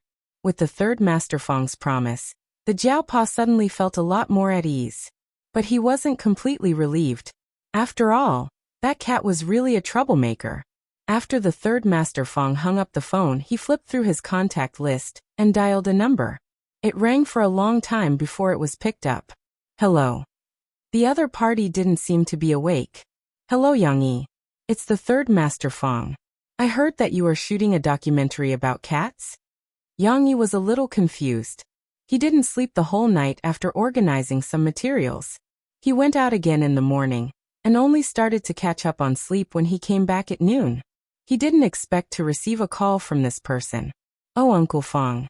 Yang Yi was of the same generation as Air Mao and the others. He wasn't very familiar with Fong Xiaokong. They had cooperated a few times in business in the past 2 years. He used to call Fong Xiaokong Uncle Fong like Air Mao and the others. Yes, that's true. What's the matter? Are you interested in investing? Fong Xiaokong had invested in many movies. Yang Yi was just casually mentioning it. He didn't expect Fong Xiaokong to laugh. Yes, but I want to ask, do you still need a role? I have a cat at home too. It's very smart. It's not much worse than black charcoal. Yang Yi paused for a few seconds. Third Master Fong had a cat at home? What he didn't expect was that unlike other people who recommended actors, celebrities, or relatives, the Third Master Fong only recommended his cat. Since Third Master Fong had asked, Yang Yi didn't immediately refuse. Instead he asked, "What's the breed of your cat?" "My cat is a crossbreed. It's not a famous cat, but it's very smart. It's much better than those famous purebred cats. Do you have internet there? I'll send you some photos." Fong Xiaokong took out his laptop, selected a few photos taken at home, and sent them over. He always thought that the smartest cat in the world, other than black charcoal, was his demi. If his demi wasn't good enough, what other cat was qualified? Crossbreed cats referred to cats with impure bloodlines. Yang Yi didn't plan to use many expensive purebred cats in the documentary. Basically, he was going to use house cats and crossbreed cats. Hearing Fong Xiaokong's words, Yang Yi was relieved. He opened the file he received and checked the photos. 10 seconds later. "How is it? Good enough, right?" Fong Xiaokong asked. "His eyes are sharp enough," Yang Yi commented. Fong Xiaokong didn't ask for much. He just wanted to make a cameo appearance as a souvenir for himself. After Yang Yi agreed, Fong Xiaokong immediately looked for an opportunity to ask his daughter for credit. Fong Mingming was happy, but she thought of another. "Dad, since our demi is participating, can we get Xiaomi to make a cameo appearance? I haven't seen Xiaomi in a long time." So, after Yang Yi slept restlessly for another hour, he received a call from Fong Xiaokong again. "Hello, Yang Yi. It's me, Fong-san." "Yang Yi, I just wanted to ask, are you still looking for roles? I'll recommend another one. She's also a crossbreed. She's from the same family as our demi. She's called Xiaomi. She's just a little dumber than our demi. Her looks are passable, but there's a mole near her mouth. Are you still in front of the computer? I'll send you the photos." Yang Yi. Xiaomi had always been with Zhao Le. They stayed in Chuhua City for a while. Later, when Zhao Le got busy, there was no one to take care of her. Even the nanny couldn't hold her down, so Zhao Li's mother brought her to Beijing to keep her company. Her husband and daughter were usually very busy, but Zhao Li's mother liked Xiaomi. When she returned to Beijing, she couldn't bear to part with her, so she brought her along. Although they were both in Beijing, Xiaomi and Xiaomi didn't have much time to see each other. As for Zheng Tan, ever since Xiaomi was taken away, they hadn't seen each other. Xiaomi only saw Xiaomi when they went to the cat exhibition. Knowing that these two would also participate, Zheng Tan was looking forward to it. He wondered if Xiaomi would still be as aggressive after inheriting her father's mole. In the middle of November, Zheng Tan followed a group of people selected by Xiaogua and set off for Beijing. Charlie's sidekick took care of them. This wasn't the first time Zheng Tan went on a long trip. The people of the Jiao family couldn't help but worry. Zheng Tan's ears were about to grow calluses from all the reminders he had heard. Before leaving, Zheng Tan went to the old tiled house and hid the phone and the bag of diamonds separately. He also moved some broken tables and chairs to block the entrance. This way he wouldn't be afraid of other cats entering. They didn't have the strength of Zheng Tan. Yang Yi had already arranged a place for them to stay. There were also some other staff members of the film crew there. These people were very curious about Zheng Tan. They heard that the big boss Yang Yi had brought up the plan of making this film again because of this cat. Charlie and the others who were entrusted with the important task by Xiaoguo were worried that Zheng Tan wouldn't be able to adapt after seeing so many strangers. It turned out that they had thought too much. Zheng Tan wasn't nervous at all. Although he didn't know these people, he could feel the kindness from them. Even the ugliest one, the big bearded man with a fierce smile, was actually kind. Since there was no threat, There was no need to worry. After Charlie called the Jiao family to tell them that he was safe, someone came to pick up Zheng Tan before Zheng Tan could get familiar with the people of the film crew. It was Fang Xiaokong's people. After going downstairs, Zheng Tan glanced around and his gaze fell on the silver private car. Black charcoal over here. Fang Mingming opened the car window and waved at Zheng Tan. Chapter 310. Demi still looked the same as when Zheng Tan saw it at the cat show. It still did not have much of an expression, and seemed to be indifferent to the people and things around it. Only when it looked over did its eyes widen a little, and its pupils dilate a little. This made it look a little less sharp than usual. As for Xiaomi, this was the first time Zheng Tan saw it after it was taken away. The pattern in his impression, and the mole that was the same as its father's made Zheng Tan recognize these two features. Unlike Demi, this was the first time Xiaomi saw Zheng Tan after it left. When it looked at Zheng Tan, it was a little confused. Zheng Tan did not know if this guy still remembered him. Xiaomi's line of sight followed Zheng Tan. It probably felt that the space was too small, so it squeezed Demi beside it. Demi slapped its head, but it did not care. It continued to squeeze and its head was slapped again. The two cats were squeezed by the car window, so Zheng Tan could not enter. It was the driver in front who called out to Zheng Tan and jumped in through the front window. Zheng Tan had never seen the driver before, but from his conversation with Charlie, he knew that this was the person that Fang Xiaokong mentioned to take care of the cats in Beijing. Since they had informed him in advance, Charlie was relieved. After watching the car leave, Charlie reported Zheng Tan's whereabouts to the people in Chuhua City. This was what his boss, Xiaogua, and Professor Jiao had instructed him to do. On the other side, Zheng Tan, who had jumped into the car, sat in the front passenger seat. Fang Mingming and the two cats were in the back seat. There was another person that he did not know. She was sent by Fang Mingming's mother to take care of the children and cats. Zheng Tan noticed that Xiaomi was wearing a leash, and the other end of the leash was in the hands of the woman that Zheng Tan did not know. Xiaomi's cat tag was hung on a buckle of the leash. It was made quite delicately. The leash even went under Xiaomi's forearm, so that the cat's neck would not bear all the force when the leash was pulled. However, most of the cats that used this kind of leash were more active. Demi was not like that. Just as Zheng Tan had guessed, Xiaomi was prone to hyperactivity. It was completely different from Demi's calm and steady nature. After Zheng Tan got into the car, Little Me was very curious at first. From time to time, she would get close to him and sniff.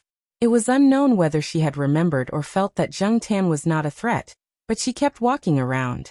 She even raised her paw to touch Zheng Tan. She kept moving around in the back seat until Fang Mingming forcefully pressed her against the car seat. Even though she was lying down, Xiaomi didn't stay idle. She rubbed around and played around, wagging her tail. Who did she take after? Even peanut candy wasn't like this back then, right?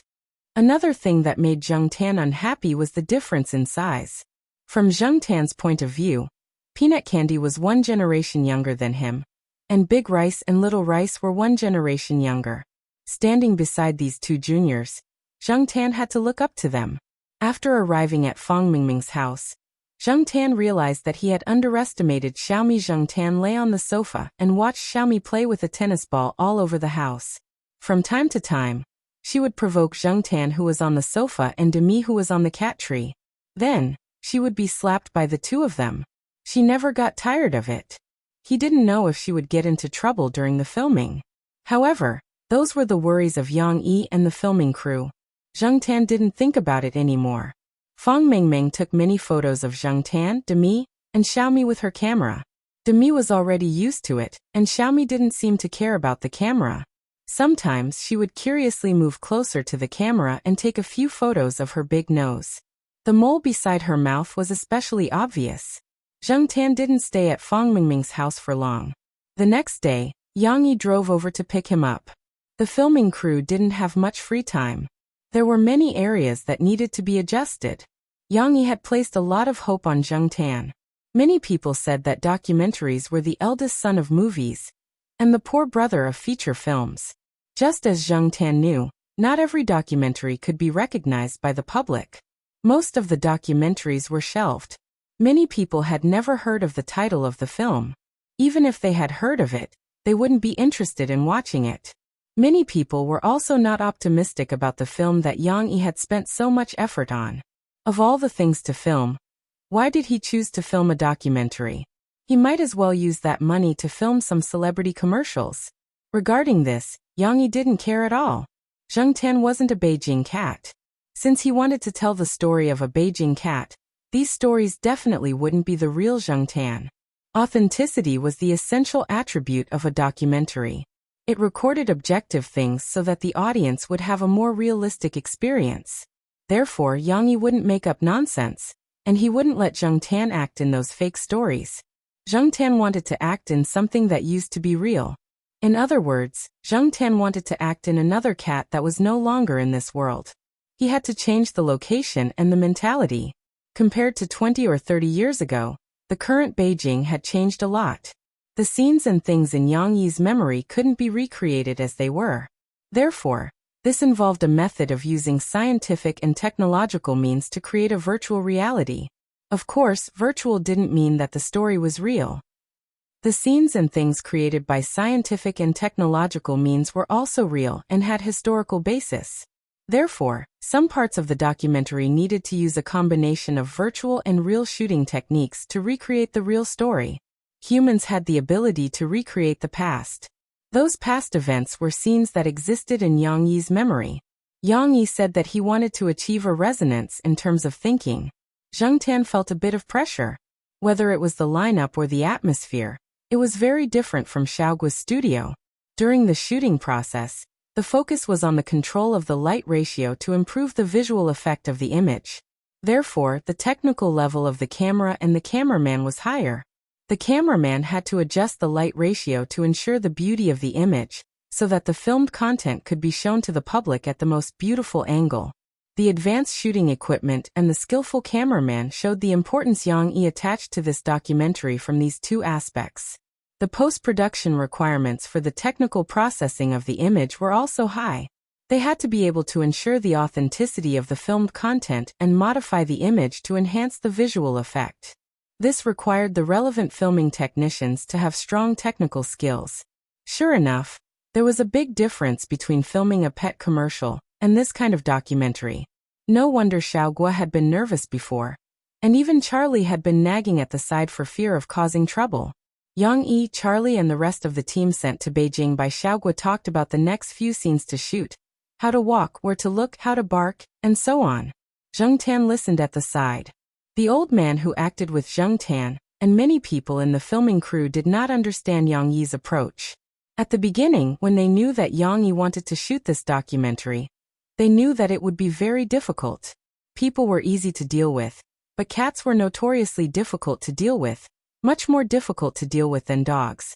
Looking at the proportion of dogs and cats in the movies so far, one would not know how difficult it was to deal with cats if they had not filmed it before. Therefore, they felt that Yang Yi was still too young and naive to think about things too simply. Yang Yi also knew what others would think, but what he learned from Xiaoguo and Professor Jiao, as well as what he saw with his own eyes at the filming site at the pet center, made him have high expectations for this cat. This involved the story of his grandfather, and the significance of the film itself was great, even if it was not a big production movie, and was only a documentary that many people did not think highly of. Every time Yang Yi filmed an animal, he liked to guess the animal's mood by looking at the animal's eyes that were fixed in the photo. Compared to humans, animals were more eye-catching. In fact, most of the time, an animal's gaze could instantly kill the celebrities on TV.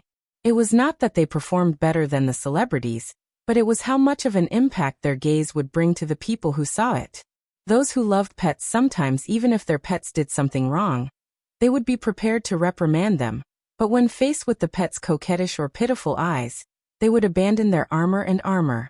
The eyes of animals were also filled with emotions. Although it was a documentary, there were still some things that had to be done, especially Zheng Tan, who was acting the life of another cat. Before shooting, Zheng Tan had to do makeup. Yes, makeup. This was something that had been discussed before. Yang Yi's grandfather had once reared a cat that wasn't pure black. That cat had 3 white legs and 1 black leg. There was a small white dot on its nose, and an inverted triangle on its chin. Compared to the sheriff, the proportion of white on its body wasn't much. Zheng Tan had seen the photo that Yang Yi took out. As for the dye, Yang Yi specially got it. It was said that it was harmless, edible, and could be washed off. For this reason, Jiao Pa specially took some for testing. After getting the results, he agreed. Before this, Zheng Tan had always thought that dyeing was an easy task, but when it came to makeup, he realized that it was not so. The makeup artist that Yang Yi hired was too conscientious and meticulous. Of course, the effect was also very good. Zheng Tan was guaranteed that many people would not recognize him if he went out now. Most people recognized animals by their color at first sight. A little white would change a lot, and the all-black aura would be reduced. Charlie held the mirror for Zheng Tan to look at. Zheng Tan was satisfied with the rest. At first glance, he did not see any makeup. The only depressing thing was the little white spot under the nose. Zheng Tan now felt that peanut candy and Xiaomi's mole were not bad. At least, it was better than Zheng Tan's current one. The white spot under the makeup looked like snot, flowing directly into the mouth. After the makeup was done, the shoot began. There were many questions that could only be answered when the shoot began. For example, Yang Yi said how to make a coquettish sound and a defensive sound. That black charcoal doesn't know how to make a sound. No, it's that it can't make a sound like a cat. Charlie said helplessly. Yang Yi, what do you mean by can't make a sound like a cat? Zheng Tan expressed that this was indeed beyond his ability. A normal cat's sound was already difficult enough, let alone a coquettish sound. Charlie was afraid that this master would be angry, so he quickly explained to Yang Yi. Yang Yi thought about the advertisements that he had seen. It seemed that he had not seen this cat's sound in them. Sighing, Yang Yi said, forget it. I'll think of something when the time comes. Continue. Okay, I'll bite the socks later. What's wrong? Don't bite the socks? Hate smelly socks. Sigh, that's new. It's just that I purposely made it old. If you don't believe me, smell it. Okay, continue. Okay, I'll let it squat on the wooden stool and lick its paws later. What? Don't lick its paws? What kind of cat doesn't lick its paws? Humans suck their fingers too. There's dye? It's okay, the dye is edible. I've eaten it before. Or I'll let it lick the paws that don't have any dye. Okay, continue. After a day of shooting, Charlie and the crew were sweating profusely. Zheng Tan was not much better. Yang Yi was too demanding. The director did not feel that there was anything wrong, but Yang Yi was not satisfied. If one thing went wrong, he would reshoot. He probably wanted to have a high degree of overlap with the scenes in his memory. Chapter 3:11. As for Zheng Tan, before he came, the Jiao Pa had told him that he had to play dumb. What did he mean by when necessary? For example, if he didn't want to shoot a scene, if he didn't want to work with someone, if he wasn't used to the place, if he didn't feel well, or if he needed to pee, he could play dumb and pretend that he didn't know how to act. He could just roll around on the spot. After all, he was a cat. How much could the filming crew ask of a cat? The troublesome things could be dealt with by the crew. Xiaogua didn't send so many people over just for show. Zheng Tan didn't believe that Xiaogua and the Jiao Pa didn't have a private agreement. However, this was for his own good. Zheng Tan understood that it was okay to be smart, but if he acted too smart, it would arouse suspicion. To avoid unnecessary trouble, sometimes it was safer to be a little stupid. There were many scenes that Zheng Tan wouldn't shoot in the past, but this time he tolerated it. After all, this kind of documentary was different from commercials. It took a lot of manpower and material resources. Since Zheng Tan had accepted this job, he had to be responsible. Moreover, these scenes were very common for ordinary cats. It wouldn't make sense for him to refuse to act. Zheng Tan didn't feel very comfortable with the makeup on his body. He had to touch up his makeup every now and then, especially the eyebrows and whiskers that were accidentally rubbed off. After all, Zheng Tan's whiskers were black, but the whiskers of the cat in the photo were white. Fortunately, Zheng Tan was more efficient. The whole shooting process was much shorter than Yang Yi's plan. The filming crew thought that it would take a long time to shoot these scenes. They didn't expect the cat to be so cooperative. In their opinion, the cat's intelligence was one of the reasons. More importantly, they heard that the few people who came over were a team that specialized in taking care of cats. In their free time, the filming crew even talked to the team members sent by Xiaogua. Little did they know that the team members were smiling so much that their faces were almost stiff. They didn't dare to say some things. They had signed several contracts, and they would do whatever Xiaogua told them to do. Zheng Tan didn't know how well he acted. He could only tell from Yang Yi's expression that he wasn't up to standard. He could only wait for the final production to be completed. The old man who was acting with Zheng Tan looked like Yang Yi's grandfather from the side. Of course, he had also put on makeup to make it look more alike. Coupled with some filming techniques, Zheng Tan believed that Yang Yi would be satisfied when the movie was actually produced. Among them, Zheng Tan had also come into contact with some of the things that were commonly used in that era, such as the gray cat litter. At that time, almost every house burned coal, which made it easy to clean up. There was also a handmade catwalk made by the people in the Sihiyuan for the little rascals who came in and out all day. A half-foot square hole was made and a curtain was hung. Fat cats and bigger cats would also make the hole bigger. There wasn't any high-tech technology, but it was used well at that time. Other than Zheng Tan, Xiaomi also made a cameo appearance. Yang Yi wanted to film some scenes where the cats were usually active and having fun. Among them, Yang Yi liked what Little Me did the most. Even when it was alone, Little Me would immediately get high. It would kick, scratch, and bite its own feet as if it was schizophrenic. It would quickly run around the narrow wall. And after it was done playing, it would raise its tail in an S shape. Its chrysanthemum faced the setting sun, and it would stretch lazily. Then it would start calling for food. Everyone was happy when they were filming. Zhao Li's mother even came to the scene personally. She didn't care about her cat's embarrassing appearance at all. Instead, she thought that cats should be like that. Zheng Tan could see that Zhao Li's mother valued Xiaomi. It seemed that Xiaomi was to her liking. As for Xiaomi, although it didn't have stage fright, it was too calm and quiet. It stood on the high wall and didn't move. Yang Yi didn't know what to do. After all, this cat was requested by Feng Xiaokong. He had to film something, right? Are these two really brothers? A member of the film crew asked. He was referring to Xiaomi and Xiaomi is a girl. Feng Mingming's ears were sharp. After hearing it, she corrected him. Oh, a girl. Quite gentle and quiet. The member of the film crew laughed.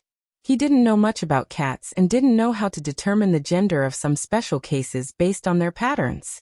After laughing, he looked at Feng Mingming and said, Then can you make your Xiaomi smile? Smile. Can a cat smile? Feng Mingming teased Xiaomi under the wall for a long time. Xiaomi, who was squatting on the wall, finally moved. Its front paws stepped on the ground twice. It straightened its back and looked down. Finally, it pulled out a terrifying smile. All the members of the film crew who were watching. Damn, so scary.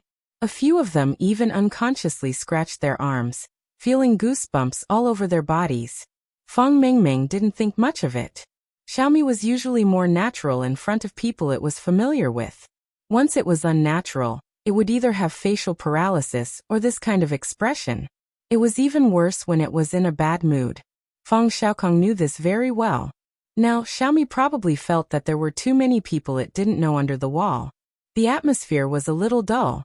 It wasn't as active as Xiaomi and didn't usually take the initiative to stretch out its paws. Feng Mingming teased it for a long time, but didn't see it stretch out its paws. Feng Mingming could only judge its emotional changes through its facial expressions. Of course, it wasn't really Xiaomi's smile just now. It was just a change in its face and mouth that made it look like a smile. However, this was the only way to continue. Okay, that shot just now was good. Every cat is different. If we want to shoot something new, we need to shoot something unique. Yang Yi was quite satisfied. At least they shot something new. At the same time, they could explain it to Feng Xiaokong. At the end of the shoot, Xiaomi was taken away by Zhao Li's mother. Before they left, Zheng Tan heard Zhao Li's mother talking to the people beside her about Xiaomi. She was glad that she brought Xiaomi back. Otherwise, she would probably be depressed if she met a cat like Xiaomi. As for Xiaomi, Feng Mingming was even more glad that she chose Xiaomi. Xiaomi was too troublesome. Her Xiaomi was more obedient. Perhaps to some people, other people's cats were always good. However, even if they praised other people's cats, in the hearts of cat owners, Their own cats would always be the first. No matter if it was a mischievous person or a taciturn person, they would love their own cats. This documentary didn't only talk about Zheng Tan's grandfather. The filming crew also went to interview some other people. Although the latter interviews didn't talk about Zheng Tan couldn't leave yet. Some scenes might have to be res hot. Zheng Tan had to stay for a while just in case. Therefore, Zheng Tan followed them to see the people who were being interviewed. The first person they went to was an old writer's house. Both the old man and the old lady were there. The interview was more realistic. The filming location was at the two old people's house. Their children were often not around, so the two old people raised a cat. It was a white field cat. When it saw Zheng Tan, the cat was very curious and vigilant. It hid around the old man and the old lady and stared at Zheng Tan. Zheng Tan walked around the house. The cat didn't have any reaction. It only stretched its neck and stared at Zheng Tan. When Zheng Tan came to its cat nest and approached its cat rice bowl, the cats first stood up. It rushed over, arched its back, and waved its paws at Zheng Tan and growled, "Hey, don't worry. That black cat won't fight." Yang Yi comforted the worried old lady. Then he asked the two old people when they could start. After Zheng Tan left its rice bowl and cat nest, the cat immediately ran back to the old man and the old lady. The two old people had been interviewed countless times. Therefore, they could handle this kind of situation calmly. The director wouldn't deliberately ask them to do what they wanted. When the old lady was reading and cooking, when the old man was writing, when he was listening to the radio, and the cat's reaction were all filmed. When the old man was writing, the cat would jump on the desk and cause trouble. It would step on the old man's paper and couldn't be pushed away. If it was pushed away again, it would directly lie on the paper. It would only get up slowly when the old lady called it. The old man wasn't angry.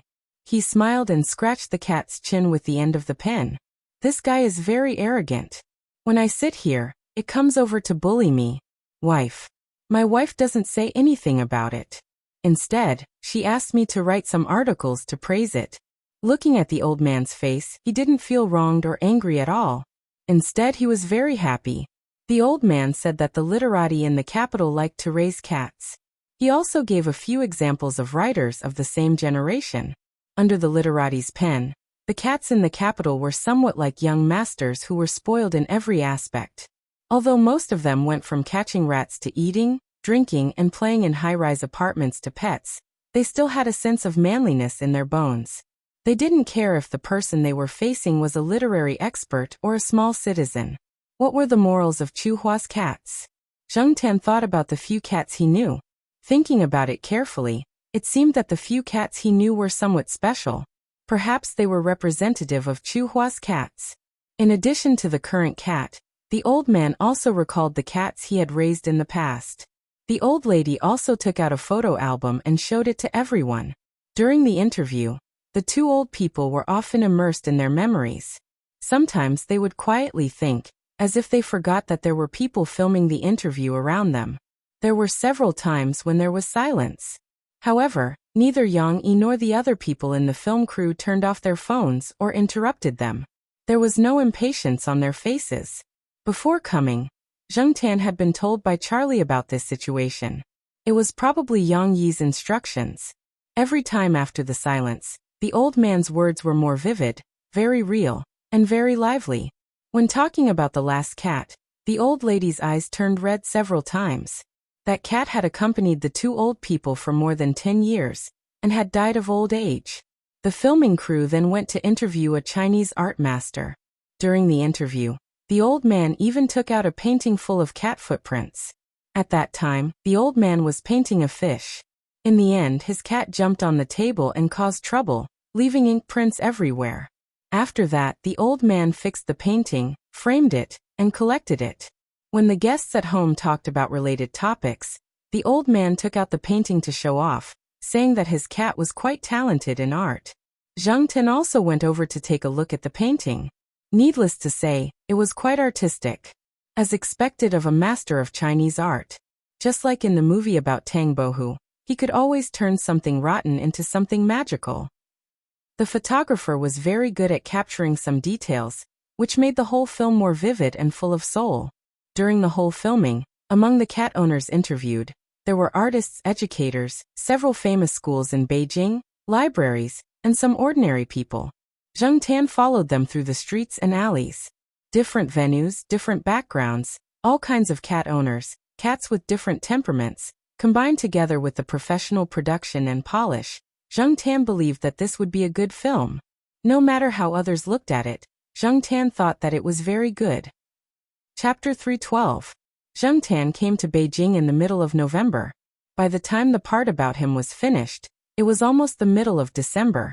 Zheng Tan's part was considered finished, and there was no need to reshoot. As for the follow-up filming, Zheng Tan did not need to follow the filming crew around. If he really wanted to follow them, he would probably have to follow them until next year. The filming crew's journey was not finished, and Zheng Tan planned to return to Chuhua City early for the new year. Charlie and the people sent over were summoned back by Xiaoguo. They were very busy at the end of the year, and Zheng Tan was urged by Fang Mingming to stay in Beijing for a while. In the past month, other than when Zheng Tan had just arrived in Beijing, Fang Mingming did not have much time to see Zheng Tan. She even wanted Zheng Tan to stay at her house for a few days. Fang Xiaokong came forward to talk to Xiaoguo and Jiaopa, and asked Zheng Tan to go back after a while. Zheng Tan could not make it in time for the Christmas special at the pet center, but he had to rush back to film the New Year's special. According to Xiaoguo, Zheng Tan was there to hold the fort. Zheng Tan was quite famous in the cat community on the internet. Every year, many people would look at him during the special because Xiaoguo could always do some little tricks to make Zheng Tan amuse the audience. Without Zheng Tan, there would definitely be people who would be unhappy. In addition, during this period of time, Zheng Tan was absent from some commercials and video shoots. Some people on the internet had already started to make wild guesses. For example, BC is lost, BC is seriously ill, BC was sold. And some people even said that Xiaoguo hid Zheng Tan's gender, BC actually went to give birth, and so on. The people on the team were also looking forward to Zheng Tan's return. They deeply understood how hard their lives were when Zheng Tan was not around. Therefore, Zheng Tan could not stay in Beijing for long. The Jiao family also missed him and called 2 or 3 times a week. Now that Charlie had left, Jiao Pa directly called the person introduced by Fang Xiaokong. That person also truthfully told the Jiao family about Zheng Tan's situation. Zheng Tan did not go to Demi's cat tree at Fang Mingming's house. He occupied a guest room of the Fang family's house, which was tacitly allowed by Fang Xiaokong. Jumping on the edge of the table, Zheng Tan wiped the blurry water vapor on the window and looked outside through the window. At this time, Beijing was colder than Chuhua City. It was snowing outside a few days ago, but it was still very warm indoors. Zheng Tan was a little bored at the Fang family's house. Although the Fang family's house was very big and well decorated, it was still someone else's house. Zheng Tan could not secretly go online, he could not run around, he could not throw tantrums, and he could not crawl under the covers. It had only been 2 days, and Zheng Tan already wanted to go back to the Jiao family. On the weekend, a guest came to the Fang family's house. The guest was Fang Mingming's cousin, Fang Wenjie, who was in his 3rd year of high school. When he came, Fang Mingming was playing a game of guess which glass the pistachio is in with Demi, and Zheng Tan was watching from the side. Mingming, playing games with Demi again. Hey, whose cat is this? Is it a new member of your family? Don't tell me you got it specially for Demi. Ouch. While the guy was talking nonsense, Zheng Tan threw the tennis ball at his feet, and it hit the guy's face. Zheng Tan did not use much strength. He just wanted to teach the guy a lesson, and did not mean to hurt him. Fang Wenjie had a rare short holiday because his family was not around today, so he came over to have a meal. He did not expect to be hit not long after he entered the house. Although it did not hurt much, Fang Wenjie was still surprised. Oh, this cat has a bad temper. Mingming, whose cat is this? Fang Wenjie did not get close to Zheng Tan, but sat next to Fang Mingming. However, his eyes were fixed on Zheng Tan, in case Zheng Tan threw something at him again. Who told you to talk nonsense? Fang Mingming gloated. This is Black Charcoal, my dad's friends. He came here last month to shoot a documentary, so I let him stay at home for a few more days. Shoot a movie? So advanced? Fang Wenjie was surprised. Not a movie, a documentary.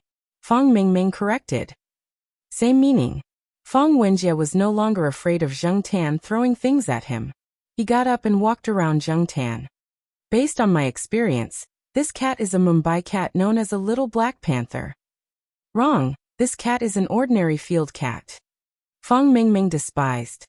Even the face of a little black panther is different. How is it different? I think so. Otherwise, who would find an ordinary field cat that can be bought for 10 yuan? It is a field cat. If you don't believe me, you can ask my dad. Hearing Fang Mingming's words, Fang Wenjie thought of his third uncle. He struggled for a while, then said, "Okay, I'll take it that you're right." After that, Fang Wenjie ran to look for snacks. He did not eat much in the afternoon, and now dinner was not ready yet. He could not wait. By the way, Mingming, tomorrow my mom and your mom are going to attend a banquet. Let's not join in the fun. I'll take you out to eat, okay? Fang Wenjie said as he chewed on potato chips. He hated being with those uncles and aunties. Every time, they would compete with each other's children. After that, Fang Wenjie would inevitably be scolded by his parents.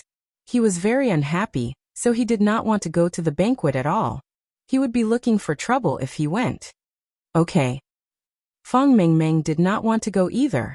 Although she was young, she knew a lot of things.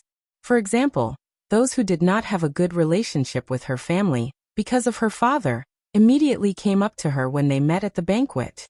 Some of them pretended to be friendly, and some of them even played tricks. Fang Mingming was very annoyed. When Fang Wenjie was talking to Fang Mingming, Zheng Tan was listening at the side. Fang Wenjie was in his third year of high school. It seemed that he was still in his rebellious period. His grades were not good. His family had hired several tutors for him, but it was useless. Every tutor who was hired with a high salary was angered by Fang Wenjie. It was said that many of the tutors hired were students from the top few universities in Beijing.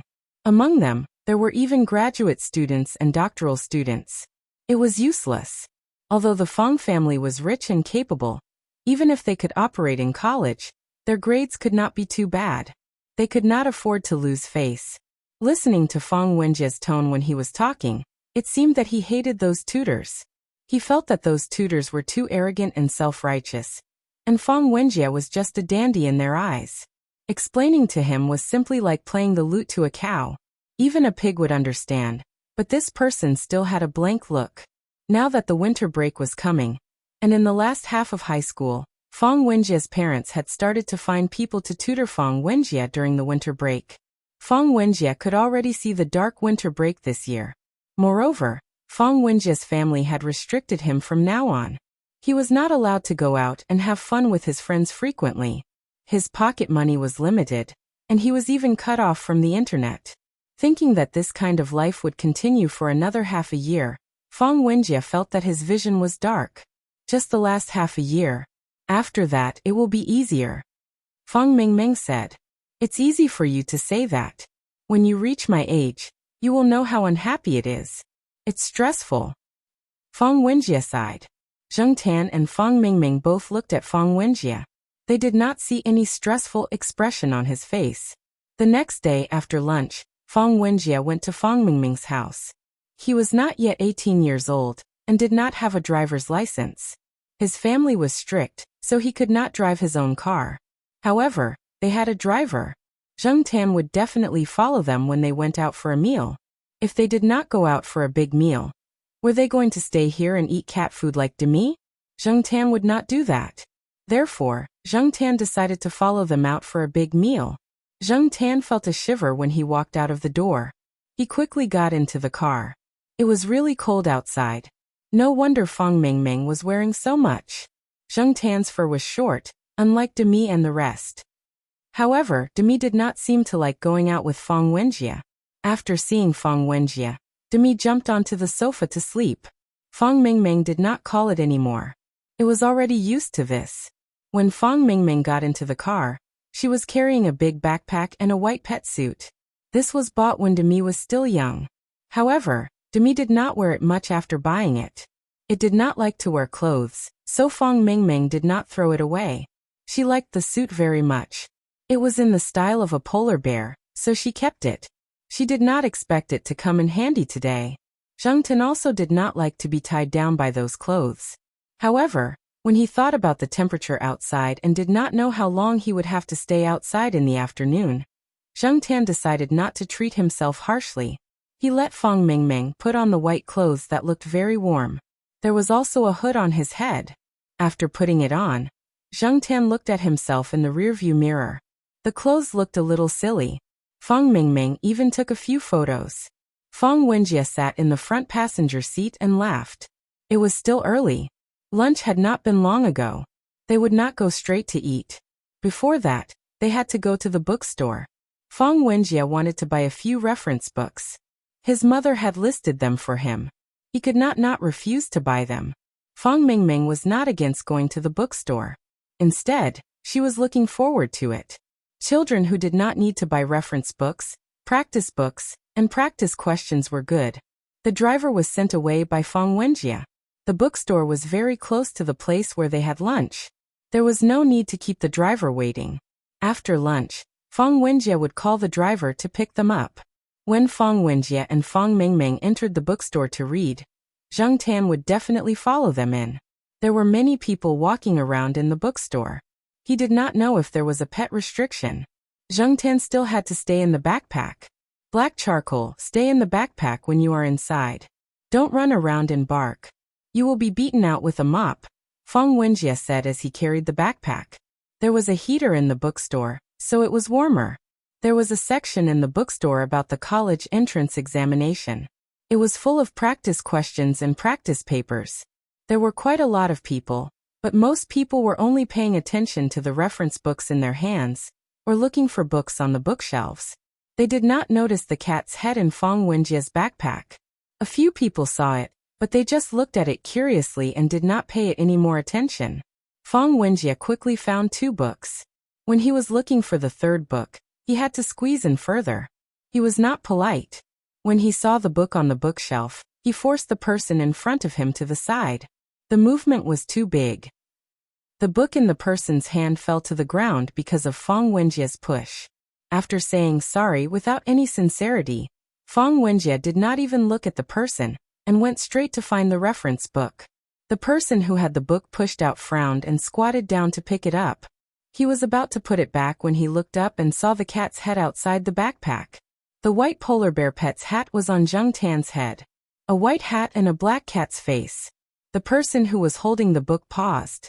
His eyes were filled with doubt and uncertainty. Zhang Tan was looking around curiously. When he was at Tsinghua University, he had been to a small bookstore a few times, but he had no experience in a big bookstore like this.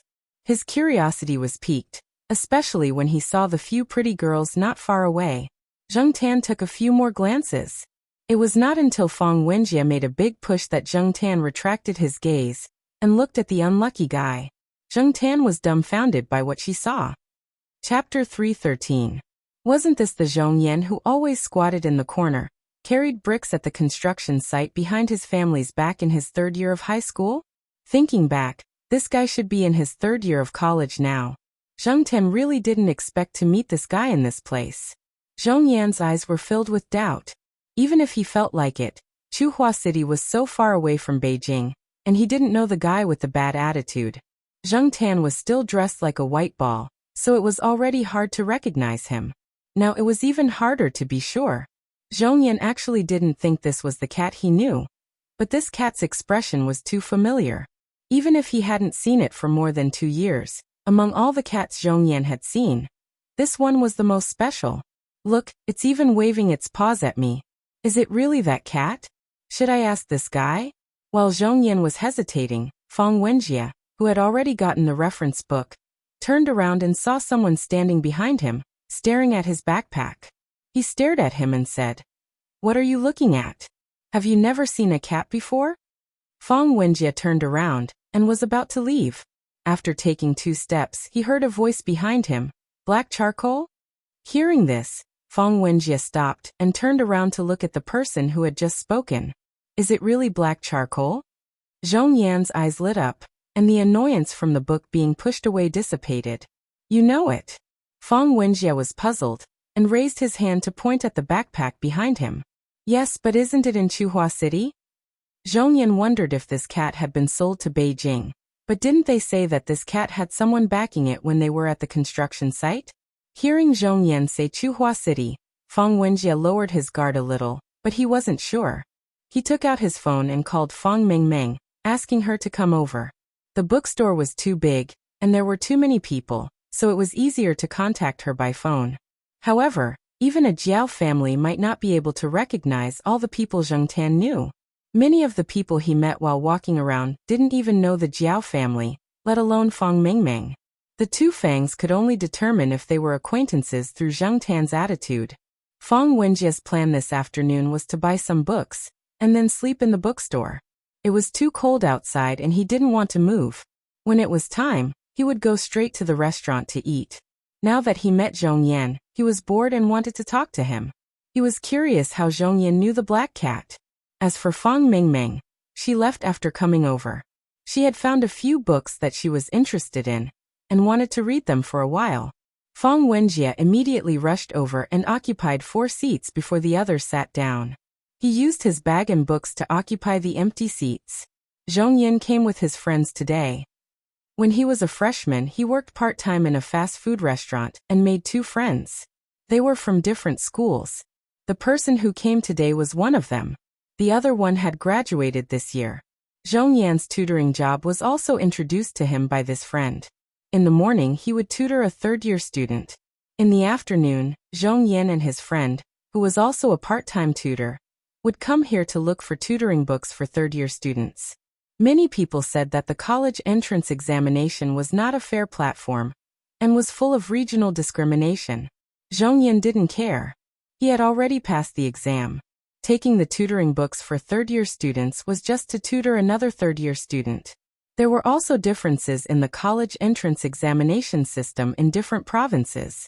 The types of questions, policies, preferences, and so on all had to be studied.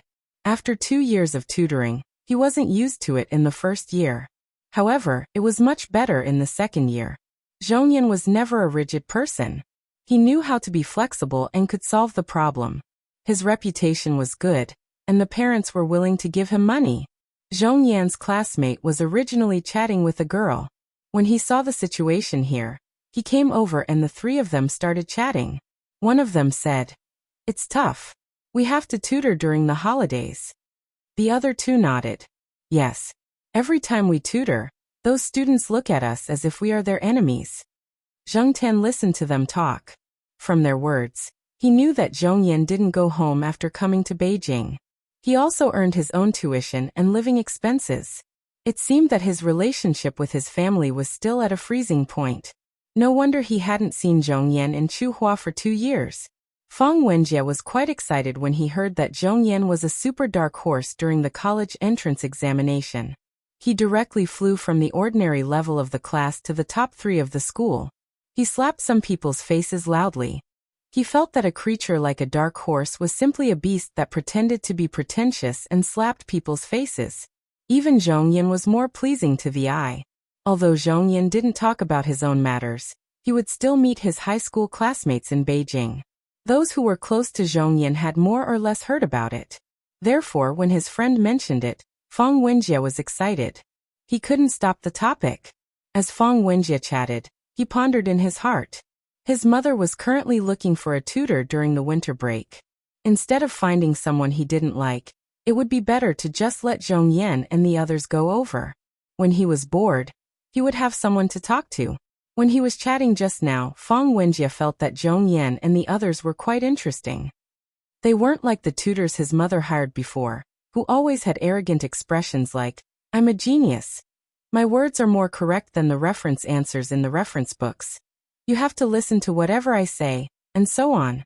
Although those people rarely showed it on their faces, Fang Wenjie could see that they thought that way in their hearts. Fang Wenjie also raised his own thoughts. He wasn't joking. He was serious. "Forget about me. I can fool the servants. If you really want to tutor, you should find Zhongyan. This guy is at least from Beijing University. Moreover, Zhongyan doesn't go home during the new year. He has time," Zhongyan's friend said. He could see that Fang Wenjie's family conditions were good. Although he would definitely make a lot of money if he took on this job, he also knew that the better the family conditions, the more the parents valued the school. Therefore, he could only politely decline to avoid being kicked out by the parents when the time came. Don't go home? That's just right. Zhongyan, you don't have to take on other tutoring jobs during the winter break. Don't worry, my mother is absolutely generous with the money.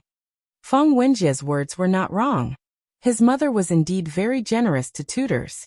In addition to the remuneration agreed upon at the signing of the contract, she also gave out red packets from time to time.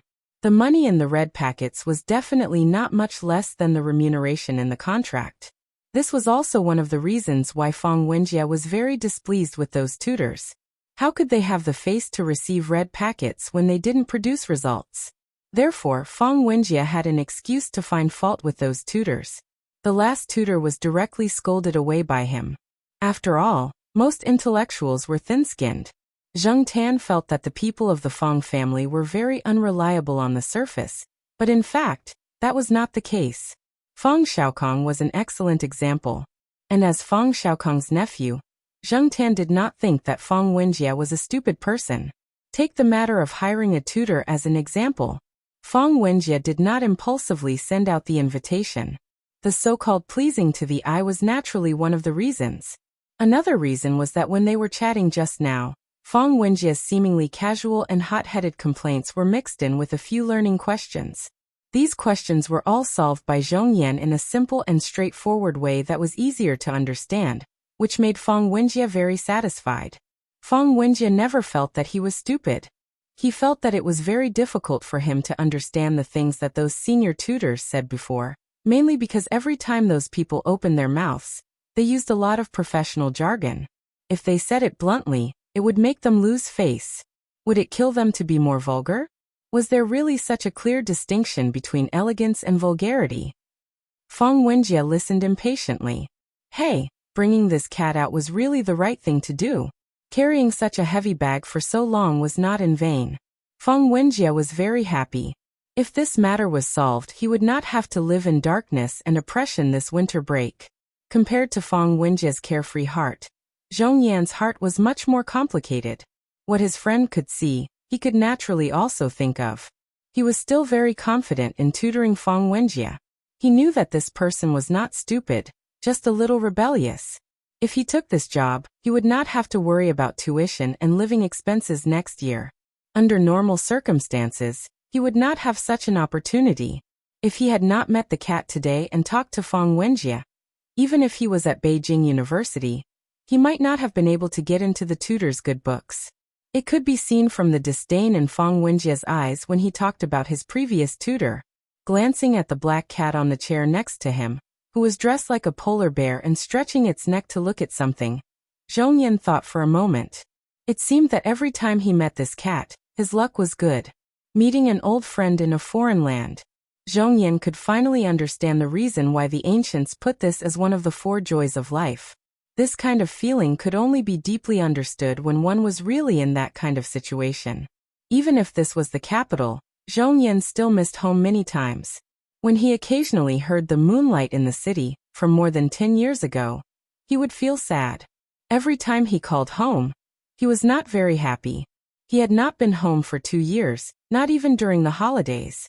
He just called to let them know that he was safe, and then continued to work, part-time, to earn tuition and to study hard. He could not relax on either side.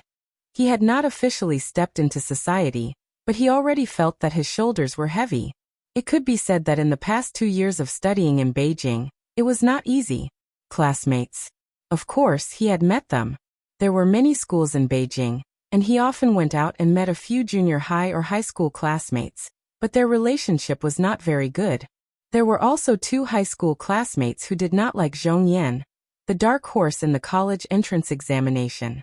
When they met, they also mocked and ridiculed him, and then everyone went their separate ways.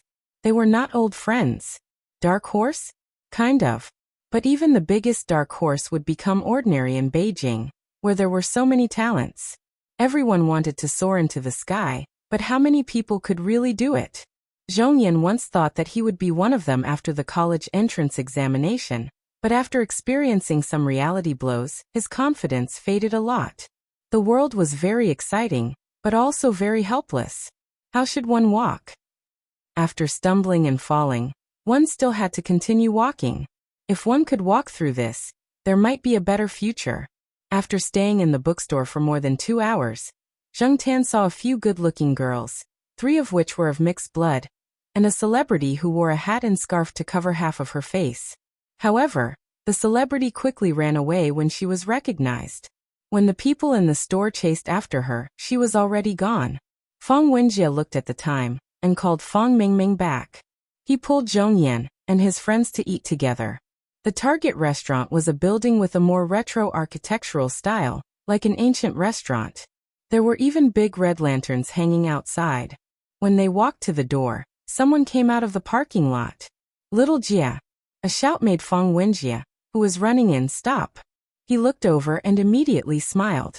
Yo, brother Beast, when did you come back to Beijing? 2 days ago. I came here for some business. Qin Tao took out his phone that had been ringing. I'm here. Hurry up and order. I'm starving.